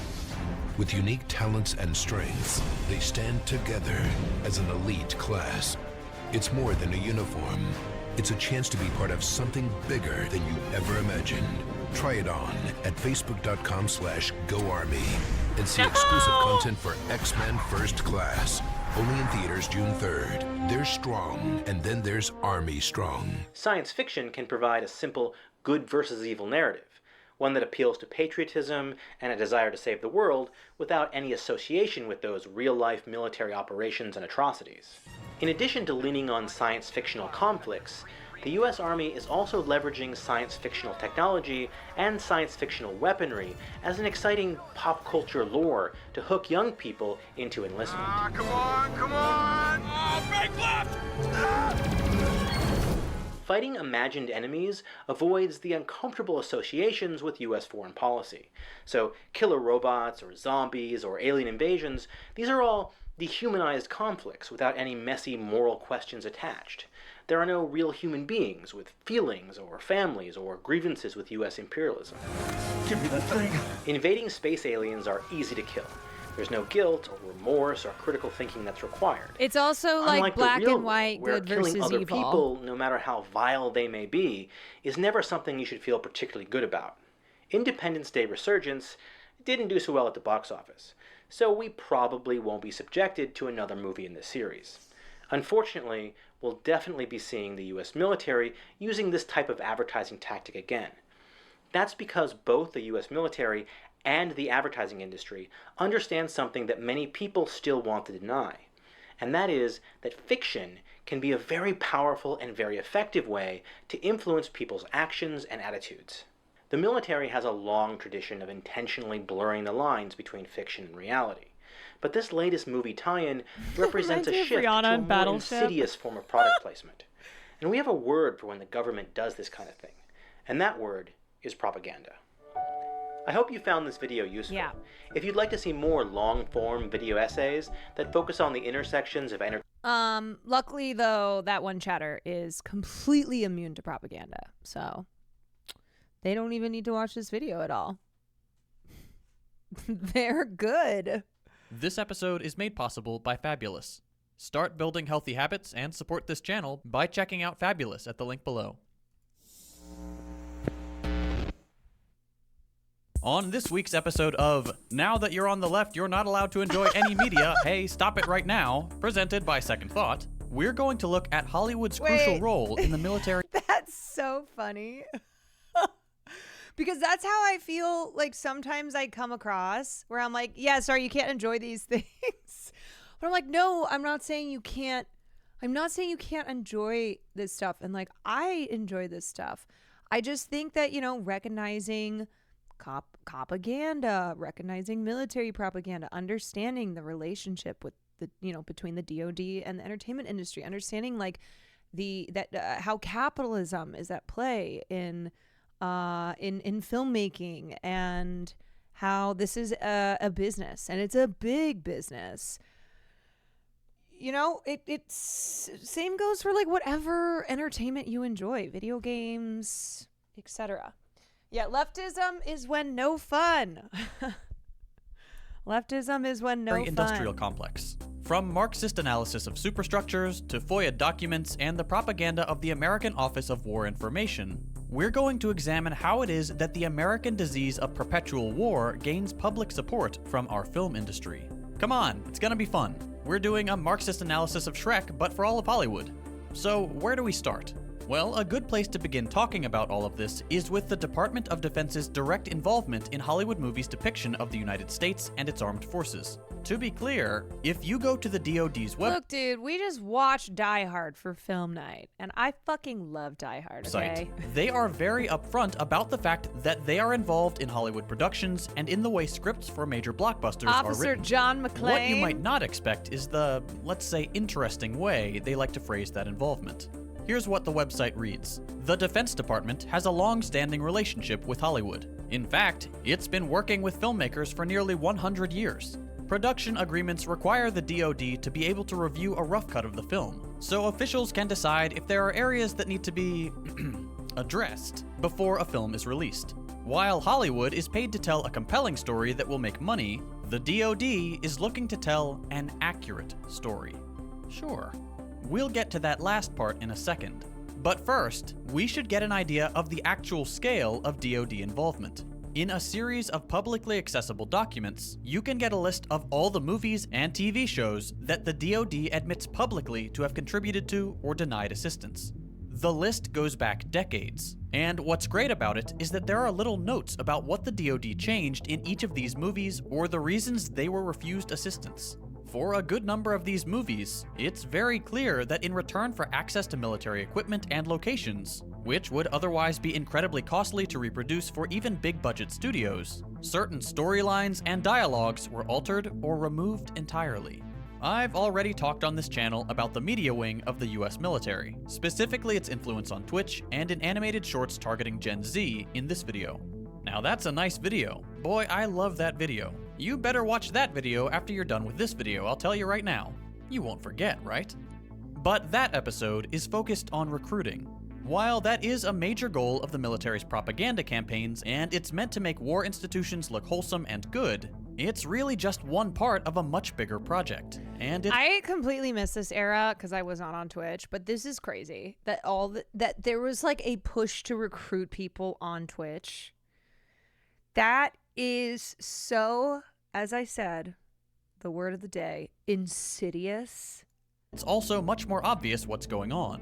It's the military saying how the military is great on its own platform, not on someone else's platform like a big-budget Hollywood movie. What the FOIA documents reveal is the much more subtle ways, the insinuations, the detailed rewrites that don't necessarily make the military look great, but that gloss over the realities that make it look bad, or that make sure more critical movies have a harder time getting produced. That they don't get access to No, I'm not saying that there's still not a push, of course. Like, people are getting fucking military ads served to them on my channel. But as far as, like, the U.S. Army having that Twitch channel where they would have streamers, like, stream FPS games. The privileges the pro-military movies do. From the military's point of view, this kind of favoritism makes complete sense. And I think Why would they promote off. a movie that makes them look bad by accurately reflecting the imperialist project the US has undertaken, especially since the end of the Second World War? They wouldn't, and they don't.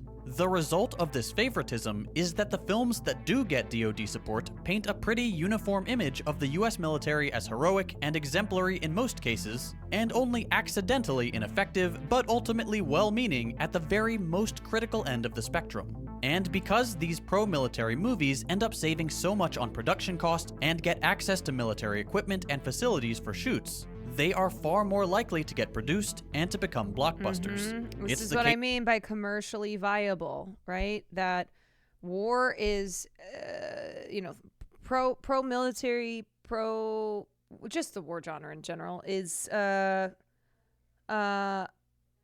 money-making machine, but also it depends how it's being depicted. And if you are focusing on victims of American foreign policy as showing their perspective Not gonna. Case Nope. for some MCU Nope. movies. It's Top Gun. Not gonna It's sell Bond tickets. movies like Tomorrow Never Dies. Those are the movies that get DoD support and that get the cleanup treatment.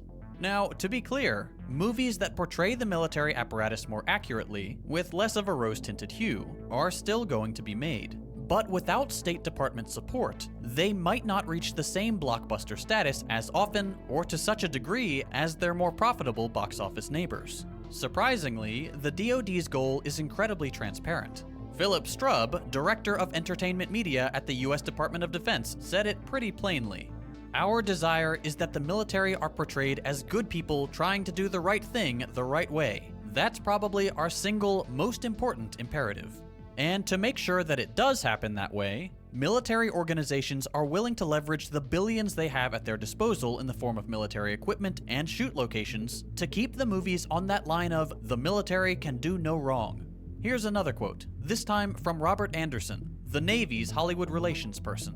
"If you want full cooperation from the Navy, we have a considerable amount of power. Because it's our ships, it's our cooperation, and until the script is in a form that we can approve, then the production doesn't go forward." So, that's the military's media relations team openly admitting to using Hollywood as a vehicle for pro-military propaganda. No big deal. But concretely, what does this influence look like? What needs to change for a script to be approved? To answer those questions, you could use literally hundreds of films and TV shows in that database, and the countless examples of how lines that don't exactly fit into the US's narrative have been, let's say, tweaked. For the sake of brevity, let's just take a couple. In the movie 12 Strong, DoD rewrites were minor, cleaning up the physical image of the protagonists and taking homophobic slurs out of their dialogue to present a more sanitized image of the elite American soldier. In the movie Lone Survivor, not so much. Rewrites included removing the main character's urge to commit war crimes and murder civilians while in Afghanistan. In the real story, no war crimes were committed, but they were considered by the military officer who ended up writing the book the movie was based on. In the movie, the protagonist has a clear conscience. No war criminal thoughts here, no sir. In Charlie Wilson's War, a movie meant to comedically recount the story of the US arming the Mujahideen, the sanitized, approved script removes from the original any mention of the US's support leading, at least in part, to the power Al-Qaeda and the Taliban would eventually accumulate. Sometimes it's a small rewrite, sometimes it's a big rewrite. Yeah, also, remember, history is written by the winner, right? And war movies show history as being written by the winner, as in that's how it actually accurately went down. Every time, though, the rewrite conceals some part of the truth because the truth doesn't look good. These are just a few examples sourced from this article. There are hundreds more. And okay, look, I know how this sounds. It sounds like I'm peddling a conspiracy. How could something so clearly objectionable be going on with no one doing anything about it? These are possibly violations of the First Amendment. Government-sanctioned speech receiving preferential treatment is a problem, and the fact that it's being carried out by the US government itself to justify war? That seems like too big a deal not to be a bigger controversy. On my side of things, it feels weird, and probably does for you too, that to make my case, I'm pulling up FOIA documents and sending you to websites you've probably never seen before. I get that. No offense to the Mint Press team. You guys do excellent work. Regardless of the evidence I have presented here, or the fact that much of it is coming directly from the mouths of the people involved, or that several articles linked in the description are published in mainstream media, it's going to sound like I'm some tinfoil hat-wearing nut. The thing is, you don't have to believe me on this one fact, that the DoD is censoring Hollywood scripts, to be convinced that Hollywood... I mean, I think if you know how much fucking money the DoD has in their budget, it's not crazy at all. Like, if you understand that, like, the military-industrial complex it is a massive capitalistic machine. And I don't know, like, I don't...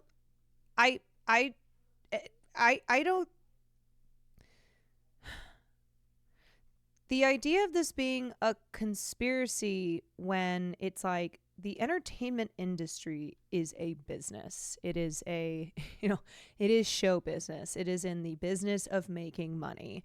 And so, yeah, no, that totally makes sense that they would have a relationship with another money-making industry. Hollywood as a whole, not the military ad. is Oh an my institution that promotes the interests I feel like of the there's more military today than industrial normal. complex.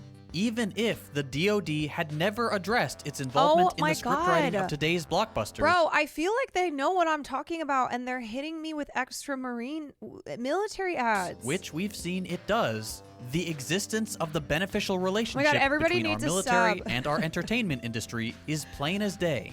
And you can thank two pieces of evidence for that: the history of military propaganda in the US and thematic analyses of the last decade's most popular movies. Roll clip.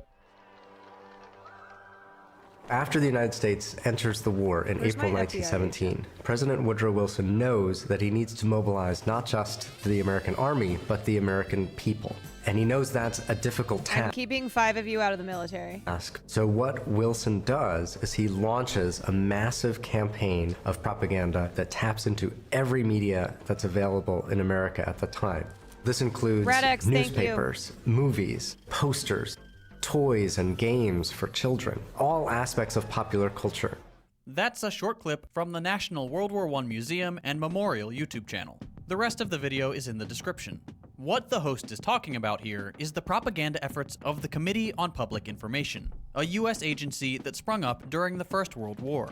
Posters, news articles, everywhere Americans looked, they were being... Before I got radicalized, I almost joined the Navy. Sometimes I think people joining the military is what radicalizes them. sold the war effort by their government, including Oftentimes. in movies. Yeah. And wouldn't you know it, it really worked. Most Americans were on board with the war just years after many were firmly opposed to American involvement. Ellie, or thank you so simply much for the disinterested. 5. Movies Gifted like the subs. animated short The Sinking of the Lusitania galvanized American public support for the war, presenting U.S. entry into the conflict as a moral duty, rather than getting the country to rally behind the more accurate and crucial role that war profiteering played in the decision to ship soldiers abroad. Less relevant to the war, but a great example of this sort of propaganda effort, is the white supremacist movie The Birth of a Nation, widely credited to have revived the KKK in the early 20th century. Oh my God, this As it fucking happens, movie. that movie was the first Hollywood venture to receive military support, according to Tanner Murley's book Hearts and Minds, The U.S. Empire's Culture Industry. The reason it's an important tangent is because its box office success supposedly proved to then-President Wilson the effectiveness of movies as a popular medium for propaganda, triggering much of the subsequent military involvement in Hollywood. After World War I, the CPI shuts down, and the story picks up in World War II, when the Office of War Information creates the Bureau of Motion Pictures. What's the point of a motion pictures bureau, you ask? Let's consult Oh my the God, I head forgot of the about OWI, COC, Church of Elmer Caroline Davis. Kwan. The motion picture is the most powerful instrument of propaganda in the world, whether it tries to be or not. The easiest way to inject a propaganda idea into most people's minds is to let it go through the medium of an entertainment picture when they do not realize that they are being propagandized. Elmer, my guy, I don't think you're supposed to say that part out loud. And this kept going. The majority of the big war films that came out between the start of the Cold War until the 60s, and then once again from the 80s to the present, have done so under the direction, approval, and support of the DoD. Okay, that doesn't sound good, but why does any of this really matter? Here we get to the Marxist analysis of superstructures, Okay. and you'll see it's a really helpful concept we can use to break this stuff down. To be very, very brief about it, superstructures in Marxist analysis are the elements of our society that aren't directly economic. Law, media, culture, religion, education, whatever you want. If it's something that molds or represents a form of ideology, some ideas we can have about the world, it's probably going to be part of the superstructure. Let's focus on culture. According to Marxist theorists, the production of cultural texts, like movies, is rooted in and influenced by the economic context in which it appears, and in a mutually reinforcing way, can often come to justify and support that economic situation. TLDR, not only does the idea behind the creation of a random movie get influence from its environment, that's not too difficult to imagine, so too does its ability to be distributed widely, to reach many people, to interest an audience. Yeah, it's really tough when art is inextricable from capitalism, when like you need to make money or you will not be able to make art. It's why, like, you know, you'll see like when we joke about people going and taking the Marvel bag, right? Because that's a shit ton of money. And it basically means, okay, you're good. Now you can go off and make your little indie projects. Even though, you know, that doesn't mean that you still don't have to like be commercially viable, but Marvel is just like the ultimate taking the bag so that you can do these other things that you want to do. Like Barry Jenkins, who directed Mufasa, was he was talking about how he's like, I would never do that again. And it's like, yeah, no shit, dude. Where he was basically saying it in less words, he was saying that the experience of making a big studio budget film is not what he wants to do as an artist, as a filmmaker. And so it's like, yeah, nobody is surprised by this. It's also like what's his name who did Twisters? Lee Isaac Chung, who was like, yeah, I don't think I'll probably do that again. It's like, yeah, because you made a bag from it, and I'm sure that like creatively was not, that's not what you want to be doing. This is why I'll never make my art my source of income. I mean, that's the thing, right? As soon as art becomes your livelihood, then it is commercialized, and it affects how free you can be with what it is that it needs to be relevant to someone creating. To get made, and so will often find relevance by reaffirming the present societal order. In a neoliberal, imperial, capitalist society like the US, which has lived war to war for close to a century, it should be pretty obvious that war is going to feature prominently in our culture. It makes it into so many films, not just because it satisfies someone's monetary interest when it does, but because we couldn't not talk about it. The sinister part of that inevitable truth about media in a society is that the military's influence on media in our society is so large, meaning that even if we want to talk about war more critically, that type of cultural production will always be at a disadvantage. But okay, let's assume that there wasn't any military influence at all. That the DoD had never, and to this day does not, give a leg up to pro-army movies or effectively censor its critics. If you look at the biggest blockbusters of the last decade, you'll have an incredibly easy time finding that they glorify or offer only weak, superficial critiques to the military apparatus and its logic of imperialism. Look, I'm not a film critic, by the way. Just like you, I watch stuff with my friends, point to the TV screen, and say, that's actually a metaphor for capitalism, and look down while everybody rolls their eyes. But I don't have to be a good film critic. I have YouTube. Both this video by the channel Skip Intro and this one by the channel Just Right are great and thorough breakdowns of the way American exceptionalism and imperialism come to be justified in a prototypical example of pro-military media. The Captain America movies The First Avenger and The Winter Soldier. Two movies that unsurprisingly benefited from a close collaboration with the DoD.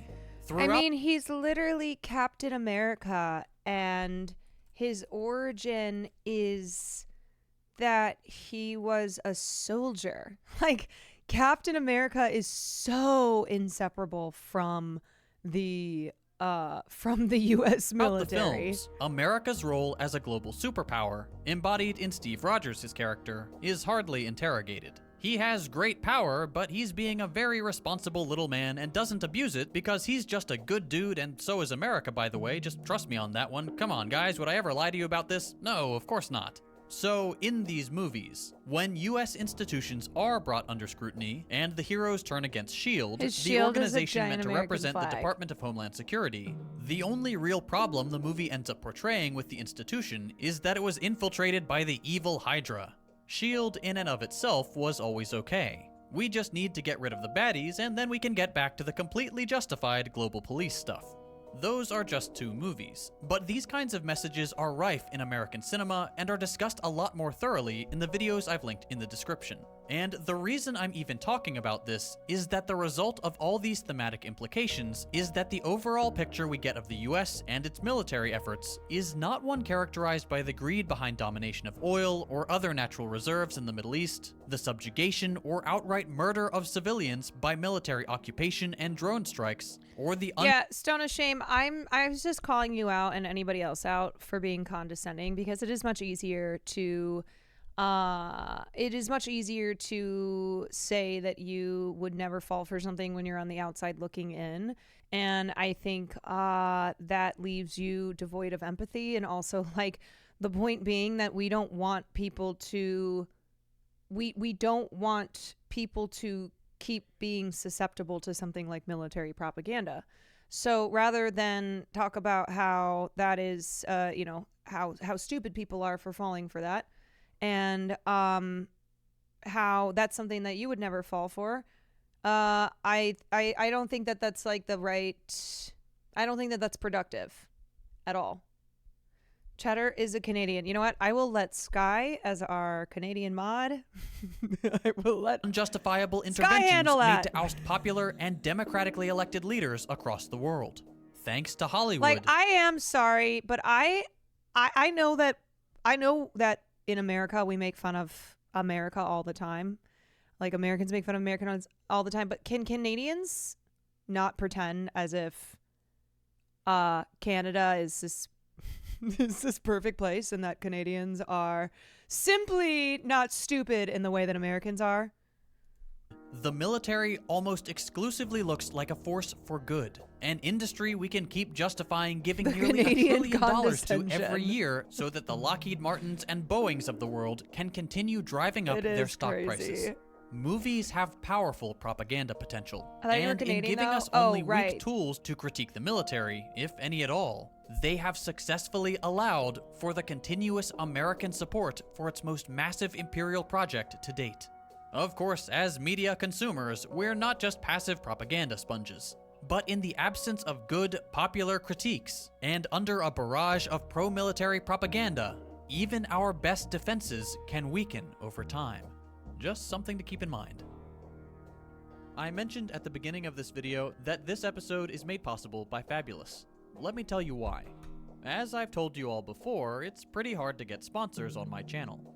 That's partly due to the nature of my content, and partly because I'm very picky regarding what brands I'll work with. I get a lot of comments about how my content can be kind of depressing, which is true. I tackle a lot of heavy topics. I have been trying to add more humor recently, but there's no avoiding the fact that talking about major problems can be disheartening or overwhelming. One way I Canada combat has these participated feelings in is by almost trying to every war maintain crime the healthy U.S. has committed. Their habits, like sidekicks the gym, in every making sure I military drink plenty of intervention. water, stuff like that. So when I got the offer to work with It's like, look, we know the U.S. We know the U.S. is a monster, but what I like about it is that it's 100% personalized. this Canadian, style of habit building. I don't know, rewriting of Canadian history is very silly.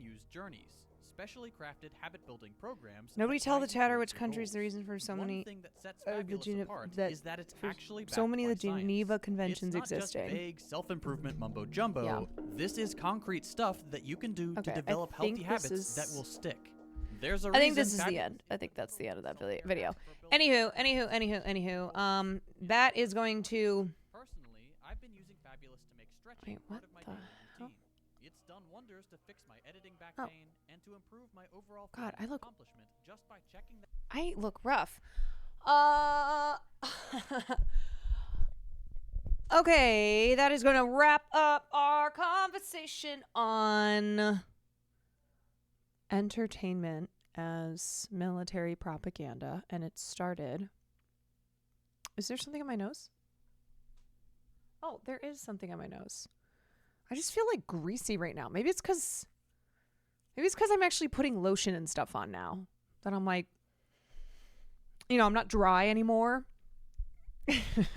I'm no longer dry, and I'm like, I just feel now I've got like lotion, and yeah, now I'm too moisturized. I am too moisturized. Yes. Okay. No.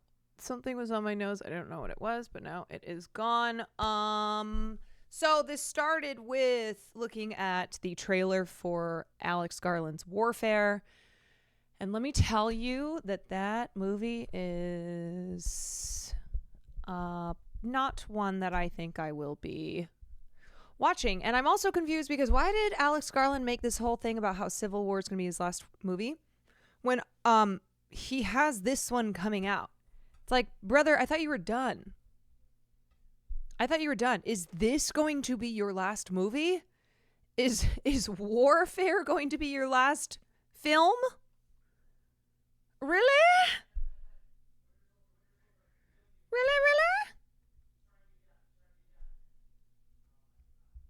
Seems like it could be a decent action flick. Like, that is about... Right. I mean, an action flick, but like, here we go again. Oh, war is so brutal. Says the prosecutors of said war, right?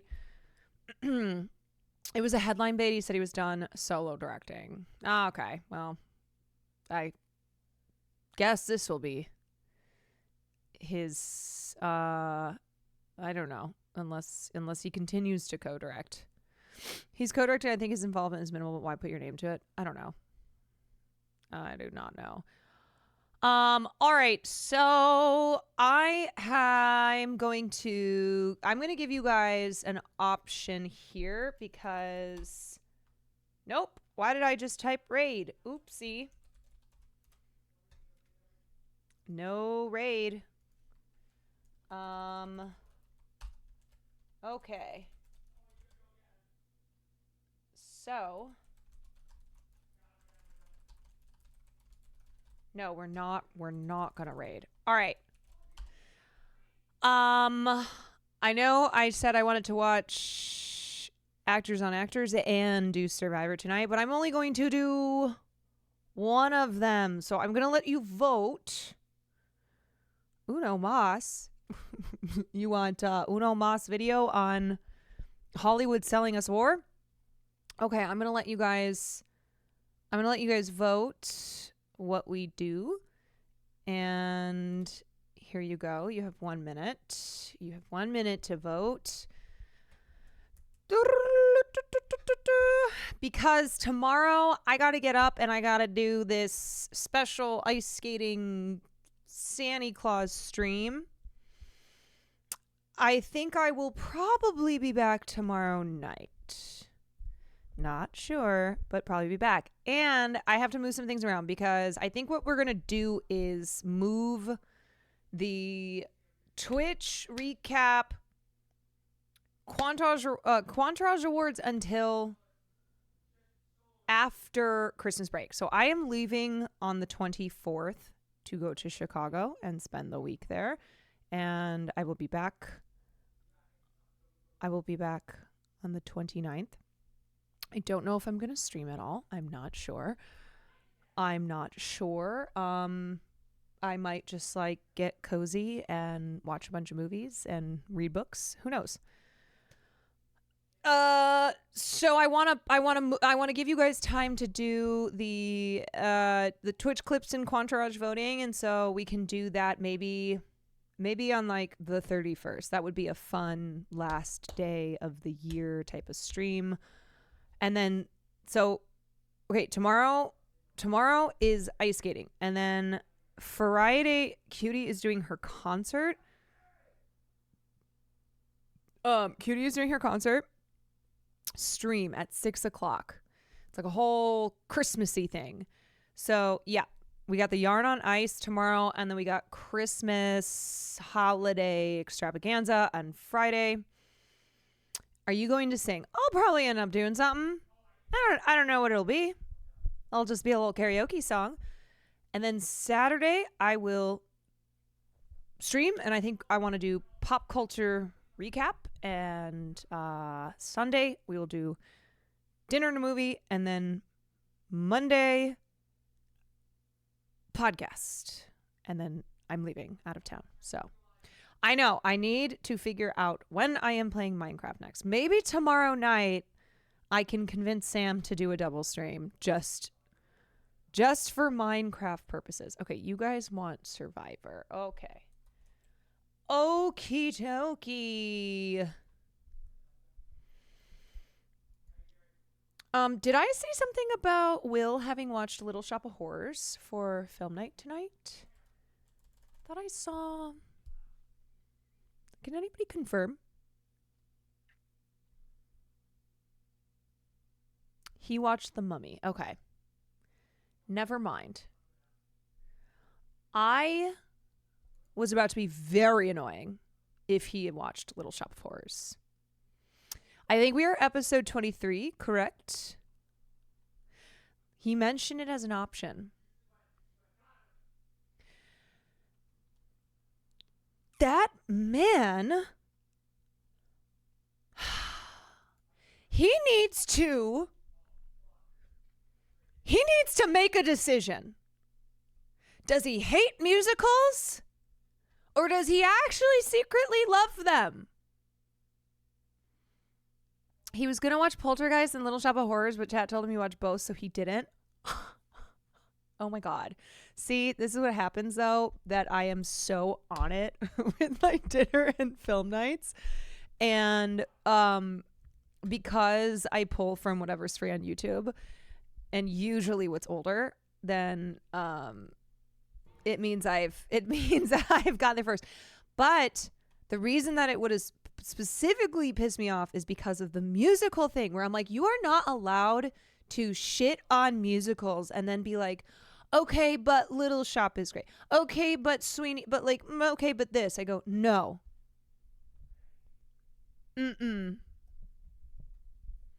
You have to admit that you are a musical boy.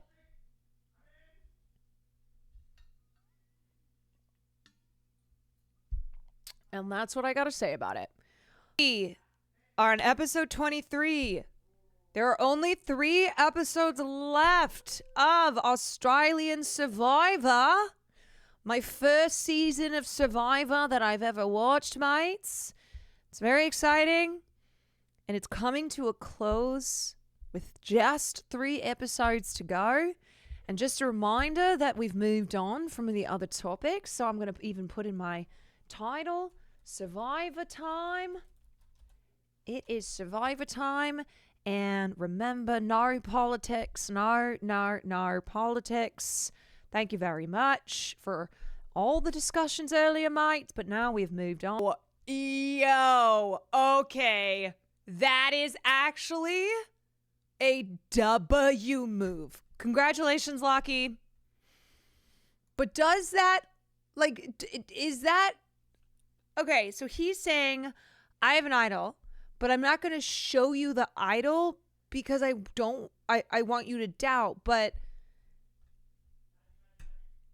so funny that the first time Michelle wins anything, she wins the car. Like, it's not just immunity. She also confused. Is GOAT not greatest of all time? Does this mean something else in Australian? A GOAT? It's bad?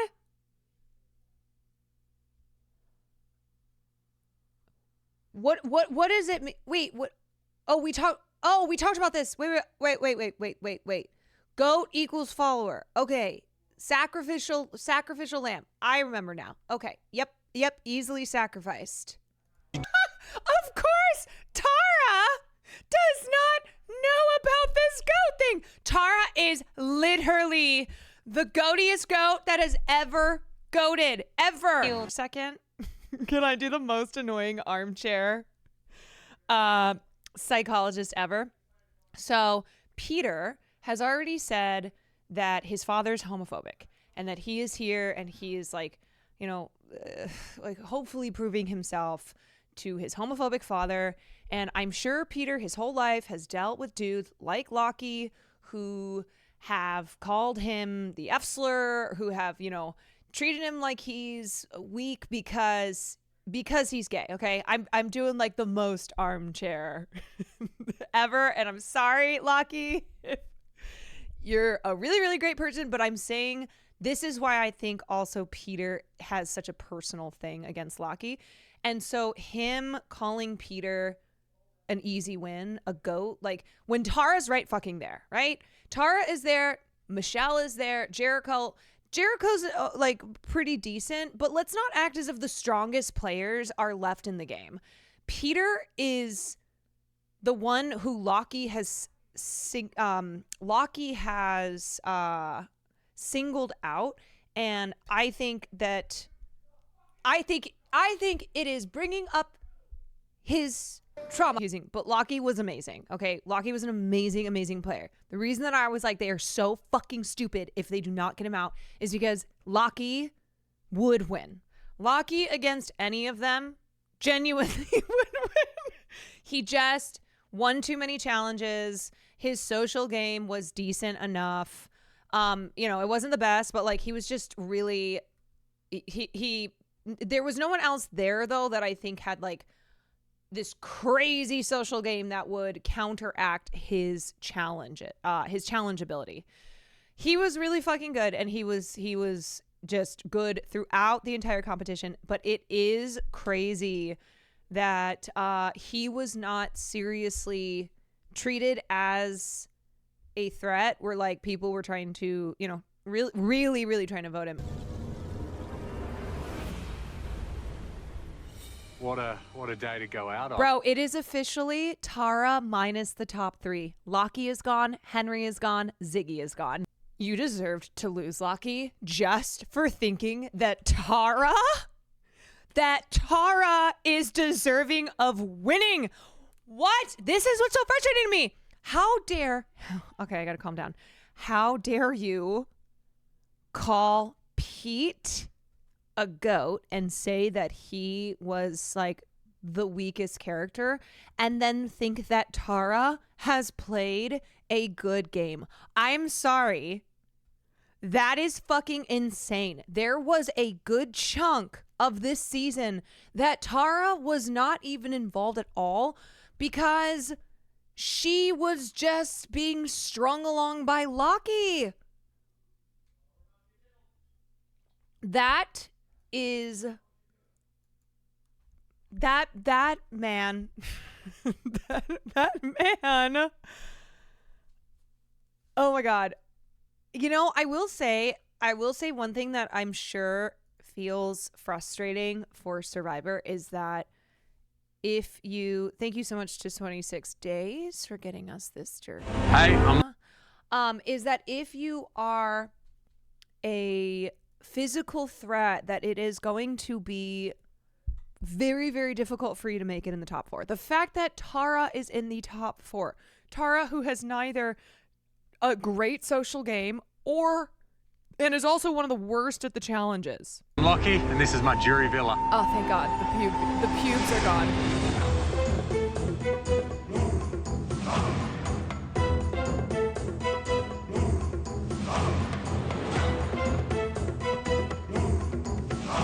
Try the spoken. I've read interviews of contestants that say people's social game can be different than what the producers end up showing the audience with the season narrative. You know what? Yeah, that, of course. I just can't imagine how Tara's would be that much different. What just happened? I just got kicked off Survivor. That's just crazy.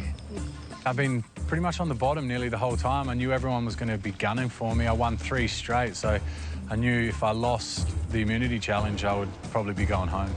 Yeah, I put it out there that I had an idol, and I thought that would save me if I kind of lose the immunity challenge. And the speculation was there, but not quite enough that they would put all their votes on Petey.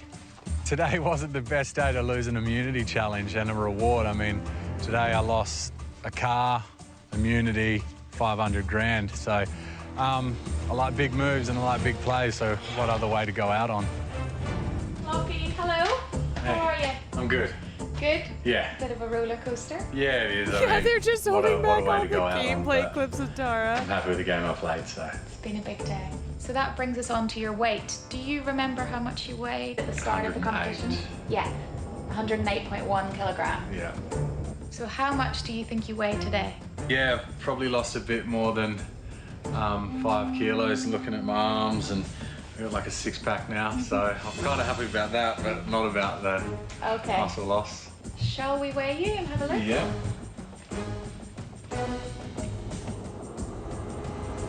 Oh, under 100. Holy moly. 99 kilos. 99.4. I haven't been like that since I was like 18. He's lost like 20 pounds. All right, so you haven't seen yourself in a mirror in how many days? 50 days, yeah, 49 days. Damn. Are you ready to have a look? Yeah, kinda. Oh my God. I am so scared. And look at my beard. Yes, we know. Oh my God. We know the beard. 21 resolve. Thank you for the 2 months. I'm shocked. I am so skinny. Because my girlfriend is not going to like that. I look. Wait, what? I look like Castaway. All right, love. Well, I'll see you in Jury Villa. Yeah, thank you It's so been good much. work. You're welcome. You're welcome. And take it easy. Thank you. Oh my God, the freaking car I lost today. Yeah, I think other than the beard, he looks great. He doesn't look like emaciated. This is awesome. This is not nice. This could have been mine by 1 second. Oh, that's brutal. Frick! Frick! A little cup of Skittles.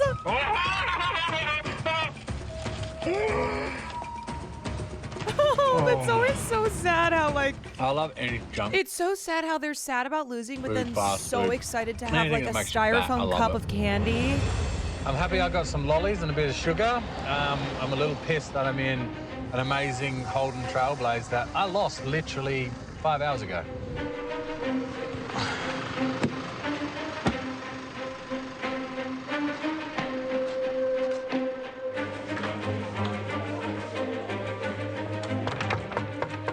Welcome to Jury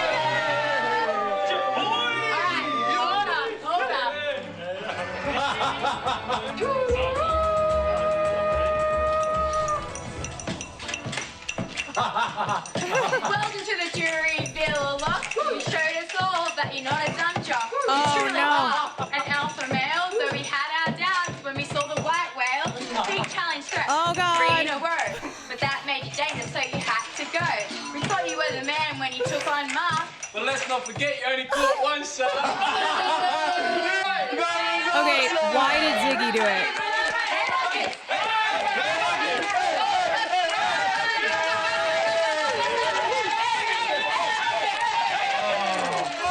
This is actually so cute, though. Oh my God! This doesn't roll!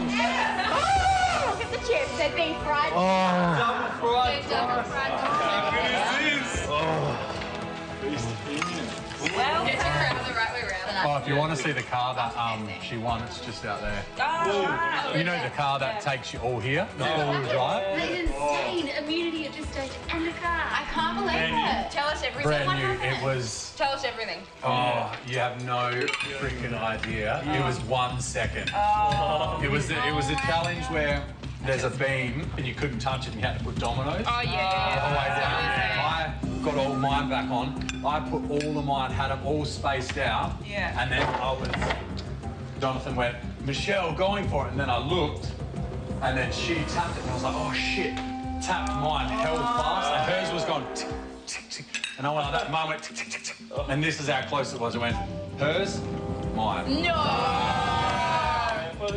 Yeah. Okay, drama. Everything. What did you do after That close, 1 second. Wow. Look, let's go have a bromance. It's drama. Oh, weird. That's weird. It's like a... Well, there's a couple lies, but the one lie I told you is I'm not a yoga instructor.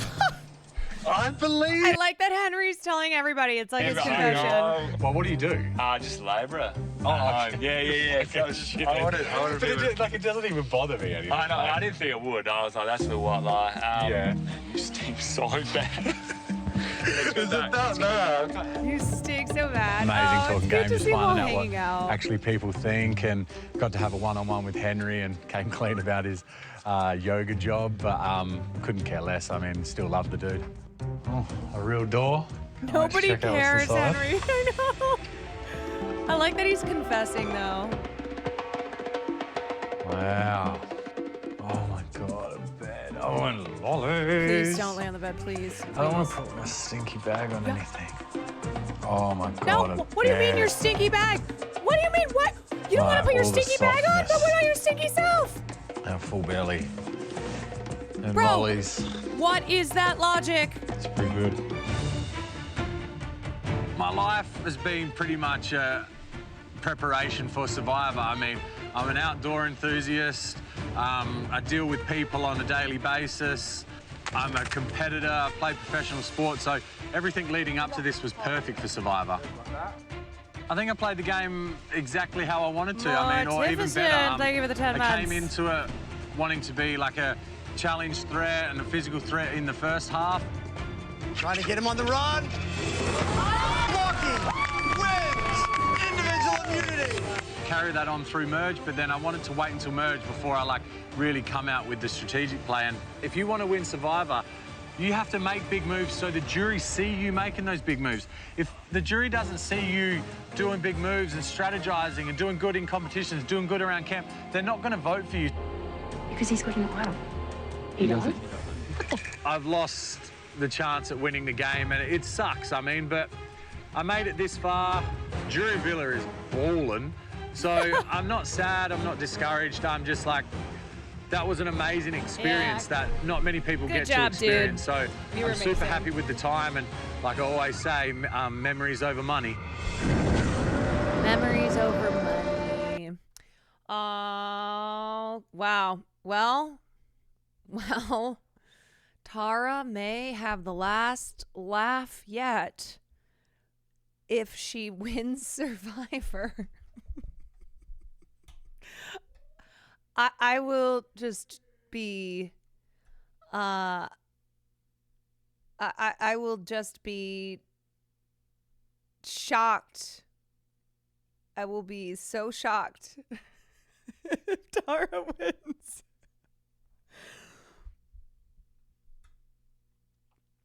I think I won't know. I think I won't know what to do with myself if my first season of Survivor Tara wins. Anyway, all right, that's gonna be it for me. As far as who I would rank so far, I think Pete,